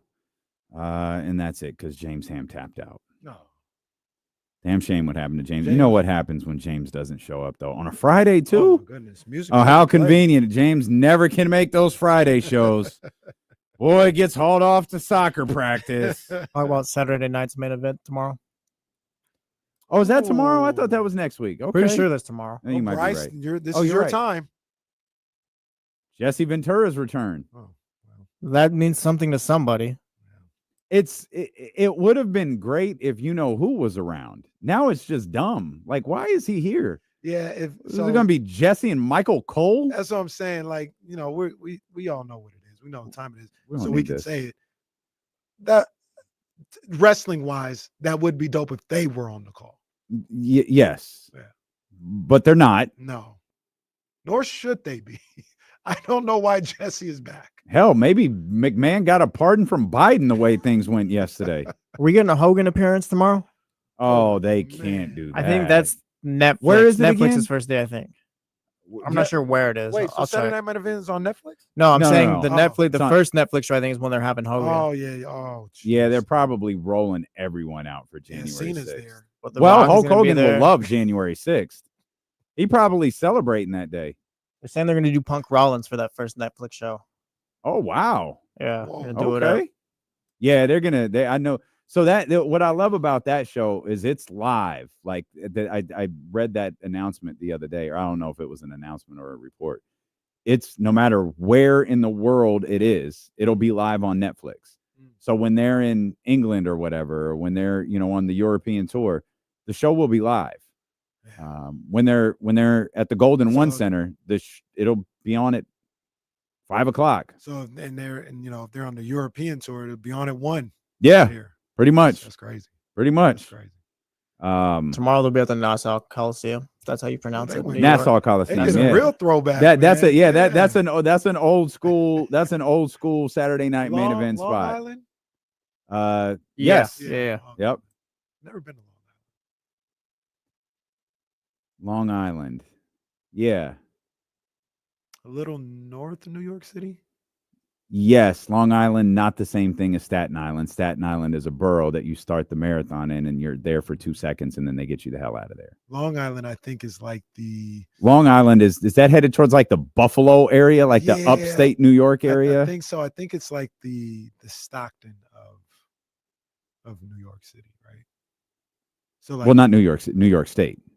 no, like, well, this is what I'm thinking of, like in comparison to Sacramento, right? 'Cause Oh, we look at Elk Grove, not to go down this road again, but a borough like the Staten Island of Sacramento. sure.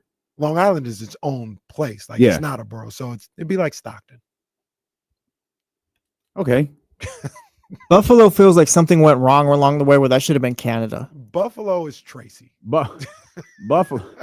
Buffalo, it's like Reno. They just drew the line wrong. Yeah, they're not- Wait, what do we do? Oh crap! that does This not was- feel like New York This at was all. supposed to be theirs. Who put this stupid waterfall here? Damn it!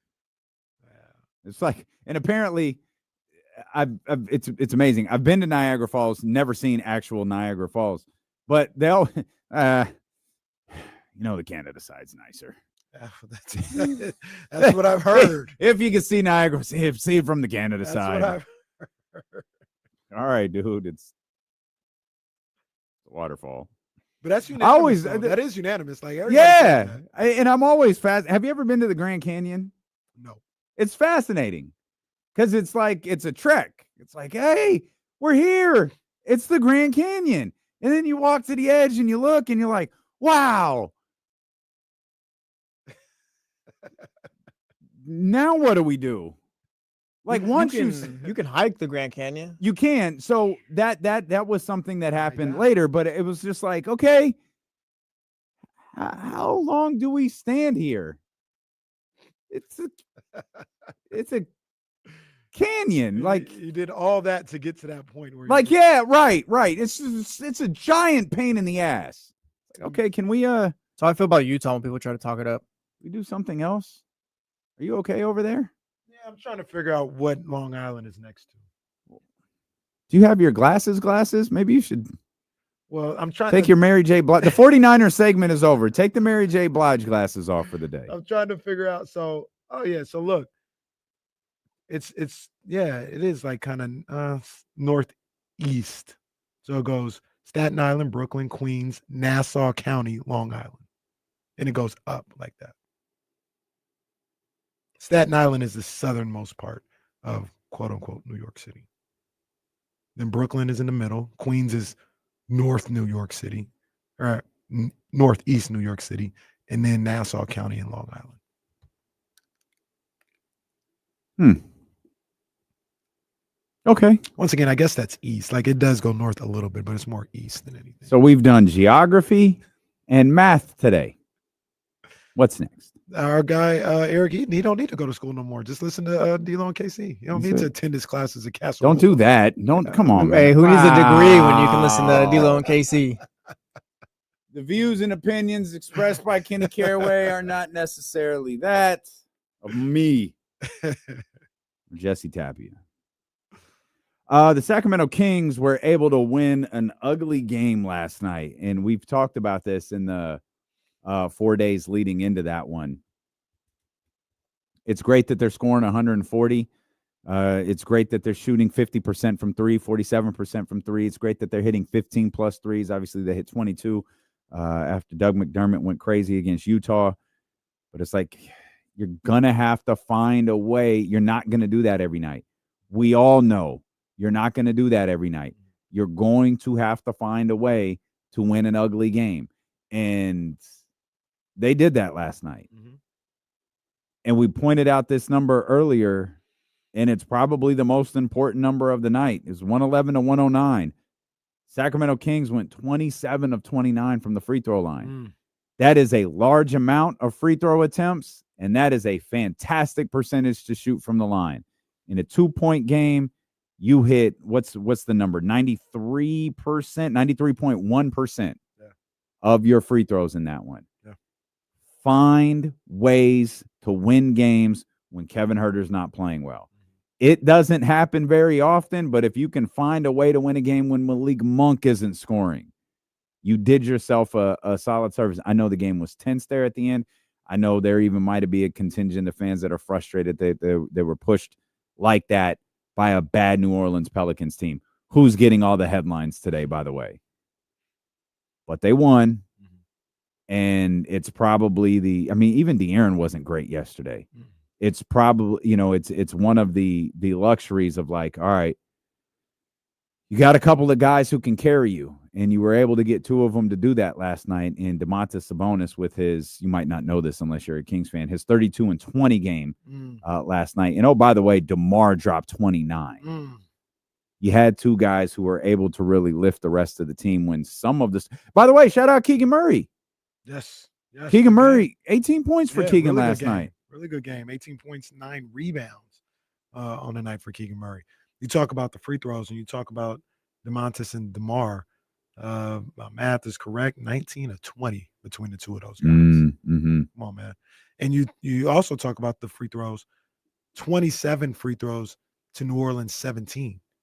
So where you were a minus, talking about points wise, because they were -4 from beyond, on the arc, 3-pointers made, but a -12 in the 3-point battle.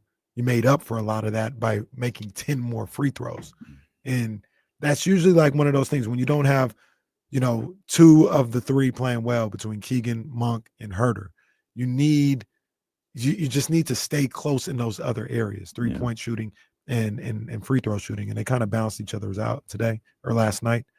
And yeah, like you mentioned, that's a good win for what we've been going through and what we've been talking to. 3 balls not necessarily falling crazy. You got some guys that aren't hitting shots the way they, you would hope they would. You got to find a way to win. And last night they found a way to win, and that's the most important thing. And every game against a bad team or what you perceive to be a bad team isn't always going to be a 20-point win.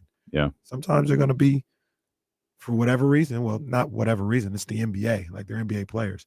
CJ McCollum is CJ McCollum. Trey Murphy is Trey Murphy. Like these guys are good basketball players, and they're going to make some shots. Sometimes you're going to have those close games, and that's what happened last night. And they were able to take care of it. Another really important number, 12-6. That was the steal margin. The Kings had 12 steals. And shout out to Kevin. Kevin was not shooting well yesterday at all. 2 of 10 from the field, 1 of 8 from 3, but 3 steals in that one. Again, 12 steals for the Sacramento Kings, 4 from DeMar, and the Pelicans had 6. Yeah, they were active hands last night from the Kings, man. And they did enough defensively to survive what they weren't really able to do offensively. Yep. And 111 isn't a terrible number. Like the number 2 years ago was like 115. Yeah. It's not a terrible number.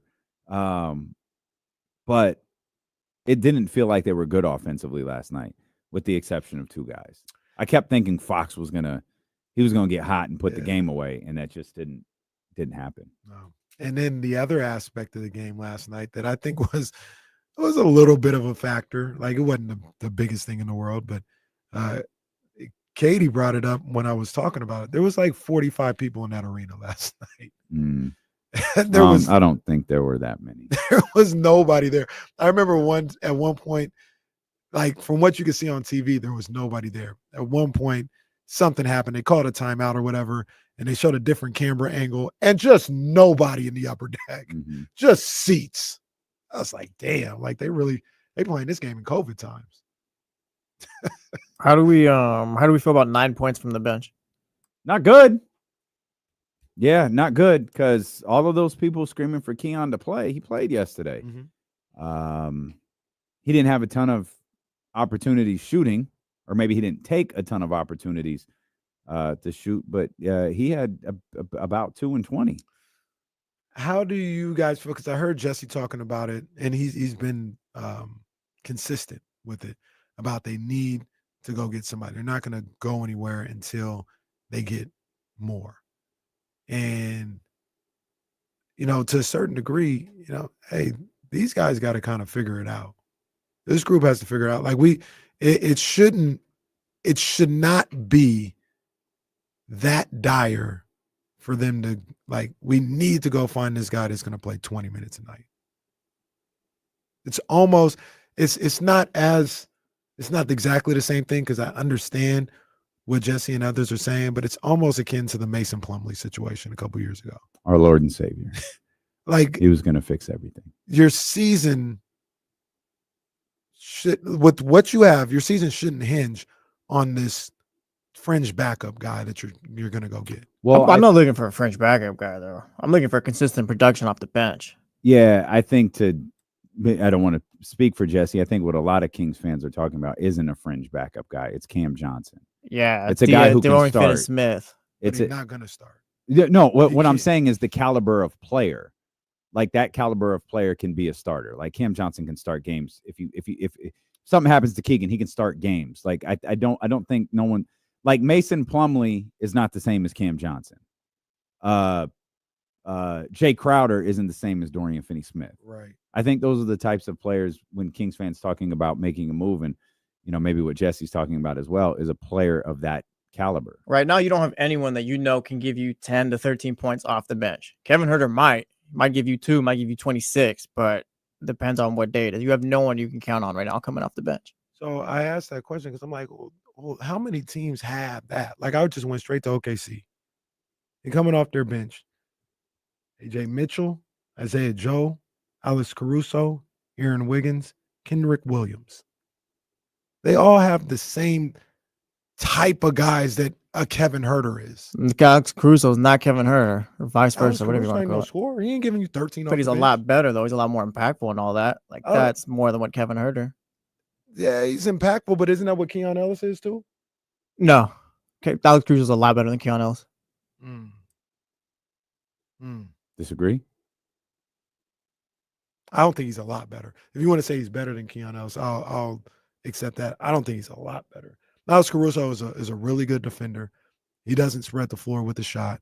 He's cagey. He knows how to score, in certain ways. But I mean, the whole point is Alex Caruso is not what Cam Johnson is who we're asking for. Well, Alex Caruso's averaging 5.8 points per game, 3 rebounds, 2. Well, that helps the Thunder, though. What the Kings need is consistent points off the bench. My whole point is you're not getting that from anyone. But my point is, why do you need that many points off the bench?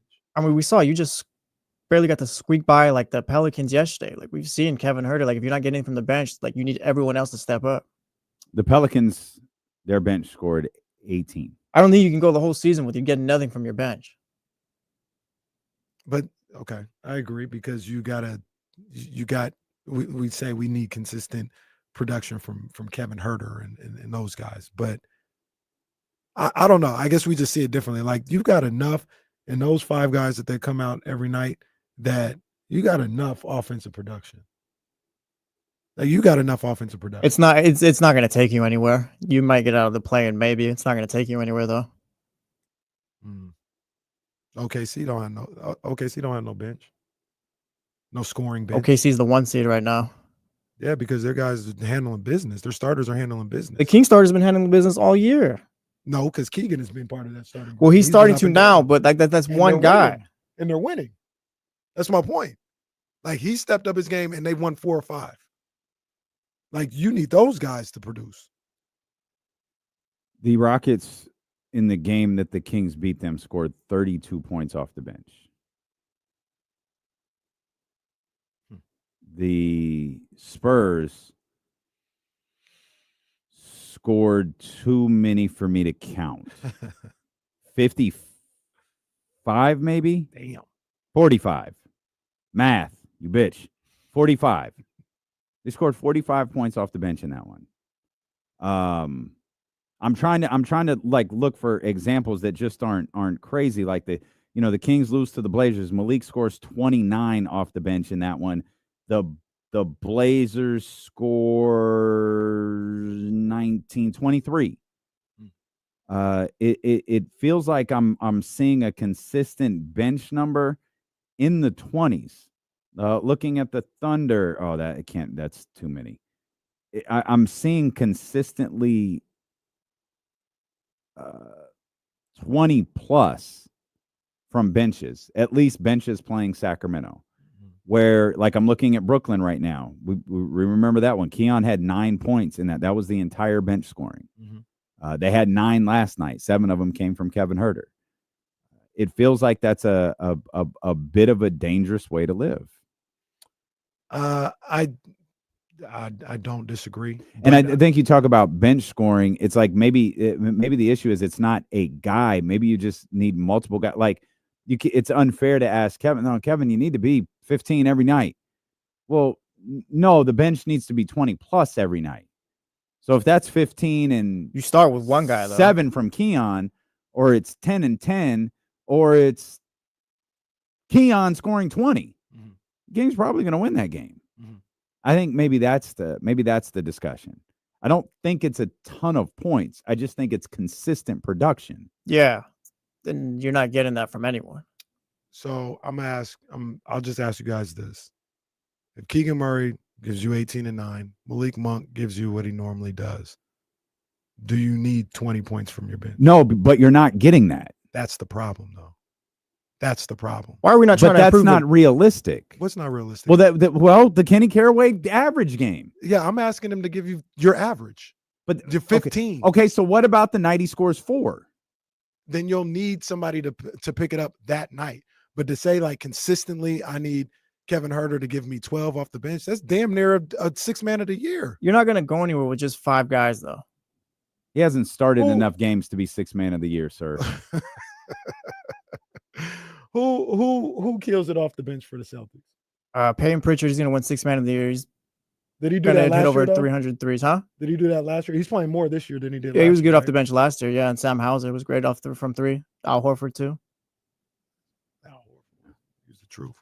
Celtics were like 9 guys. Celtics were like 9, 10 guys last year. The Kings can be 5 guys, but you're not going to go anywhere doing that. We're just going to run into a wall at that point. What if it's 5.5, as James would say? Pause. That just sounded awful. God damn it. Look, I got it. It's take fine. a lap. Not even throwing a flag. Take a lap. I'm just going to Devondre Campbell this thing myself. That ain't a good look. Fencing back, pal. I got it. My whole point is, I think you asking. So you don't want the Kings to do anything. They're fine. I don't think they're fine because I don't think they're getting consistent play from the starting lineup. And they've gotten, in the last week and a half, they've gotten better play from the starting lineup. And lo and behold, they're. All right, do you mean starting lineup or you mean Keegan Murray? Keegan Murray. Because Keegan Murray's up to like 13 a game. Jesse has the numbers in our sheet here. Well, then Malik Monk is part of the starting. He's upped his minutes. He's upped all that. Oh, for sure. Like we could settle the argument and put Malik back on the bench, and your bench scoring will be better. Well, this team also has no depth. Like Chandler Bagley throws in there. Like they're an injury away from like being in trouble. They have no depth. No one can fill in for anything. You need guys. That's true too. But if it's just bench scoring, put Malik back on the bench. Start Kevin Huerter, and you'll have 20 points per game off the bench. The Kings need all of it, though. It's not just one thing. They need all of it. You put Malik starting so that could fix the starting offense or whatever. I need now bench help so that could fix that. And I agree that Kevin Huerter needs to play better. Or that's not going to happen, bro. Or you move on from Kevin Huerter. Yes, we're moving on from Kevin Huerter. You're hopefully at some point going to get Trey Lyles. You know what I mean? And hopefully he's better than what he's freaking been. Forgot. Yeah. Absolutely forgot Trey was hurt. Yeah. At this point, Kevin Huerter gets 18, and we're like little big league. Kevin Huerter gets 18, and you're putting up 140. Well, I'm saying he doesn't do it consistently. It's like, see, he did it. Yeah, that's cool. Is he going to do it the rest of the week? But that's one of my points, though. Who off the bench is doing that all the time? Outside of a 6 man of the year. Like a lot of these bench guys that we talk about, and I think Cam Johnson will be a little overqualified. Like he'd be a super bench guy. I don't think asking for 10 to 13, 10 to 15 points off the bench is unreasonable. What is Kevin Huerter averaging for the season? And I know it's consistent. There's averages, but isn't he averaging like 10 points? Oh, I don't think so. I don't think so. I'm sorry. Will sent us a stat. I'm trying to figure out how to present it. So Kevin Huerter's 9.9 points a game. Well, that's not 10, sir. That's literally the minimum you can go. Like the lowest that doesn't even hit the bar that I said as far as the minimum. Not 10. Shooting 31% from 3. The Memphis. So if I'm reading Will's notes to us correctly, the Kings have total number of player games with 10 plus points off the bench. If I'm reading this correctly, the Kings have 20. That's good for 27th in the league. Memphis has 58, by far the most. Atlanta has 47. The top teams in the league in terms of 10 plus points off the bench are Memphis, Atlanta, Orlando, the Warriors, and San Antonio. There's a player breakdown here that Will sent that I don't know. Okay, Will, that's all I got. But in terms of players scoring 10 plus points off the bench, the Kings are ranked 27th. That's what I got from this. And they need those guys to play better. I just think if Keegan plays the way he's played in the last week or so, you've got Malik Monk. I guess the thought process is you can survive those nights when Kevin's not hitting. That's the basis of it. Like if those guys aren't playing well, you can't survive those nights, and that's what we saw earlier. Now they're playing it. Kevin didn't play well last night. Hell, Monk didn't even play well last night, scoring wise. Yeah. But you were able to survive it because you had your other guys doing stuff. Yeah. Kevin's not always gonna give you 6 points. He's going to give you 17 some nights. And those are the nights when if Keegan is playing well and Malik Monk's doing what he's supposed to do, where you're damn near available. What if you need a second bench guy to do it? I mean, I'm just asking. I know, but like how this goes back to how much does this team need? So like they always need something. So yes or no, the Sacramento Kings have enough to get where they want to go. Yes. Okay. Where's that? To get to the top 6 in the playoffs, yes. Jesse? No. Okay. I think they can get in by way of the play-in. I have a story I can't believe I haven't told you yet. I can't wait to share it with you. Oh, I can't wait. It's ridiculous, but I think you'll enjoy it. I think Eddie Gonzalez will too. He joins us next here on Sacramento Sports Leader, ESPN 1320. What show is today? Do you have a show today, right now? Nah, not really. It was boxing, but Just little bites,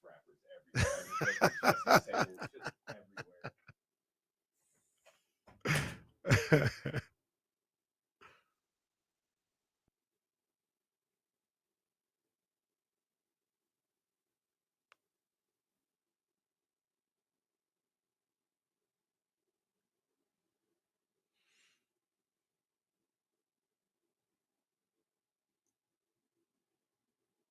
So securing the Bagley, that's the like Thomas Bryant is not go get us Kuzma or Cam Johnson. Those are two different players. Thomas Bryant is a journeyman in the league. So if you want to go get a journeyman like Thomas Bryant, like Jay Crowder, by all means, go do that. But am I giving up a first-round pick for a guy in Cam Johnson? Well, I would, because I like Cam Johnson. But like, we get up a first-round pick for a guy that's going to play 20 minutes a night max? Maybe you would. Dallas did it last year. Dallas gave up a first-round pick to get Daniel Gafford, and it really helped their team. So, not saying it doesn't help at all. But the whole point is like, oh, they need this. They need that. Like, at some point, the guys that are here need to play better. And they need to play up to their standard. And if the guys that are here play up to their standard and what's being set for them, I think that'll fix a lot of problems.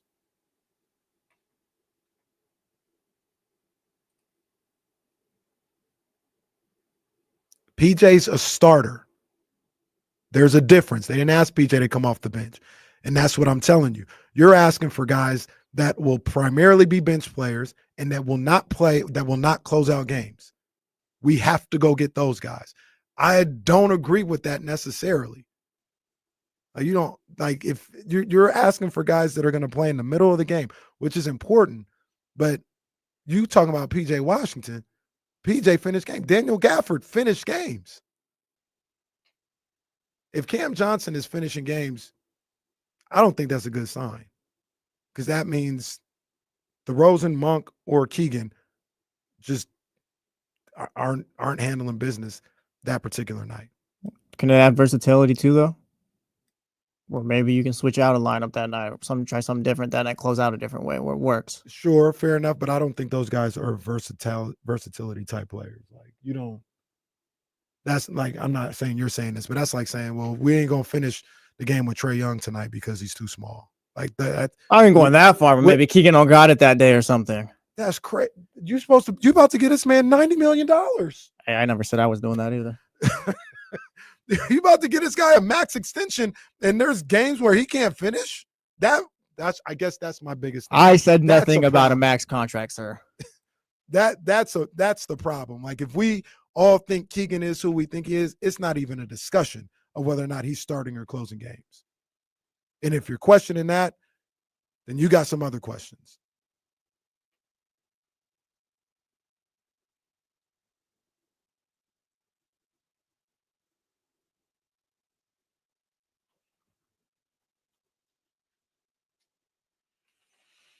Get Eddie in. Eddie, what's up? We coming back, dog. I can't believe it took this long to share this story with you, and it is perfect that Eddie's here. So I got to fill Eddie in on a couple of things. Eddie, this is going to be stunning. I'm actually dying. Oh no! We learned earlier this week. Yeah, we don't know the exact cause yet, but it's probably almost over for your boy. So today I had to go in and get blood work done. So they just, the doctor orders it, and they just put these vials in and pull blood. And I was clearly not pleased with this whole idea. So my man, who was the blood tech, I had a Thriller in Manila hoodie on. And my man, and salute to my Filipino brother out there at Sutter. Okay. He was clearly trying to make me comfortable, because he knew he was about to draw a whole bunch of blood to find out the exact cause of death. We talked boxing for 20 minutes. Oh, man, look at this. Damian Kellerman here. And I had to draw on the KC Eddie conversations. I had to draw on the 13th round. He was talking about Ali and Tyson. And of course, he was talking about Manny Pacquiao, and he didn't like Floyd Mayweather. I was like, hey, how you feel about my man Tank? What do you think about Tank? He's like, man, I don't really like it. It's too showy. He's like, oh, okay. So your boy, but mind you, it's 7:00 in the morning. Your boy out here talking about boxing. Come on, man. 13th round with Damian. Don't fight with him. Let's go. You gotta love it in the wild boxing combo. You feel like a secret society when you do that. I was like, I can't wait to tell KC about this one. Tank said he's retiring, by the way. He said he's retiring at the end of the year. I think he will, but he'll be back. Yeah, man, come on. Why do guys do this? Boxing's hard. Yeah. Oh, for sure. That guy's got a lot going on in his life too. I mean, remember he just did a bid a while ago. He just had another kid with another woman, and he got a lot going on. Good. Yeah. He just lost his actual girl. Like it's a lot. If you follow on Instagram, it's a lot going on. He his reasoning, one of his reasonings behind it was, first of all, he said he's just tired of the boxing game. And then he said, I think about retiring every day. Right. He said he needs therapy, and he's afraid that about that every day too. He's afraid that if he gets therapy, it's going to take away what makes him great as a boxer. Oh, I understand that. So he said, I'm not going to get therapy till I'm done with boxing, and I'm I was going to say he teased Ryan Garcia about that very thing. So yeah, I guess that's within character for him to retire to get his mental health right, I guess. Right. So I think he is going to retire, and I do think he comes back. He'll be back. Like, he said he's going to retire at the end of the year, so he'll be out like all of 26, probably the middle of 27. He'll fight again. I'm not exactly calling Tank a duck, but there were a lot of fights he could have fought and did not fight. So let's just throw that out there. That's always my Tank thing. Which is interesting because the guys that he could have fought, like, they're not people that you're afraid of, right? Yeah, like, I don't. Like, they're skilled, they can beat you, but they're not like, it's not like Canelo. I ain't gonna call him afraid. It's not like Canelo not fighting Benavidez. Benavidez can hurt you. I think so I understand it. And I think Tank is more talented and skilled than he gets credit for too. Like I probably favor him in almost all those fights, and even the ones I don't, he's right there, you know. So it's just weird. I mean, it's one of those new age boxing things too. Like these guys aren't fighting each other enough. Your thoughts? I'd be old man on the porch about that all day, but I'm with Eddie, to be honest with you, man. I feel exactly the way Eddie does. Like when all those fights popped up, I thought I think Tank could get him, but I don't know why he's ducking him. Yo, he's gonna move another guy up and beat another. Like he's moving guys up to fight him, but then says, "Oh, I can't gain 4 pounds and fight those guys. It's just too much." And I'm like, all right, you know. His best win is Leo Santa Cruz. Is a fight he was losing, and he landed a great punch. But we're talking about a champ over the hill. Ryan's his best vision win. Up, like Ryan's his best win. And if it's Ryan, then like, what is Ryan? You know, you boiled him down. You put him like it's a funny career. Very popular guy. I like him a lot. I went to the Raleigh fight. It was an incredible environment, but. We did this before. Like I remember Floyd. Like Floyd cut his teeth. Floyd fought champs and champs and champs and champs and champs. Isn't being box office the only thing that matters though? Apparently so. Apparently so. Because that's what he says every time he starts arguing with everybody. Oh, I got this and I make this and I do this and. So can I just point one thing out real quick before you continue? This was a great demonstration for everybody that people in our business are full of crap. I have no clue what these two people are talking about. Absolutely none. But if you just tuned into this show for the very first time, you thought there was an intricate conversation. Just remember that the next time you hear some jackass talking about the Sacramento Kings on television, they don't know what they're talking about. They just know enough to throw a few things in there. This was a lesson in sports journalism. There it is. And look, real quick before we leave this, I'll say I put some of the onus on Tank for these fights not happening, but I also say because everybody thinks they Floyd, everybody thinks they're Money Mayweather, Shakur, Devin Haney, even T.O. At some point, you guys, if you think you're Floyd, if you think you're that level. Floyd took an 80-20 to fight De La Hoya. Sometimes you got to take that 80-20 and make yourself a bigger star. And if Tank is the cash cow, which he is, take the 80. If you really want to fight him, put him in the corner. Be like, I'll take the 80-20. I'll take the deal you're talking about. I just want to fight you. Yeah, to throw one of them guys under the bus, Shakur Stevens has no one to blame but himself. If he thought he could have beat Devin or Tank, that was there for him to do. And he, got big time and now he'll never fight either one of them. So good luck with that. 13th round with Damian Barley. I'm glad you let us on your show. Yeah. No, quite a moment. It's been quite a day for me. I've talked more boxing today than I have in probably 20 years. Eddie, we've been doing postmortem on the San Francisco 49ers all day. I love man. that. Boy, settle down. Settle down. From a non-fan perspective, you watch it as a sports fan, man. What happened with this football team? This was essentially a Super Bowl or bust team that's not even going to make the playoffs. I'll lead with Grace and say the injuries got them. Injuries definitely did a number on them. And then I'll put my hater hat on and say Brock Purdy. It turned midnight on Brock Purdy, which is fine. He's a fine quarterback in a league of a ton of fine quarterbacks. Debo, what's up there? That's just a one season thing. Like, no, he's cooked. It's okay. So the Debo that we know and that I know and love, that's my favorite 40. One of my top favorite 49ers. It's over. It's over. That guy's gone. Now he can maybe get in the lab and reinvent himself as a wide receiver and continue his career. But the guy that we saw single-handedly damn near take them to the NFC Championship game a couple years ago, the rookie that we saw in the Super, that guy's gone. I will say this. I don't know. No, go ahead. Speakerphone. I'm busy. Speakerphone.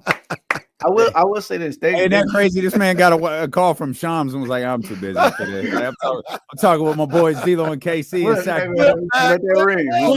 Hey, how many times we got to beat Shams' ass before he gives up? Come on, man. We beat him on Malik. We beat him on DeMar, and we got Eddie with us. Come on, man. Anybody who wants Kyle Shanahan fired is out their mind, though. Like, please understand, the line will be like 30 teams long immediately afterwards. So, time management aside, don't get much better than that. The way he's able to put that offense together, the way he's able to continue to run the ball even without Christian McCaffrey, and just, and even that defense. The defense looked great last night. They just, they lost a tough game to a division foe, and I said it on Twitter yesterday.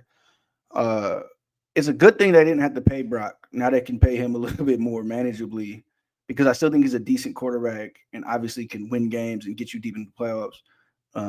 But it's a good thing they had to overpay, because they have some things to solve and they got a lot to figure out over there. But I do also wonder, you got a no-call, no-show in the middle of a game. That's kind of tricky too. And they immediately asked Shanny, like, did you lose the team? He's like, whoa. But that's not supposed to happen, especially for a guy who knows what his role was on this team, and you're waiting for Dre to come back, and you got maybe the best linebacker in the league in the middle of that, leading that group. Like, come on, man, lock in. You might be back on the field, and you were supposed to be back on the field last night. So there's a lot going on. I'm enjoying the downfall of the San Francisco 49ers, but I know worse than anybody that they seem to be in contention every 3, 4, 5 years anyway, no matter what. So they'll be back. Let me ask you a question. Damien brought up the question, and I thought it was a good one, and I thought it's a valid thought. Would you think about, I'm not even going as far as say like actual shop him, but would you think about trading Nick Bosa? Yeah, I think you have to think about him and Kittle, right? Because this is a reload situation. Those are obviously valuable positions, especially the defensive end, but if you want to maximize what you get out of that, it's not unprecedented. I watched my team do it. Now, they failed in every way every asset they got in return for Khalil Mack, but it's not unprecedented. I mean, the Bears traded Khalil Mack. So I think you see what's out there. I think, you look at your draft, they've drafted pretty well the last few years. Like, and you like what they've done with that quarters defense, and when Fred Warner in the middle of that defense and being able to kind of defend the pass and find pass rush after that. Like, he's not replaceable. I don't want to make it sound like it's easy, but I know they feel like they can get that production somewhere, So, yeah, if you get something great, there's assets out there to be had. I think you got it. I don't think he's untouchable. Let me ask both of you guys. Can you get it first for Nick Bosa? I don't think so. I don't think so. And the thing about what Eddie said too, I don't even a low first. Like 30, maybe second. I don't even know if you get a second. I feel like you get a third. I don't think those first round picks get traded very often in the NFL. Yeah, it's tough now. It's tough in position wise, and And if you're doing that, you're probably trading it for a first. Like you're doing the quarterback move up thing where you're getting a first somewhere rather than a player. Yeah, and you're doing it. If you're a team that's trading for him, you're a contender or on the verge of contending, and you're like, this is the piece we need. This is this is finish. So you're talking about 25, 26, 27 pick. So, but still, even in a first is steep. But you get a couple picks, couple seconds. That makes up some ground. Eddie, it turns out as perfect time for you to join us. It appears the most important player in the history of professional basketball is returning to the court tonight. In the past, I had been talking about Malik Monk and the Sacramento Kings, but in reality, it turns out to be Kevin Durant. Because on a team with a couple of stars on it, they cannot function without KD out there on the floor, man. And it looks like he's returning tonight. Are you surprised? I mean, that's your man. Like all kidding aside, are you surprised by how bad Phoenix is without Kevin Durant on the floor? Yeah, man. You know, not to rag on the guys, but to go to Orlando and lose that game, no Franz, no Paolo. That's tough. That's tough. I don't care if you were in Miami the night before. I don't care if it's Art Basel. I don't like. That's a game you guys should be able to win. You get a great game from Tyus. You get a great game from Royce. That's not a game you're supposed to lose. It's troubling. It's troubling, and the optimist side says, "Well, we'll have Kevin, and when we have Kevin, we look like maybe one of the best teams in the league." And you're not counting on him being injured, even though he's 36. But yeah, he should be able to hold it together a little bit outside of that. And the other part you got to remember is this is going to be a tight West. So whatever they are, what is it, like 2-11 or whatever, like those losses are going to matter in April. And if that ends up being the difference between having to play an extra play-in game and, now you don't have home court and now you got to put the Thunder in round one rather than, maybe avoiding them to the all that stuff matters, and it's all going to matter, in the end of this season. So it's frustrating to watch. I mean, big fella sounds like he's back. I'm sure we're getting into some of the rumors in here in a second, and this team needs to see what they are, obviously with him. But I think, there's some questions to be asked without him too. Like, that's a little frustrating for sure. I just saw this like on one of the basketball Twitter websites or whatever. And just you see them more than I see them. So is there a thing about like Devin Booker not playing well this year or playing up to his capabilities and people thinking it's Mike Budenholzer's system or something like that? Like, have you seen that, like, he hasn't been the book that we would, normally think he is? Because every time I see him, he looks normal, but is that out there? Is that a real thing? Yeah. I mean, I think the statistics have slipped a little. I mean, like you said, eye test. When I look at Devin Booker, he looks like Devin Booker, one of the best two guards in the league. I don't buy this Mike Budenholzer. Like, come on, Mike Budenholzer is going to bench Devin Booker because he shoots an extra mid-range shot or whatever. Like, obviously, Mike loves the three-point shot, and he emphasizes that. And Book will shoot more, right? You're going to listen to your coach and play the best ball you can. But no, it's not some bumping heads with Mike thing. It's been an up and down season for the Suns in general. They you lose your best player, two different stretches, and you falter in those stretches, and all this stuff going on. But I think you trust Book to turn it around. Like, this is Devin Booker we're talking about. This is a veteran, an all-star. This is a guy who's done it on the biggest stages. This is a guy who's played multiple roles on this very team with this group. So yeah, you just try to keep him going. He's it's funny. He won Player of the Week like a month ago, and then next week he shot like under 40% or something. It was just like, oh my goodness, that's the league. It's frustrating. They're in a frustrating spot, but I think you trust Devin Booker to figure that out. You were talking about rumors there a couple of minutes ago. One popped up from your boy who was calling, and that's the Jimmy Butler one. Jimmy, I think I'm gonna trust Shams on this one.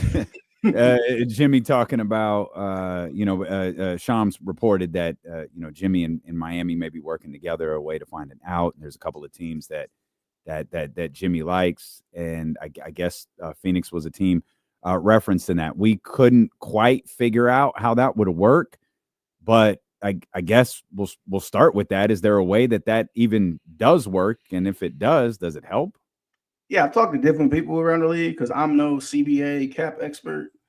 It seems like everybody's confused, to be told. I think it's close enough. It's there's ways to make it work, whether it's a third team, whether it's this, that, and a third. It's tough to do. I think the Warriors trade is technically easier. It's an easy swap. I think they're asking a lot when you say Kuminga and Andrew Wiggins, whatever you think of them, truthfully. But yeah, I think it's technically doable. I trust the reporting, by the way. Let me just throw this little bit on there. Oh, yeah. Since when were agents so believable and upstanding citizens and just truthful and just, like, and then there's track record.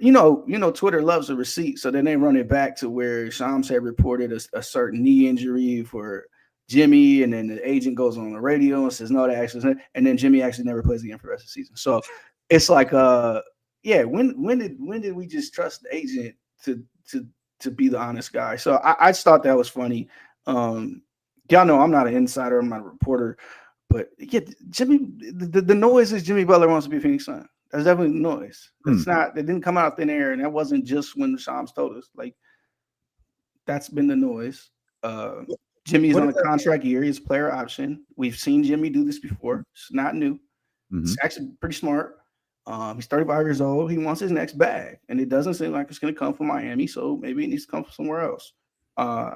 Now, whether they look like for him, two more years, whether they acquiesce and they actually do that, or they sit down with Miami and they, then they actually give him the money or whatever it is, he's clearly trying to make it happen. And here's my thing: if you're the Phoenix Suns, all the noise coming out of there from the local guys and from whoever is, they actually want to see this team for a good stretch before they make any drastic moves, and it is a drastic move.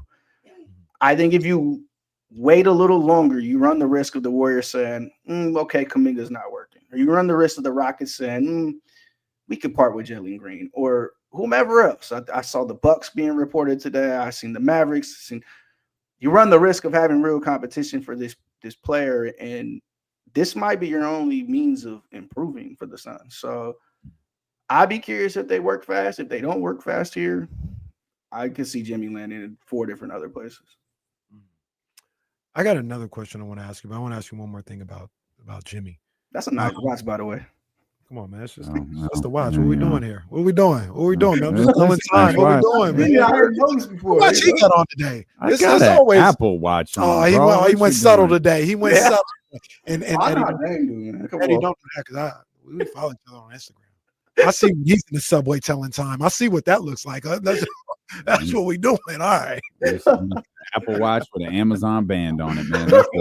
I see when he's trying to get on the L train and seeing what time it is. I see what's going on. Don't do that. Hey, man, I just, me, man. Eddie, the only one who makes selfies look dope, by the way. Like I try to get a selfie, look like, oh, yeah, all right, jackass. I'm not posting that. But you see Eddie with the, he on the streets of the city, like, hey, him and the dog, every time. Oh, here go my Travis Scott's with the dog. It's nothing. Oh man, calling me out. I should have said nothing. So what was we about to say? The Suns. Jimmy wanting to go to Phoenix. What does that look like from Phoenix POV? Right? Like, what do they have to convince Brad Beal to waive the no trades? Like, what does that even look like? I mean, that's a great question, right? Because as was much reported over the summer and, when Brad came over and all this stuff, the president of basketball ops for the Suns is actually the son of Brad's agent. And, that's its own relationship. And that doesn't mean they won't do good business.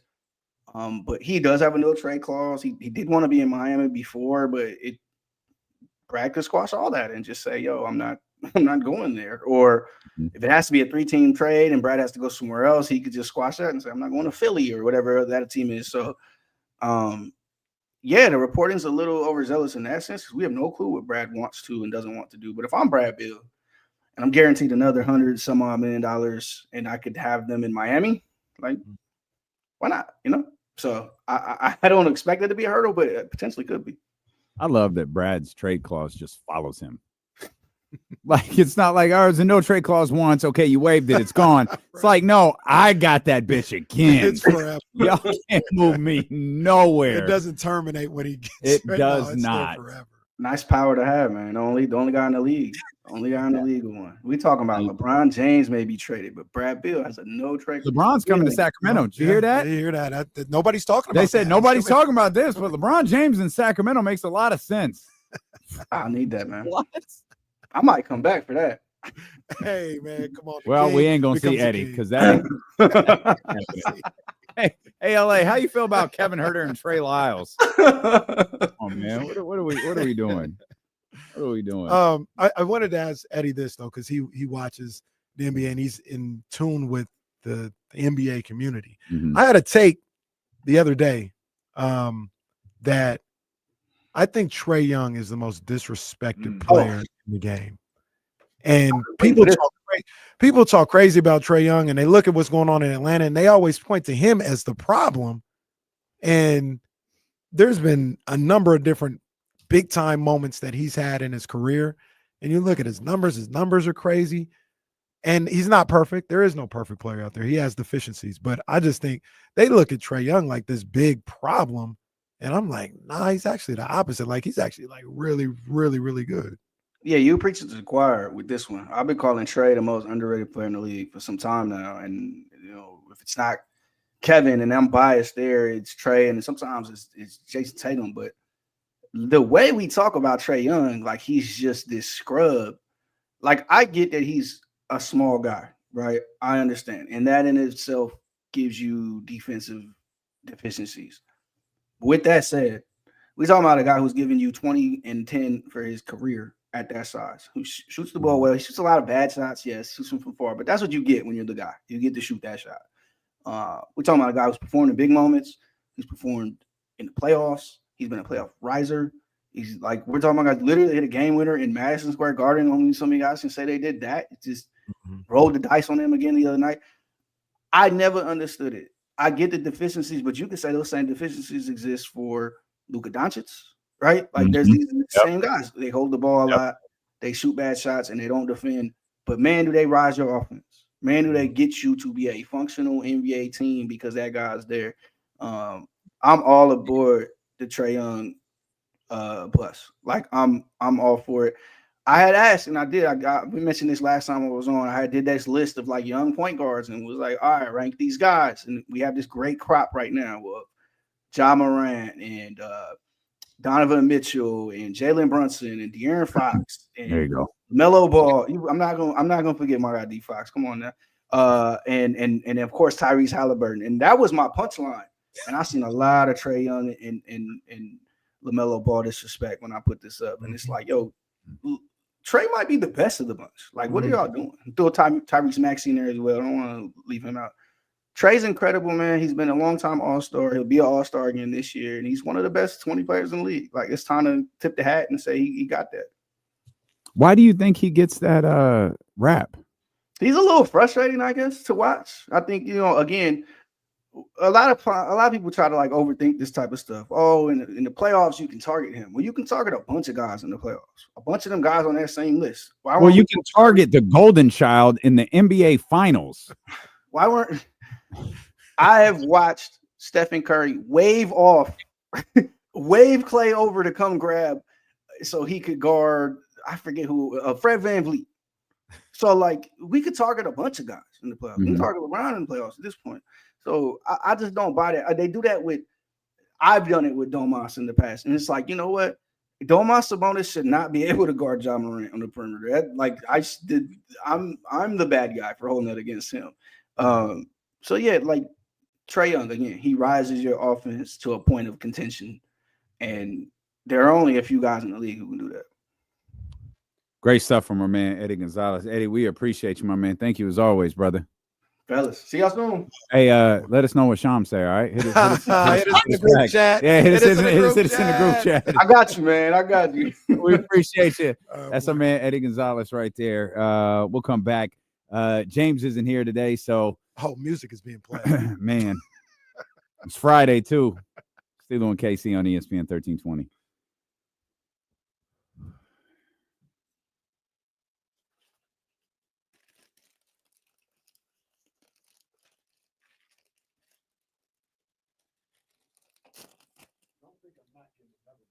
That's all right. That's all right. Huh? No, I got them right here. What's your name? Well, I just got up to get.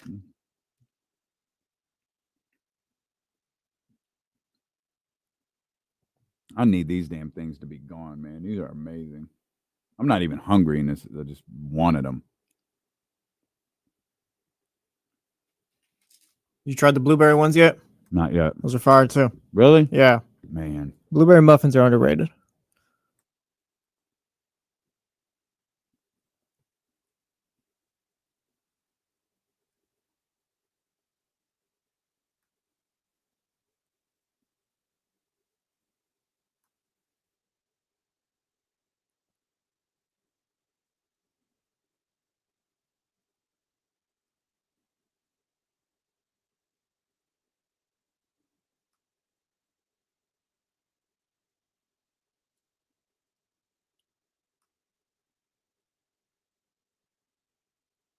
Okay, Matt, you got to limit yourself at 2. If you're feeling good, you could have a third, but 2 muffins is the limit.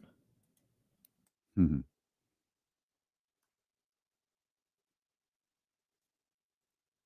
I'm bad with snacks and all that stuff. I ate it all in one night. This is not good. I need to fix this. Damn it, these are good.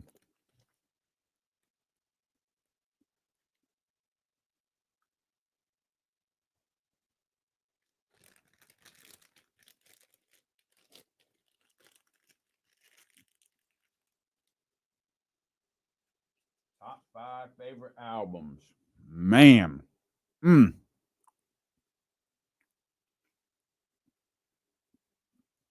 Top 5 favorite albums. Ready to Die comes to mind easily. All Eyes on Me is my favorite. That and Good Kid, Mad City. What else? I think I'll go Ready to Die, Good Kid, Thriller, Bad. Shoot. What's the 5th one going to be?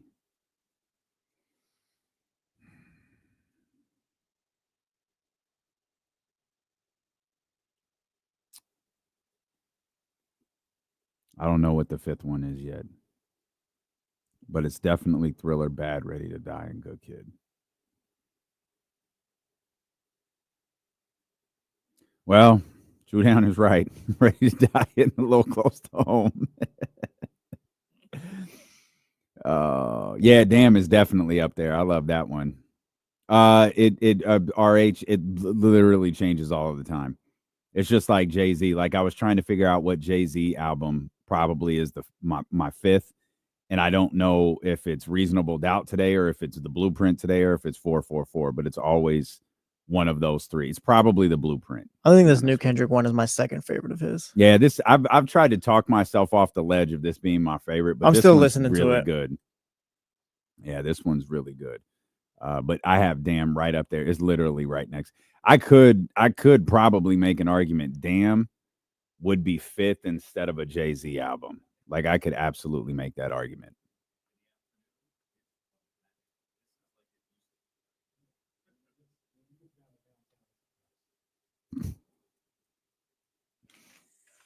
Tribal Chief just out there talking.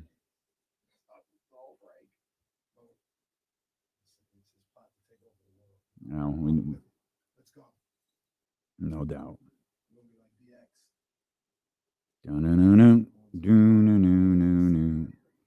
It looks like you can update your Elon Mobile at 0% APR.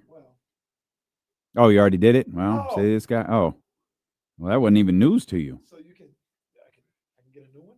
Yeah.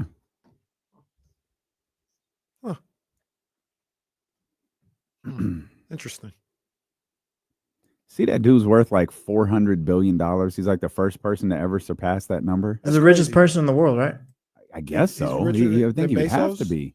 Yeah, I think so. Wow. That's crazy, man. That's crazy. That cat is All that money, and you're still a cat- dork. He's an awful human being. he's a joke. He is a joke. Tragic.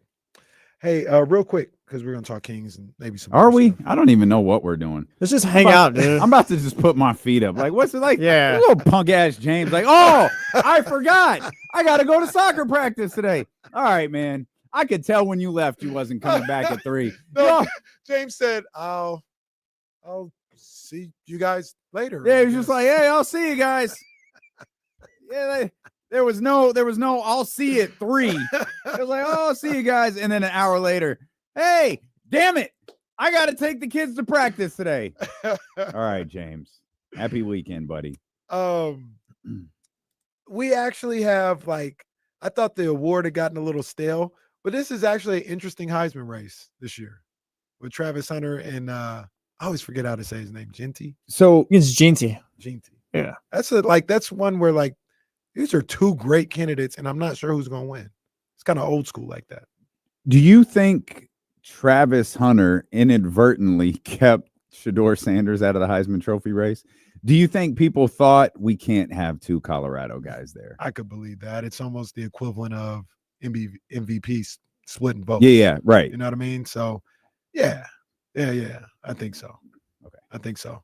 And we're going to go with the kid who plays, but I mean, not only does he play both sides of the ball, he is exceptional on both sides of the ball. I mean, and it's not that he's not Heisman Trophy worthy, but my Shedeur is too. Right. And I just wonder if it was like, all right, they can't have both.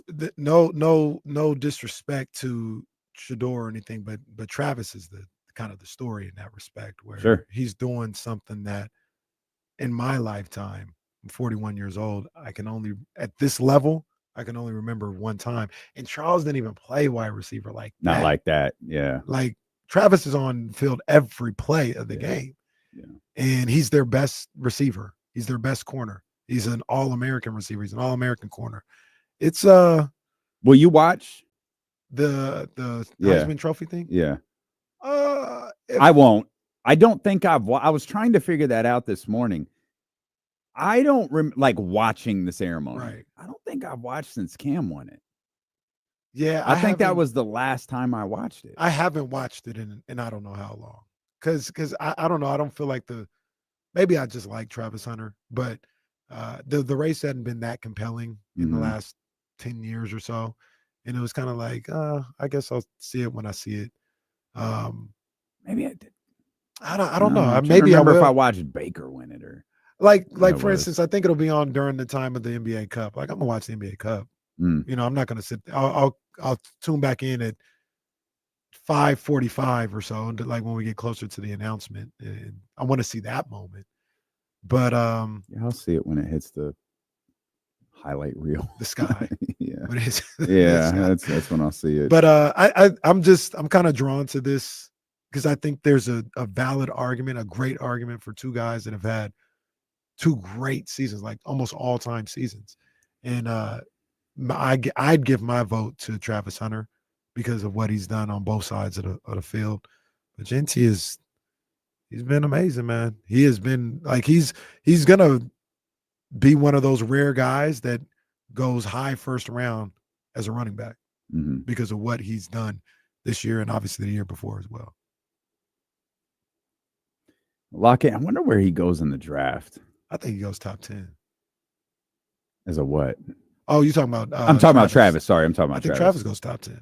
I think he's gonna be primarily a DB. He says he wants to play the same way in the NFL. Yeah, I don't know if the coaches will let him, but I don't know that that's realistic, pal.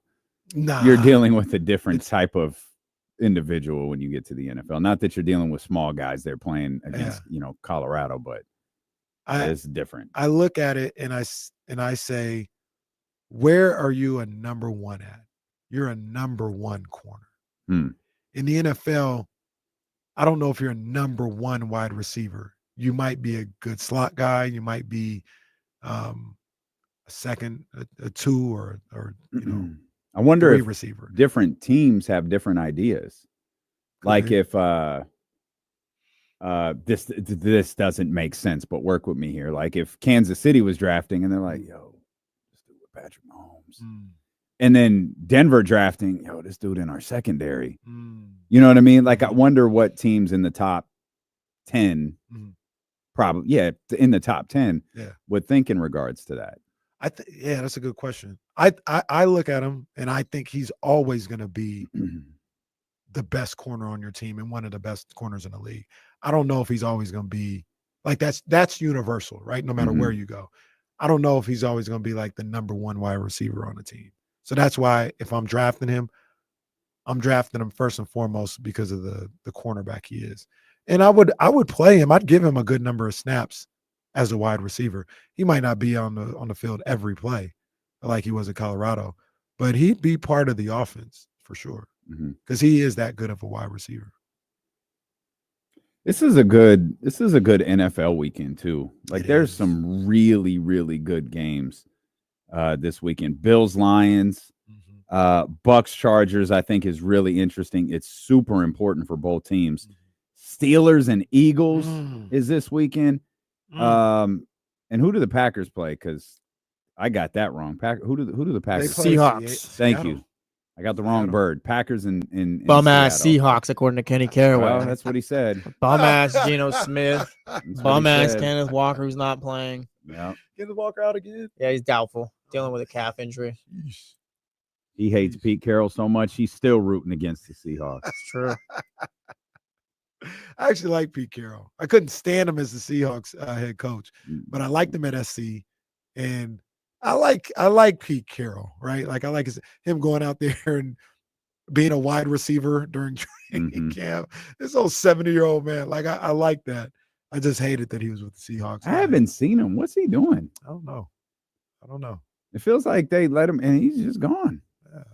Well, maybe he'll go to West Virginia and be the head coach. Too late. Rich Rod's back now. He is back. Rich Rod comes all the way back around. That's crazy. Michigan's next. The worst coach in the history of Michigan. Just terrible. Just bad. He was terrible, and he was can't miss. Oh when yeah, he was at West Virginia. He was the new hotness. Yeah, he was the new hotness. And he's made it all the way back to like a big time D1. That's crazy. Good for him. Wasn't he terrible at Arizona? No, you know who it was? It was Kevin Sumlin was terrible at Arizona. Kevin Sumlin was awful. Yeah. Absolutely. He awful. has not made it back around. Shout out Johnny Manziel. Johnny Manziel. Did you ever see that? His Untold or whatever it was? Mm-hmm. It was good. Yeah, it was very good. It was really good. Very self-aware. Yes. Very, very self-aware. But yeah, a lot of good games, man. A lot of good games. That Packers Seahawks is Sunday Night Football, so that's gonna be a good one to. Yeah, the multi-view is going to be working overtime this week.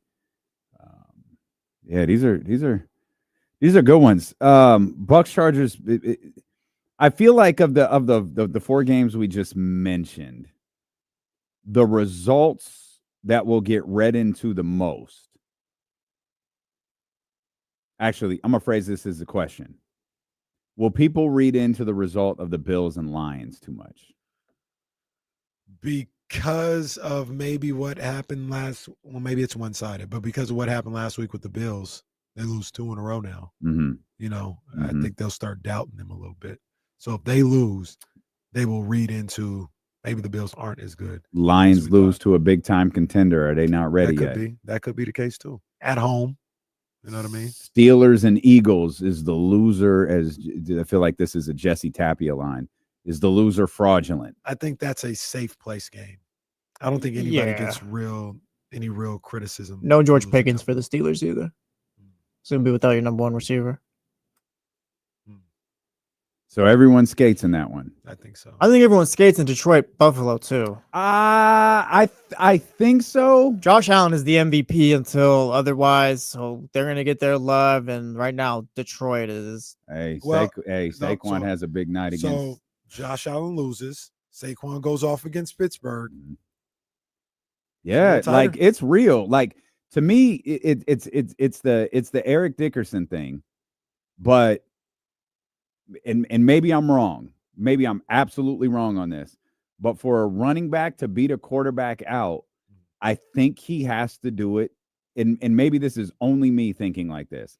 I think if he does it in 16 games, he'll win the MVP. That matters. I think that definitely. But if he matters. does it in 17, I think when push comes to shove, like they'll talk about it, but when push comes to shove, I'm not going to say they're going to go, that's not the record. I think they're going to go, Josh Allen's season was really incredible. Is it a 2-man race? Feels like it. It feels like it. Lamar's lost. Shout out Lamar. We had a good year. Lamar's lost too many big moments. Yeah. He's Outside of Buffalo, lost way too many big moments. He hasn't won. They haven't won any of the big games. I mean, he got beat by Philadelphia. Let me get a Jaden Daniels win, though. Let me get that one at least for Lamar. Is that who they play this week? No, they beat him earlier this season. They beat Jaden. Remember, because he's going on that run, and then it kind of just fell off. They were in Baltimore. That's right. Yep. Yeah, that's not going to go to his permanent record though. He's 1-3 or something in big games this year. He lost to Kansas City, Philly, Pittsburgh. Am I missing anybody? He lost to Pittsburgh once or twice. Kansas City, Philly, Pittsburgh. You talking about Lamar? Yeah. I think he had a bad one in there, didn't he? Well, they lost a bad game. They lost to Cleveland. That was a bad loss. Okay. He did get the win against the Chargers in the big spot on Monday night. Yeah. But yeah, no MVP talk like they lost to the Raiders. Hey, we don't talk about that. Baltimore lost to the Raiders. What was that, week 2? Week 2. Yeah. They blew We fourth quarter thought lead. that was a moment for the Raiders. We said AP got him fighting. Well, hey, you know one of the things. Damn shame what happened to those Raiders that beat the Ravens.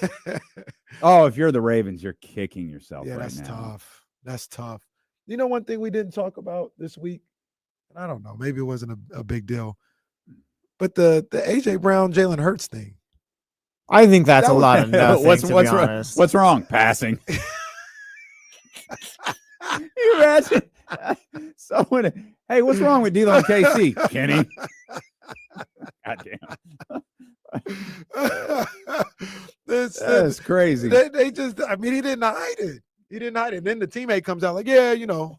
That was one. Weird. They got some things to work what out. He was doing. I got when he first said, I took it as like the passing game in general, not Jalen Hurts. But then Brandon Graham's going on radio talking about it. Yeah. He said passing. That's comedy. You can't do that. So I mean, this is big deal, no deal, big deal, little deal, no deal. I say no deal. Let's revisit after the Steelers game. Right now, no, it's not. It's nothing. AJ Brown's good for one of these every few weeks or so. That is kind of his bag. Yeah, it's nothing to me. I say. Hey, what did you say? I say little deal. Little deal. Okay. Keep your eye on it, because right now there's not much that is a problem because they're winning. If they lose, it might fester. AJ Brown has no targets against the Steelers.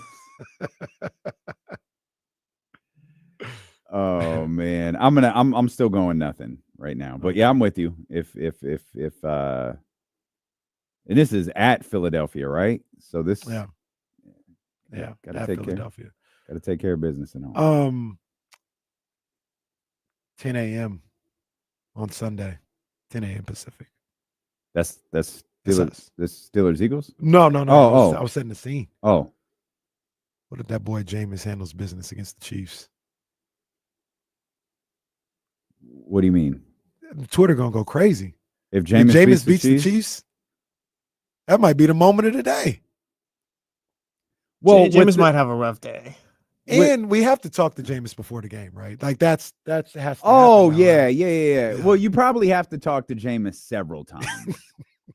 Maybe instead of talking to the coaches at halftime, you just grab Jameis. Jameis, how you feeling? Somebody's got to ask, like, if Jameis doesn't throw an interception in the first half, Jameis, have you spoke to Jesus? Have you spoke to the Lord? I wish I had a Jameis. I wish I had a Jameis right now. I don't really have one. I could workshop it, but no, I don't know. And I went back. Well, you workshopped a Mike Brown live on the air. That didn't stop you. So I don't. That was first awful. Of all, that's awful. I think. First of all, that you're too loud. You're too loud. First of all, I gotta get this. Well, that's you got. First of all, when I talk about my you're guys, talking too loud. You got to talk softer. okay, when I talk about my guy, This is terrible. this is one of the things that brutal. you really don't really notice is that Mike Brown, This is he has a terrible. certain level of cadence, and that has to get some type of This is like Mike Brown responsibility to from it. like Long Beach or something, from like This Venice is Beach. terrible. Yeah, this This is is Mike Brown terrible. from Venice Beach or something. In the end, all of your impressions go back to Doc Rivers. Well, Doc, All of them are Hey, some. you see Every, that's in the news. Yeah. Oh, Why, Kenny? Tell the class yeah. why. Why is Doc Rivers in the news? Well, they said, got some damage to my throat. What doctor do you got to see, Doc? That's what the people want to know. It's all there.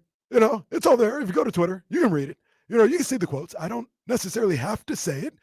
Everybody knows what it is. But, they said this is something that needs to be done. And, I listen to the docs because I am Doc. Casey's got a pest guy. Doc's got a throat guy. Well, all right. Oh, that reminds me. There was an update to the squirrel situation. Oh, the squirrel. So the other night when I thought, okay, wait a second. I'm sorry. Okay, let's do a quick recap here. Correct. Didn't the squirrel get shooed out yesterday? That was my thought as well. So the squirrel, we thought, got shooed out the other night. By Jasmine. No, I did it. Mm. But she Must was be- helping. Oh, she had the leaf blower. We brought out some different, we got creative. But we thought it got shooed out because we were over there. We couldn't find him anywhere he could be. We cleaned out all the areas. We couldn't find him anywhere. I still to this day don't know where he was at. So we're like, I think he's out, but you know what? We're just gonna treat that as still a working area. Like there's still things going on, and we've got the mouse traps out there too, because maybe that was going on. So the mouse traps are out. Go over there yesterday. Nothing. Still the same. Nothing going on. Go out there this morning. Oh, There's come on, Rocky in the mousetrap. No! Oh, snap. Now look. Well, that's what they No! Now, but hold on though. Hold on. It wasn't the traditional situation. It seems Rocky was walking by and it got it. The way I looked at it at first, it was the tail, hind legs, right? I was like, oh, damn. Okay, that's crazy. Now, didn't I mention that Rocky seemed like he was Just to be clear, Rocky is the squirrel? Yeah, Rocky. Yeah, Rocky's squirrel. Rocky's dead or his legs are broken? Well, let's talk about it. Oh. So the Rocky that mentioned before, I think he's part of a family that had some poison before. So Rocky wasn't moving for like a week. Like he wasn't moving right. It was crazy. Something happened. Either broke his back, spinal, or it just had been too much, right? And whatever toxins it was just crazy. So Rocky's there in the trap, stomach down, right? And I'm like, oh man. And he's there. And I'm like, damn. I gotta get Rocky out of there. So, I get closer and I'm getting closer. I got the broom. I'm about to move it. And all of a sudden, I said, he's alive. I said, oh my God, he's alive. Christmas miracle. I said, whoa. I need to regroup. Did you leave him He's there alive. struggling? Oh my gosh. So took a step back, regrouped, and shout out to Jazz. Because she wasn't available for this one. This was all me. Okay. Came up with a contraption to get him into the garbage bag. I, broom like Apollo Theater, broomed him into the bag, put it in there. And as I broomed one time, I was like, I saw him go. He basically said, put me out of my misery.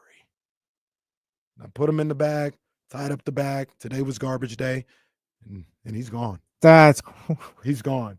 But yeah, when I moved that trap a little bit and I saw him go, I I said, whoa. Rocky will never forget you. Whoa. Pete is gonna kick our ass. Well, I didn't kill him. For the record, there's no R. That's Kenny.Caraway@Odyssey.com. Leave me off the socials. Leave me off the emails. So I'll say this to Peter. Like, I understand. But look here, Peter, what you gonna do? If I got something going on, you gonna come in here and get the animal out of my house? If you're not, I need to do it how I need to do it. No, I ain't worried about you, Peter. I need to do how I do it. Like I said, didn't kill him. He was alive last time I saw him. He was alive last time I saw him. I didn't kill him. And he so was alive. you kept his life going by putting him in a trash bag and then into the garbage. Hey, did you kill him before or no? You buried him alive. What the hell? Treat this man like he was Undertaker. Like, what did you think our reaction to this story was going to be? Brother, he's probably still alive right now. You put the... Oh, my gosh. Bro. Somebody get the number for waste management right now. Burying him alive is crazy. You didn't even kill him. You know this is the behavior of serial killers. Hey, bro, look, he had to get out. He had to get out. What did the squirrel do to you? You were relieved when you found out it was a squirrel and not a rat. And then then it hit me that this So is how did the squirrel get back in? I don't think he ever left. So how did you know he left? Jesus Christ. Because I saw him go towards the door. So you and Jasmine failed. Didn't even finish the job. In not allowing the squirrel to get back outside to its natural habitat. In that respect, you two failed. In that respect, I probably failed because I was the one moving it out, and he didn't get all. Look, I bet nice. you. We all know it was you. I bet you if Jazz calls in or whatever and talks, she's like, "Yeah, I went back inside, and Kenny told me he took care of it." Well, no, she was there that night. She was there, and we just lost it, and he's back. Look, like I said, Peter or animal lovers, don't get mad at me. He can't be in my house. Who would you prefer we get mad at? He can't be in my house. Why didn't you just let it out? Because he wouldn't leave. You didn't even kill it. The garage door was open. The garage door. Just leave it open. It was.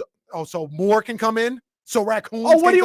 Oh, I'm not saying just leave it open overnight. Just open the damn door and let the squirrel leave. It was open for 2 hours, and he never left. Well, he might have been sleeping.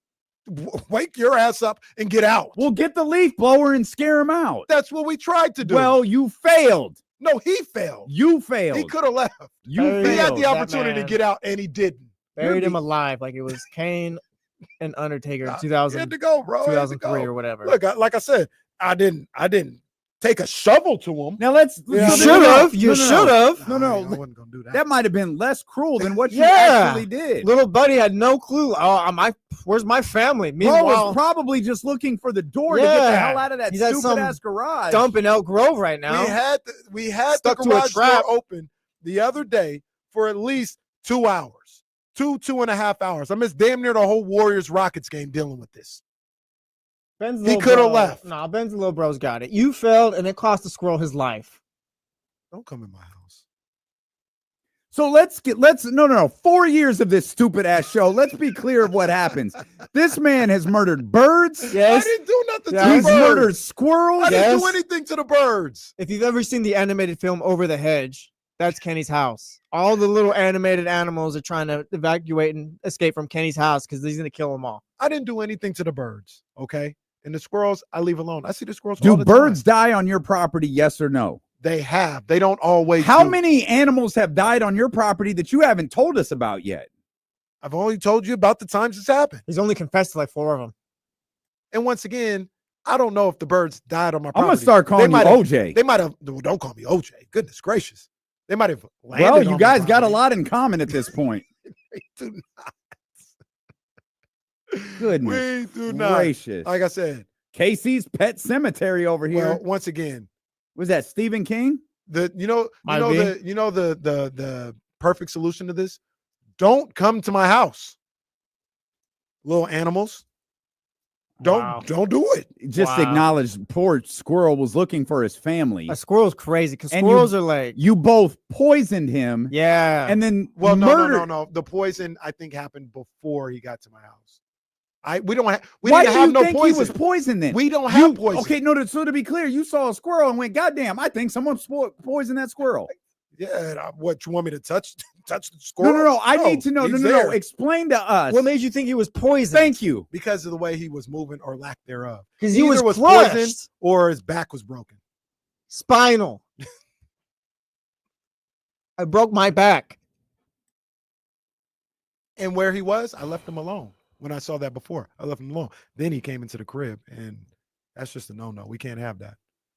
We can't have that. That means I'm not out there trying to hit the weights with the squirrel. If Gavin didn't hate me so much, I'd just answer phone calls for the wake-up call. Yeah. Like, hey, Julian Rockland is on the line. There's more to the story. I'll tell during the break. There's more? No, the hell with it. Yeah. No, tell us more. How is there more? You slowly murdered a squirrel that you thought you allowed to go back to its natural habitat, but you failed there. You buried the squirrel alive. And there's more? Okay, when we come Great. back. We're not going to commercial until you tell the damn story. We're not going anywhere until Peter gets here. So look. We might. This is it. Well, Like, Peter, like I said, Peter, I have you on call to come get these animals since you're so concerned about them. This is going to be our Since you're so damn WWF. concerned about them. I have Peter on call to come get them. This is our Chris Benoit moment right here. Like everything changes right now. Wow. Everything changes for us right now. We got to put a wellness policy in now. Every episode with Casey's name, we just blank out. There's Act like it didn't happen. Shawn Michaels versus Triple H versus blank for the WWE title. all of the social media stuff is just D-Lo in a pixelated picture. Remember that one time Eddie Guerrero won the title at WrestleMania 20 or whatever and hugged nobody? Nobody. Man. Oh, man. Now, look. So yesterday was Thursday. On Wednesday morning, I go to take, now at this point, Tuesday was when everything went down, right? Like when we found out, like, oh, snap, it's a squirrel or whatever. Wednesday This morning. has been a week-long saga. Really? You realize this? A week-long saga that started with a rat that became a squirrel. This has been one hell of a week. This might be the wildest week in D-Lo and Casey history. That's fact. Between the fact that I'm dying and you're just out there murdering creatures. That's how we started on Monday when you said, this might be it. No, this is it. Yeah. They ain't no Mike. They No Michael reported his Jackson. imminent death and then said F it on the show later that day. He said, I'm not going to be here tomorrow, so what do I care? This is facts. So Tuesday night, that's when everything gets discovered. We clear out the garage or whatever the case may be. Wednesday morning, I go to take Reese to school. I come back into the driveway. There's a squirrel hanging off the side of my house. What? And he's yelling at me. He's like, well, you just murdered his boy. well, now we find out what's going on. He's like, and I'm like, all right, bro. What'd you do? Shoot it? No, I let him be like I do all the other squirrels that stay out of the house. Well, there's something in one of your trash bags that shows that that's not the truth. Not in my trash bag anymore. Today was garbage day. Not anymore.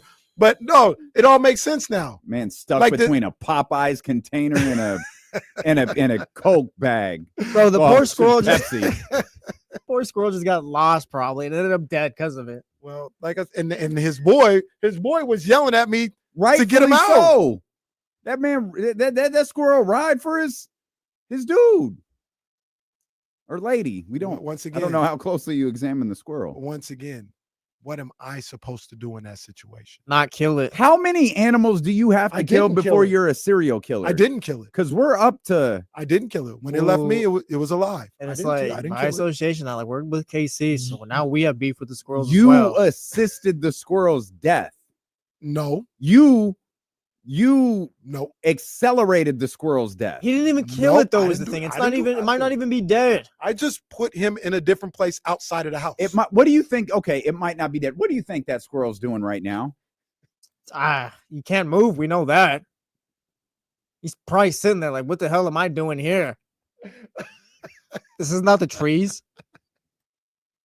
Dude, no, I buried somebody alive. I didn't kill them. I'm not a. They- I'm not a monster. They were alive when I threw the last bit of dirt on. What's the problem?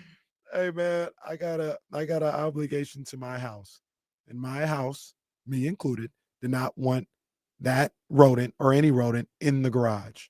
Simple as that. We left the garage up for it. We tried to push him out. He didn't want to leave.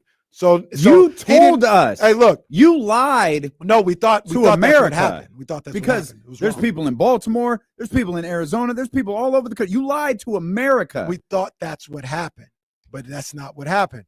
And once again, he went into this with some semblance of a plan to get the squirrel out. This is what happens when you have a semblance of a plan. No, look, as Triple H would say, he didn't want to do business, so we did business for him.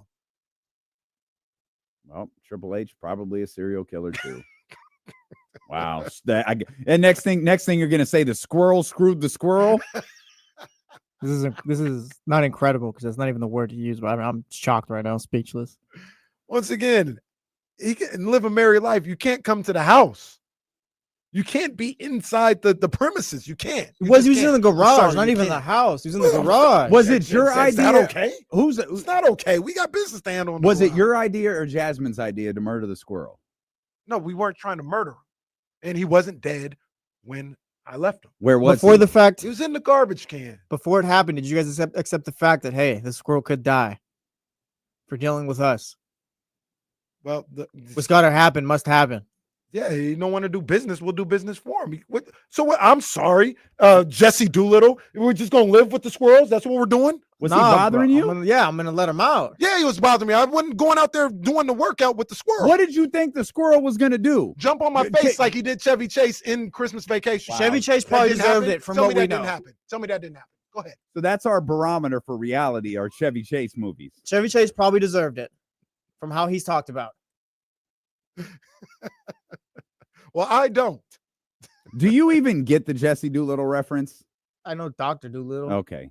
Right, that's what it is, right? I mean, that was your time, right? Like you were watching early my time, yeah. Well, the Dr. Doolittle, the Eddie Murphy version is there's an early version. Oh, yeah, Dr. Doolittle been around for a minute. Yeah, Eddie Murphy. Yeah. I like how you always test my knowledge of the stuff from back then. I've noticed.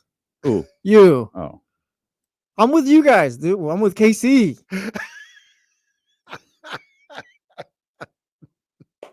Well, me, Malcolm, and Martin. I'm just a civil rights era baby, man. Me. But it was I know the grassy knoll. Is it the golden age? Is that what they try to call it? Or is that its own? So I have no idea. Like that's not the I don't even remember. What am I again? You're a millennial. No, he's I'm Gen not. X. No, he's Gen X. Gen X, that's what it is. Oh, I've been Charlie hanging out. That is insane. That's not possible. Charlie's 30 years older than I am. Charlie could be 50 for all I know. I don't know Charlie's age. Charlie's like 76. Charlie, I tried to see it. Well, I didn't. Charlie out there just hanging out like him. Charlie's tearing up bloody old England or whatever. He said he went to the Tottenham game. I woke up on Sunday morning. It happened to be. I said, let me see the game.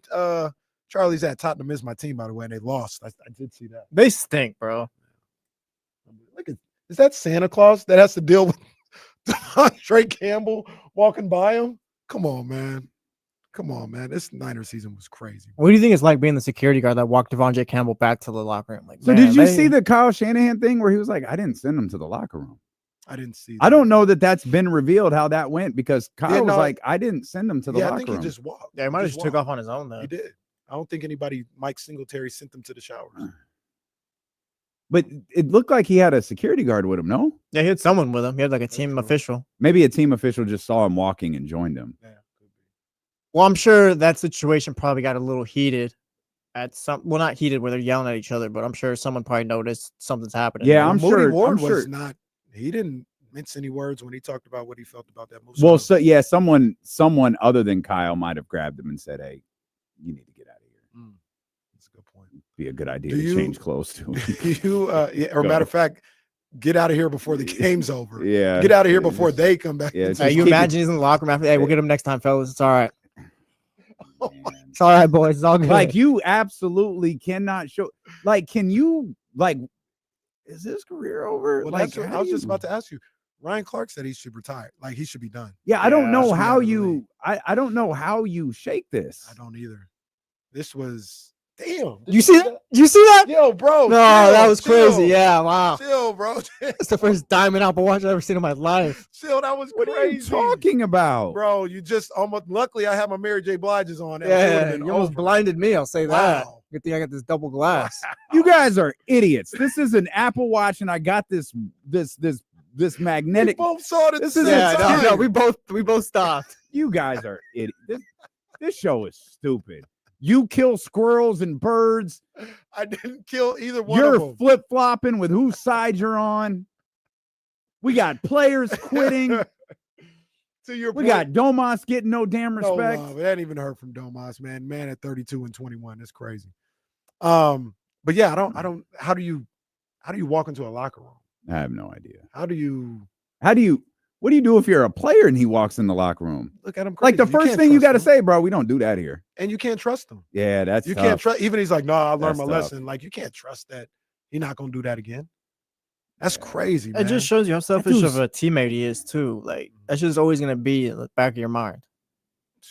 That's like he quit. He quit on his He teammates. did, The yeah. brotherhood, And all that stuff they talk about. It feels like of all the things in the NFL, that's the one. Like you can't do that. No, they don't. Like you can recover from cheap shots because I had a moment.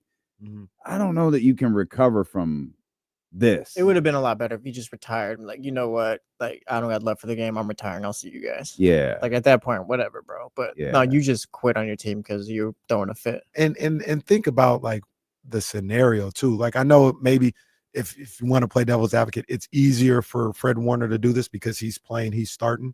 But did you see the footage of Warner in the tunnel before the game with Drake Greenlaw? Yes. I mean, yeah. Yep. Come Yep, on, yep, yep. man. Like Yeah. Drake Greenlaw is coming back from, I know it's not literal, but he might have thought, am I ever going to come back? Absolutely. And he's coming back there, and Fred Warner understands the moment. They embrace, they have a moment. And this guy's mad because he's not starting. Like, how selfish can you be? Yeah, that's bad. I got no sympathy for that. No sympathy. It's almost as You bad. don't have any sympathy for that squirrel. Yeah, I either. was gonna say it's almost bad as burying a squirrel alive. I do have sympathy. That's why I didn't kill it. I didn't take a shovel to his head.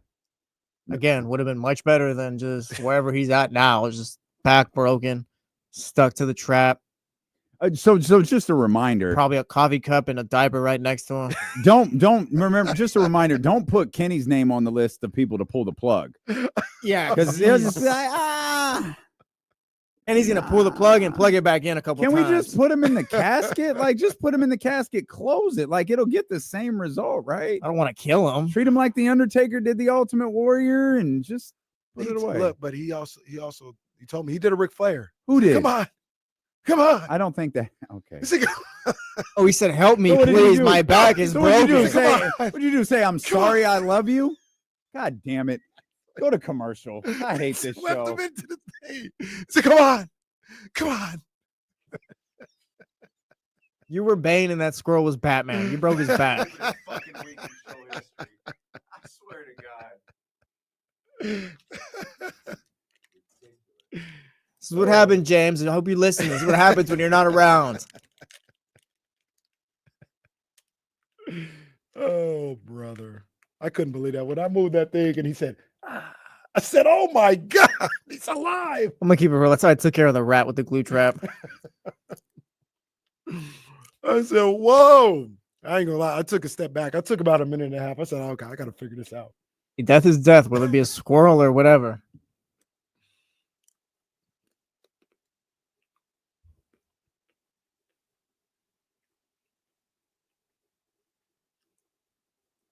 You're gonna hit Soren with a 10-piece and you're gonna go straight to jail.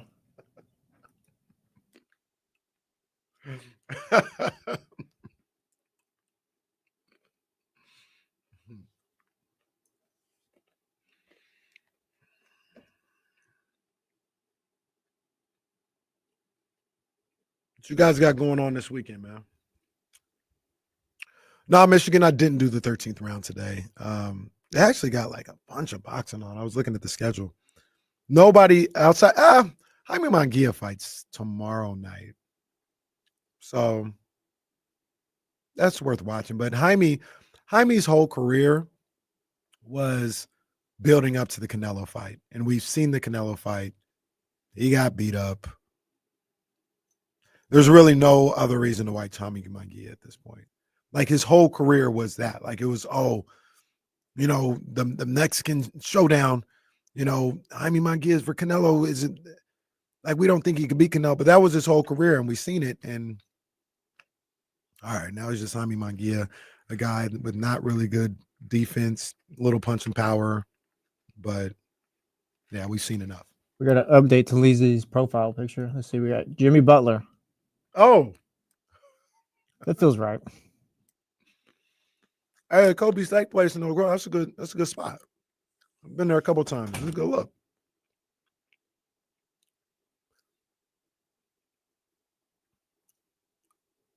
All right, Soren. Look, you can go to the Elk Grove dumpster and get them yourself.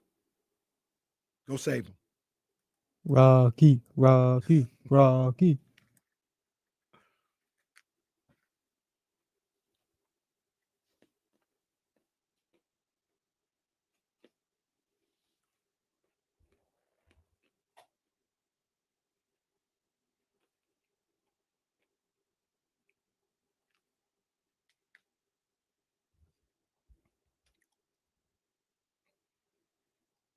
I'm so confused. Maybe Complex sent it to the right Jesse.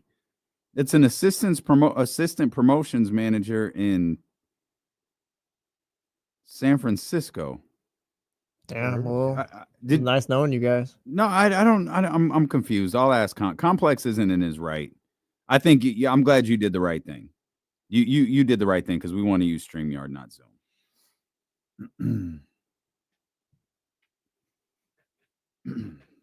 Complex might be a little loopy. Our guy is not feeling well at all.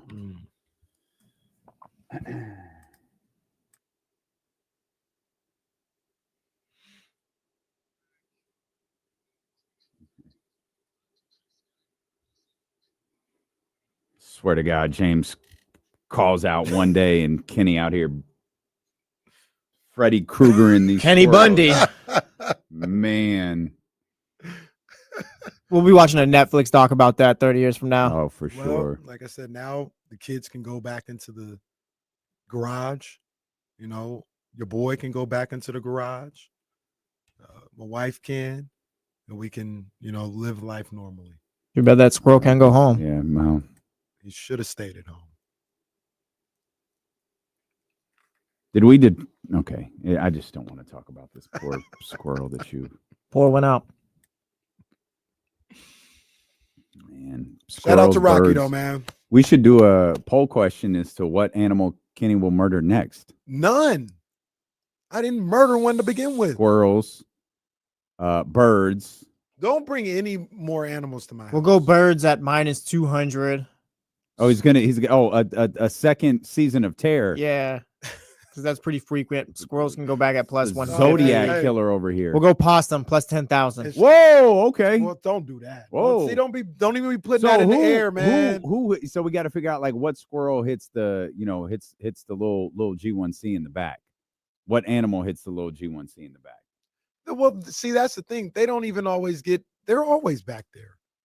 Squirrels, they go across the little catwalk and they're out there. They might even jump down from the catwalk. Mm-hmm. They're always out. That's fine. You can't get inside the premises.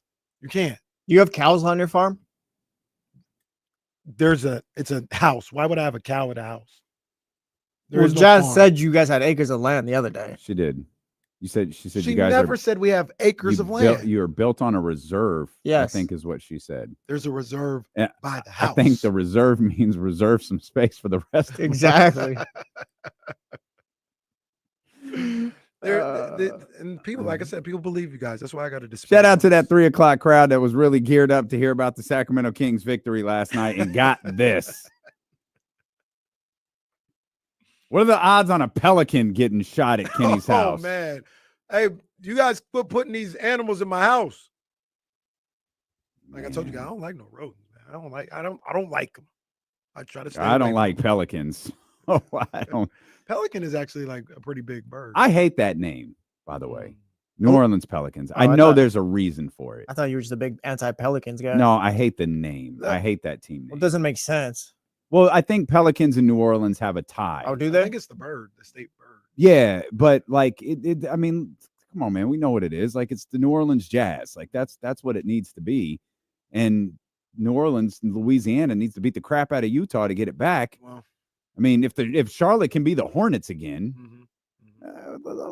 the Pelicans have the Jazz back. Utah, you can be whatever the hell you want. Well, I did think about this watching that game last night and seeing all 40 Well, people. yeah, you could in that. just go ahead. Basketball gonna make it in New Orleans? We asked ourselves that every year. Isn't I don't know. Like I like it. If the Pelicans move to Las Vegas tomorrow, I don't think that they would care.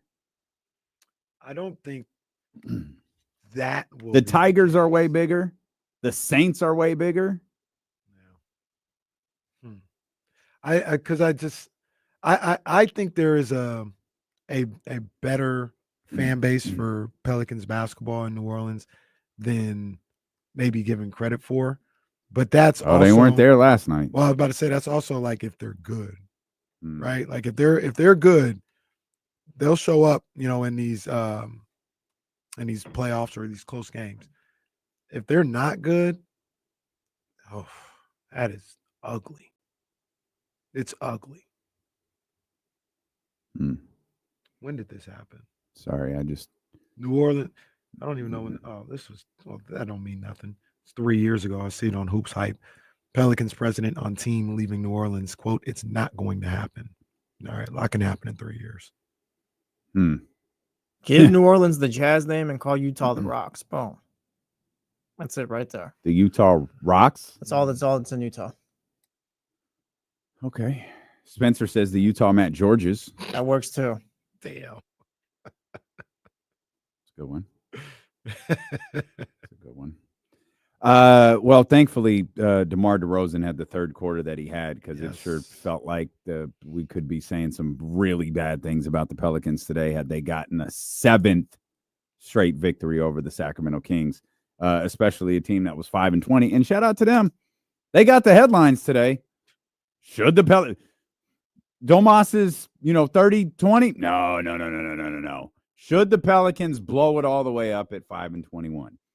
And I get it. That's going to be a story for the next couple of months because they have Brandon Ingram, who's in the situation that he's in, and they have Zion Williamson. I don't think there's anything they can do with Zion Williamson this year, but it's a conversation that organization needs to have. Or maybe it's not because it might not be David Griffin having that conversation.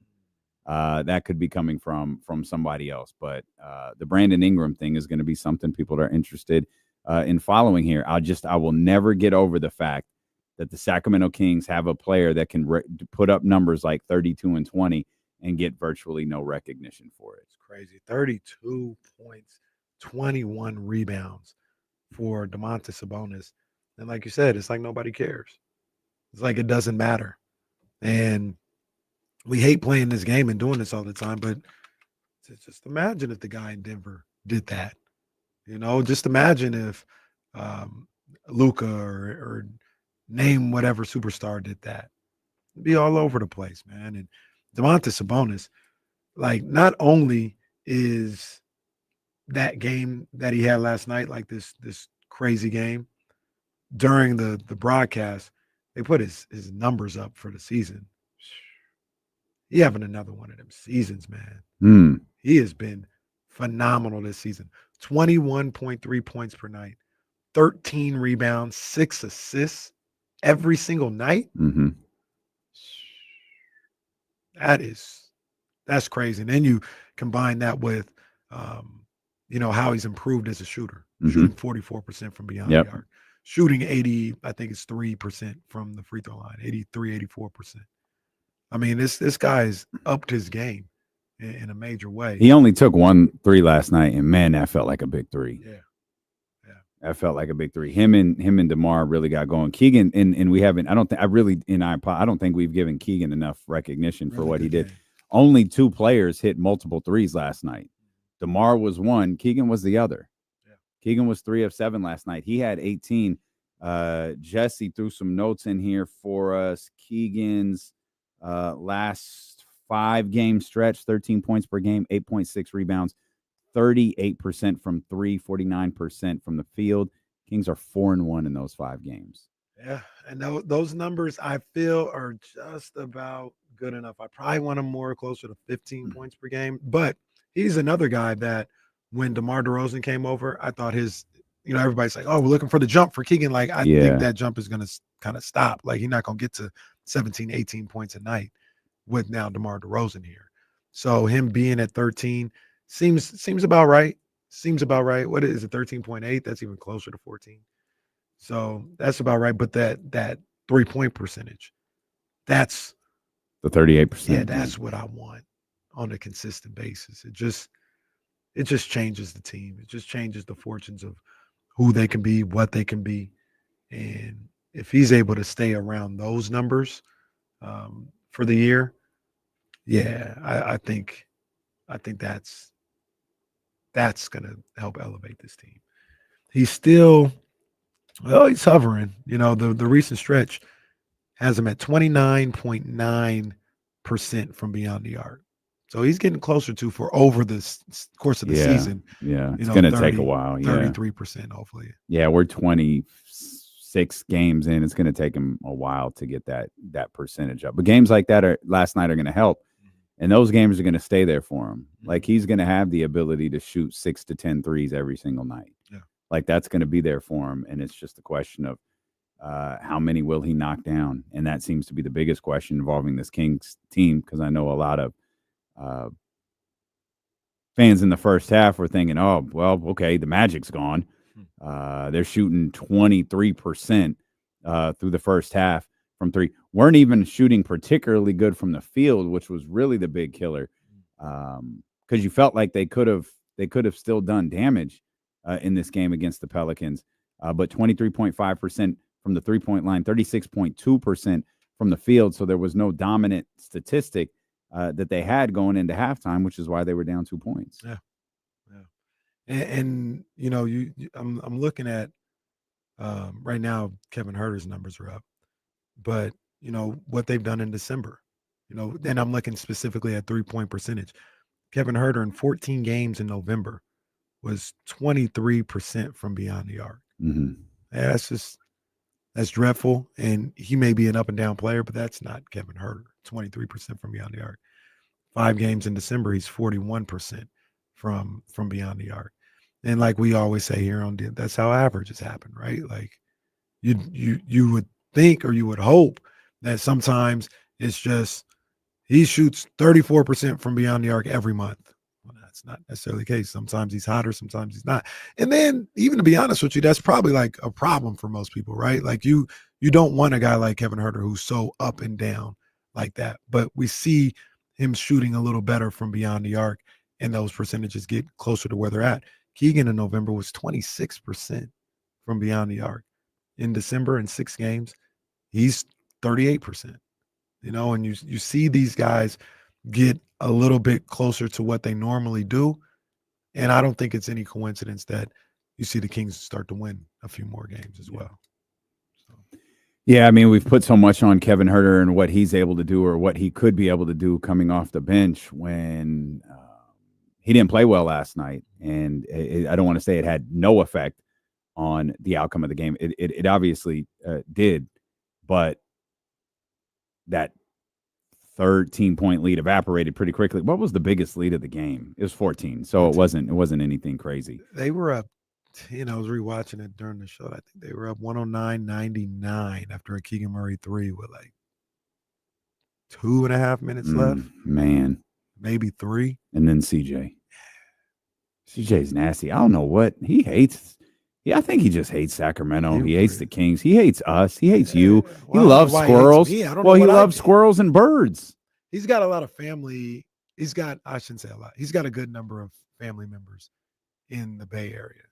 So maybe he thought that, oh man, Kings said they're going to draft me. I'm going to be close to my people. Mm-hmm.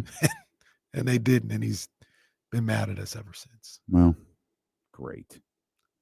All those people are gone, CJ.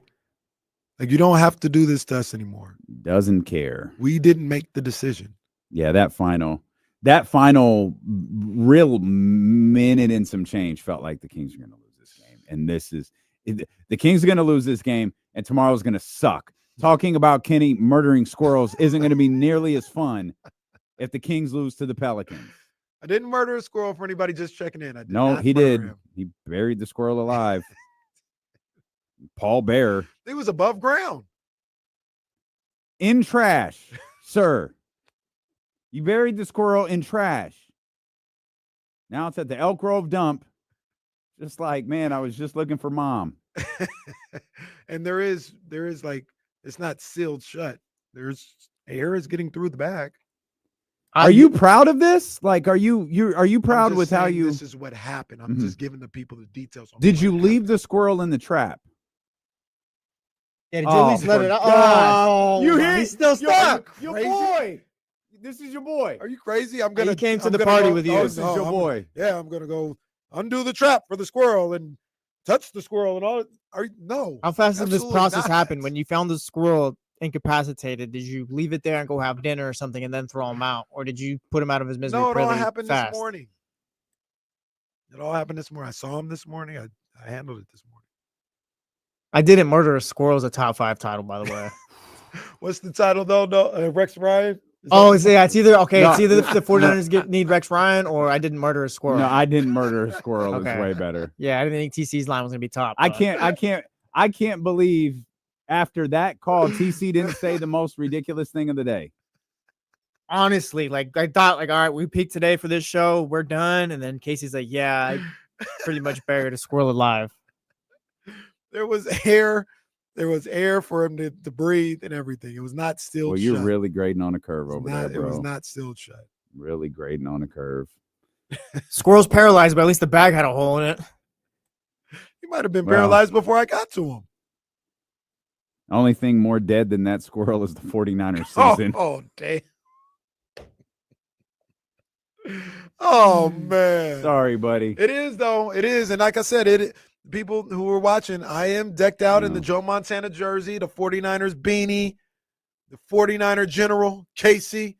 That's not what they're calling you. I'm going down with my people. They're calling you Killer Caraway on the. That's not who I am because I haven't done that to any animal or anything. Birds and how squirrels. do you tell the story of this 49ers run that just ended? Like, what's the story? They were a squirrel trapped in a trap that the Rams just shoved into a bag and threw into the Elk Grove dump. That's how you describe it. They were poisoned or paralyzed or whatever it was. The Rams laid the trap, shoveled them into a bag, and tossed them. That's the story of the 49ers season. Oh, man. Not in the season, though, but like the 6-year run. Falling short. Like being there, but just always falling short. Like, how is this going to be told? Heartbreak Hotel. I mean, are you gonna remember this team fondly, or is it just all heartbreak? Yeah, they've had some big wins. They've had some really big wins. They've been successful. I mean, you're judged only on championships in sports, but to frame, this 49ers recent run as like not successful that's disingenuous. That's not accurate. Yeah, and they've had some moments. Like I think back, because I'll even take it further back. I mean, the Harbaugh era. There were some great moments there. There were some like great memorable moments. I'll never forget where I was for the and the feeling during the Vernon catch game the next year when they beat the Falcons, came back to win that, and in the Super Bowl, I felt great then. Even when they beat the Panthers on the road in the playoffs to go play Seattle, like you feel great. So you remember those moments even from the Shanahan Kittle era. Yeah, you know what I mean. So you're gonna remember that, but. Do they enter this club? The 90s Bills, 2000 Eagles, just teams that were really good, but just not never the 90s, got it done? Yeah. Not the 90s Bills, but maybe the 2000s. Yeah, Eagles. 2000 Eagles. That's probably a good comp. 2000s Eagles. I mean, there's a lot of teams like that. They went to what, four NFC straight, championships, went to the Super Bowl once, Yeah. lost that one to New England. This team didn't go to Super Bowls or I think maybe one conference championship game. But remember how good that Chargers team was. That was insane every year. I remember as a kid, this is gonna be the year they do it. The Chargers were the truth, man, and that might be number one. That was well, besides the Eagles and Bills, but I think Eagles, because Yeah. the Bills. The just Bills being- are so like the yeah, Bills, like that's like a one of one almost. Like they Right. went to 4 straight Super Bowls and lost. Yeah, Yeah. That's crazy. yeah. The heartbreak since so somebody had a funny tweet a couple weeks ago. They were talking, it was a 49er tweet, and they, somebody put together a video and it said, "What my father got." And it's like, oh, and the Niners win the Super Bowl. And George Seifert is there and Ronnie Lott, like back to back. And all this. And he said, "What I got." And it's Kyle Williams. It's the Super Bowl in New Orleans. It's Richard Sherman tipping the ball. It's just been, it has been disastrous for it has been so much, not even just losing. It is the way they've lost in the last, in 10 of the last 12 years. Yeah. That is just, I don't think anybody is, I don't think any franchise has dealt with this. When you talk about the way these teams have lost, we've never just gotten our ass beat and we just weren't good enough. Yeah. I mean, it's been kicked to the jewels every single time. Oh, well, at least that didn't happen this year. Well, and then it goes to the question that I asked you a week ago, 2 weeks ago. It is wild to think about, though. It's either Super Bowl season for the 49ers or at least NFC Championship, or just the most bizarre type of season you've ever seen in your life. Yeah. What was the last 2020? Where everyone was hurt? Yep.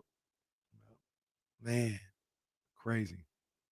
And like I said, to talk about the memories, I'll never forget that run they went on in 21 when they had to win the game against the Rams. That was crazy. Then you go into Dallas and you do what you did. And then I'll never forget going into Green Bay and winning that game in the snow. Like the memories are crazy with the NFC Championship game last year, that comeback. So they've had so many great moments. But this particular group is not going to get it done. And Kyle and John, they've got to kind of, it's not a tear down because you've got guys that are going to be there that are foundational, but they've got to do a lot to change this roster this upcoming offseason and draft. Yeah, and I think their approach will certainly be interesting. I can't remember. Kyle Rand says 49er fans, we're the squirrel. No. Oh, damn. No. R.I.P. Ushered Rocky. into a bag and buried alive. You can't say rest in peace after you killed it. Like you're the guy in the suit who just showed up to the funeral. You can't say the squirrel can't even rest yet. Yeah, like you don't even know if the squirrel has actually succumbed to your practices yet. If you work in waste management in the Elk Grove area, let us know if Can you you come save across the a squirrel. squirrel? Yeah, there's a Yeah. squirrel out there with a broken back that probably can't move and barely breathing. He's not dead. So you hit me with the Ric Flair. Come on. Come on. But you come didn't, on, but come you didn't do that. You come buried let me it. out. Yes. No, he didn't say let me out. Come on, come please help me. I'm dying. Let me go see my family. After you got cussed out by his brother earlier. Jerome had choice words for me. So it was Jerome and Rocky. Wow. Jerome had some choice words for me. It's a tough look for all Sorry, of us. brother. What time does this show end? Because it's not soon enough. We have about 4 minutes. 4? 3 minutes and 45 seconds. Are you going to watch the NBA Cup on Saturday? Semifinals? There's really nothing else on. Yeah, I guess so. Yeah, It's a probably. Good job by Adam Silver having it this weekend. Yeah, You know, I'm sure I will. Heisman will be on or whatever, but and I think they're standalone games, huh? They're the only NBA games. Yeah. So Yeah. good job by him putting it on this weekend. The Nuggets play the Clippers tonight, and that's Who are we their. rooting for? Let's get the Clippers out of here. They're in the way. I'm good. Like whatever. We'll handle the Nuggets on Monday. Let's get the Clippers. Clippers loss brings you closer to top 6. Yeah, All right. The Clippers need to stop with the charade and get in the bottom 5 like they should be. Lakers and Timberwolves tonight. There's another one. Go Timberwolves. Okay, Lake Show. Oh, no, go Timberwolves. We need the Lakers. Suns and Kenny Jazz. wants a higher pick. Well, that's a good call right there. That's a good call. Suns I'm and saying Jazz Jazz. return of KD there. Yeah, And Suns Blazers. who's Blazers? I said Suns Blazers because that doesn't make sense because the Suns are playing 2 games tonight. Spurs and Blazers. Come on, Shanti. Come on. My boy Shaden Sharp gonna go to work. Okay. Spurs are 12-12, so we bring them into this. Suns are 12-11, and that's the Lakers Timberwolves. Were they both 12? Lakers are 13-11. Timberwolves are 12. Go Sixers. Oh no, I didn't say that. I didn't. Wow. Say that. Relax. Oh, You did. Actually. prize picks. Hold up. It ain't no bean money or whatever, but let's see what them numbers look like for your Let's see boy. what's cooking, man. Let's see what's cooking before we get out of here. Let's see. Where is Tyrese Halliburton today? Tyrese. Oh, sweetie. 17 points for Tyrese He's versus been playing Philadelphia. better. He's been playing better. Tyrese, 24.5 points, rebounds, and assists. That actually feels like a no-brainer. Tyrese, 2.5 rebounds. That's the number, really? I'm gonna stay away. I'm staying away because Tyrese's been playing better. Stay away from that 17. They're going against Philly, too. Philly ain't no good. Philly is not any good. That's a stay away. I had a bad night last night. I need to sit my ass down. They got Joel Embiid. Joel playing? Got my face kicked in last night. Joel Embiid, 29.5 points. Yep. I'm going to take less. It doesn't say minutes. Damn. Wow. I'll be here all week. Very good. I'm taking less, and I'm staying away from Tyrese to 17 points, but I will go more. Well, Katrina does say get your Friday flex on. Might be worth That's doing. a good point. Might I'm be gonna worth go doing. more Tyrese Maxey, 22.5 points. The band is back together. Maxey's back too. Yeah. Wow. Yeah. All right. Wow. 30 seconds of filler time. What do you got? We're out of here. There's no filler Shout here. out Picksmas. Must be present in certain states. Go to prizepicks.com for more details. Run your game. What's the promo code? KIFM is the promo code. KIFM. It's like when you have a word count limit and you go very, very, very, very, very good. Shout out to everyone who listened this week. It was a crazy week. Shout out to the squirrel. Shout out to apparently me and the squirrel going the same route. Hopefully D'Lo's with us here on Monday. Thoughts and prayers, everyone. We'll be better next week. We'll see you back here on Monday on Sacramento Sports Leader ESPN 1320. Vamos Kings, like the beam. Sorry, squirrel. Well, it was something, guys. We got to flip over. I'm so sorry. I have to do a couple of commercial reads on KSFM before the commercial break ends. So have a great weekend, and we will see you wonderful people on Monday. Holla.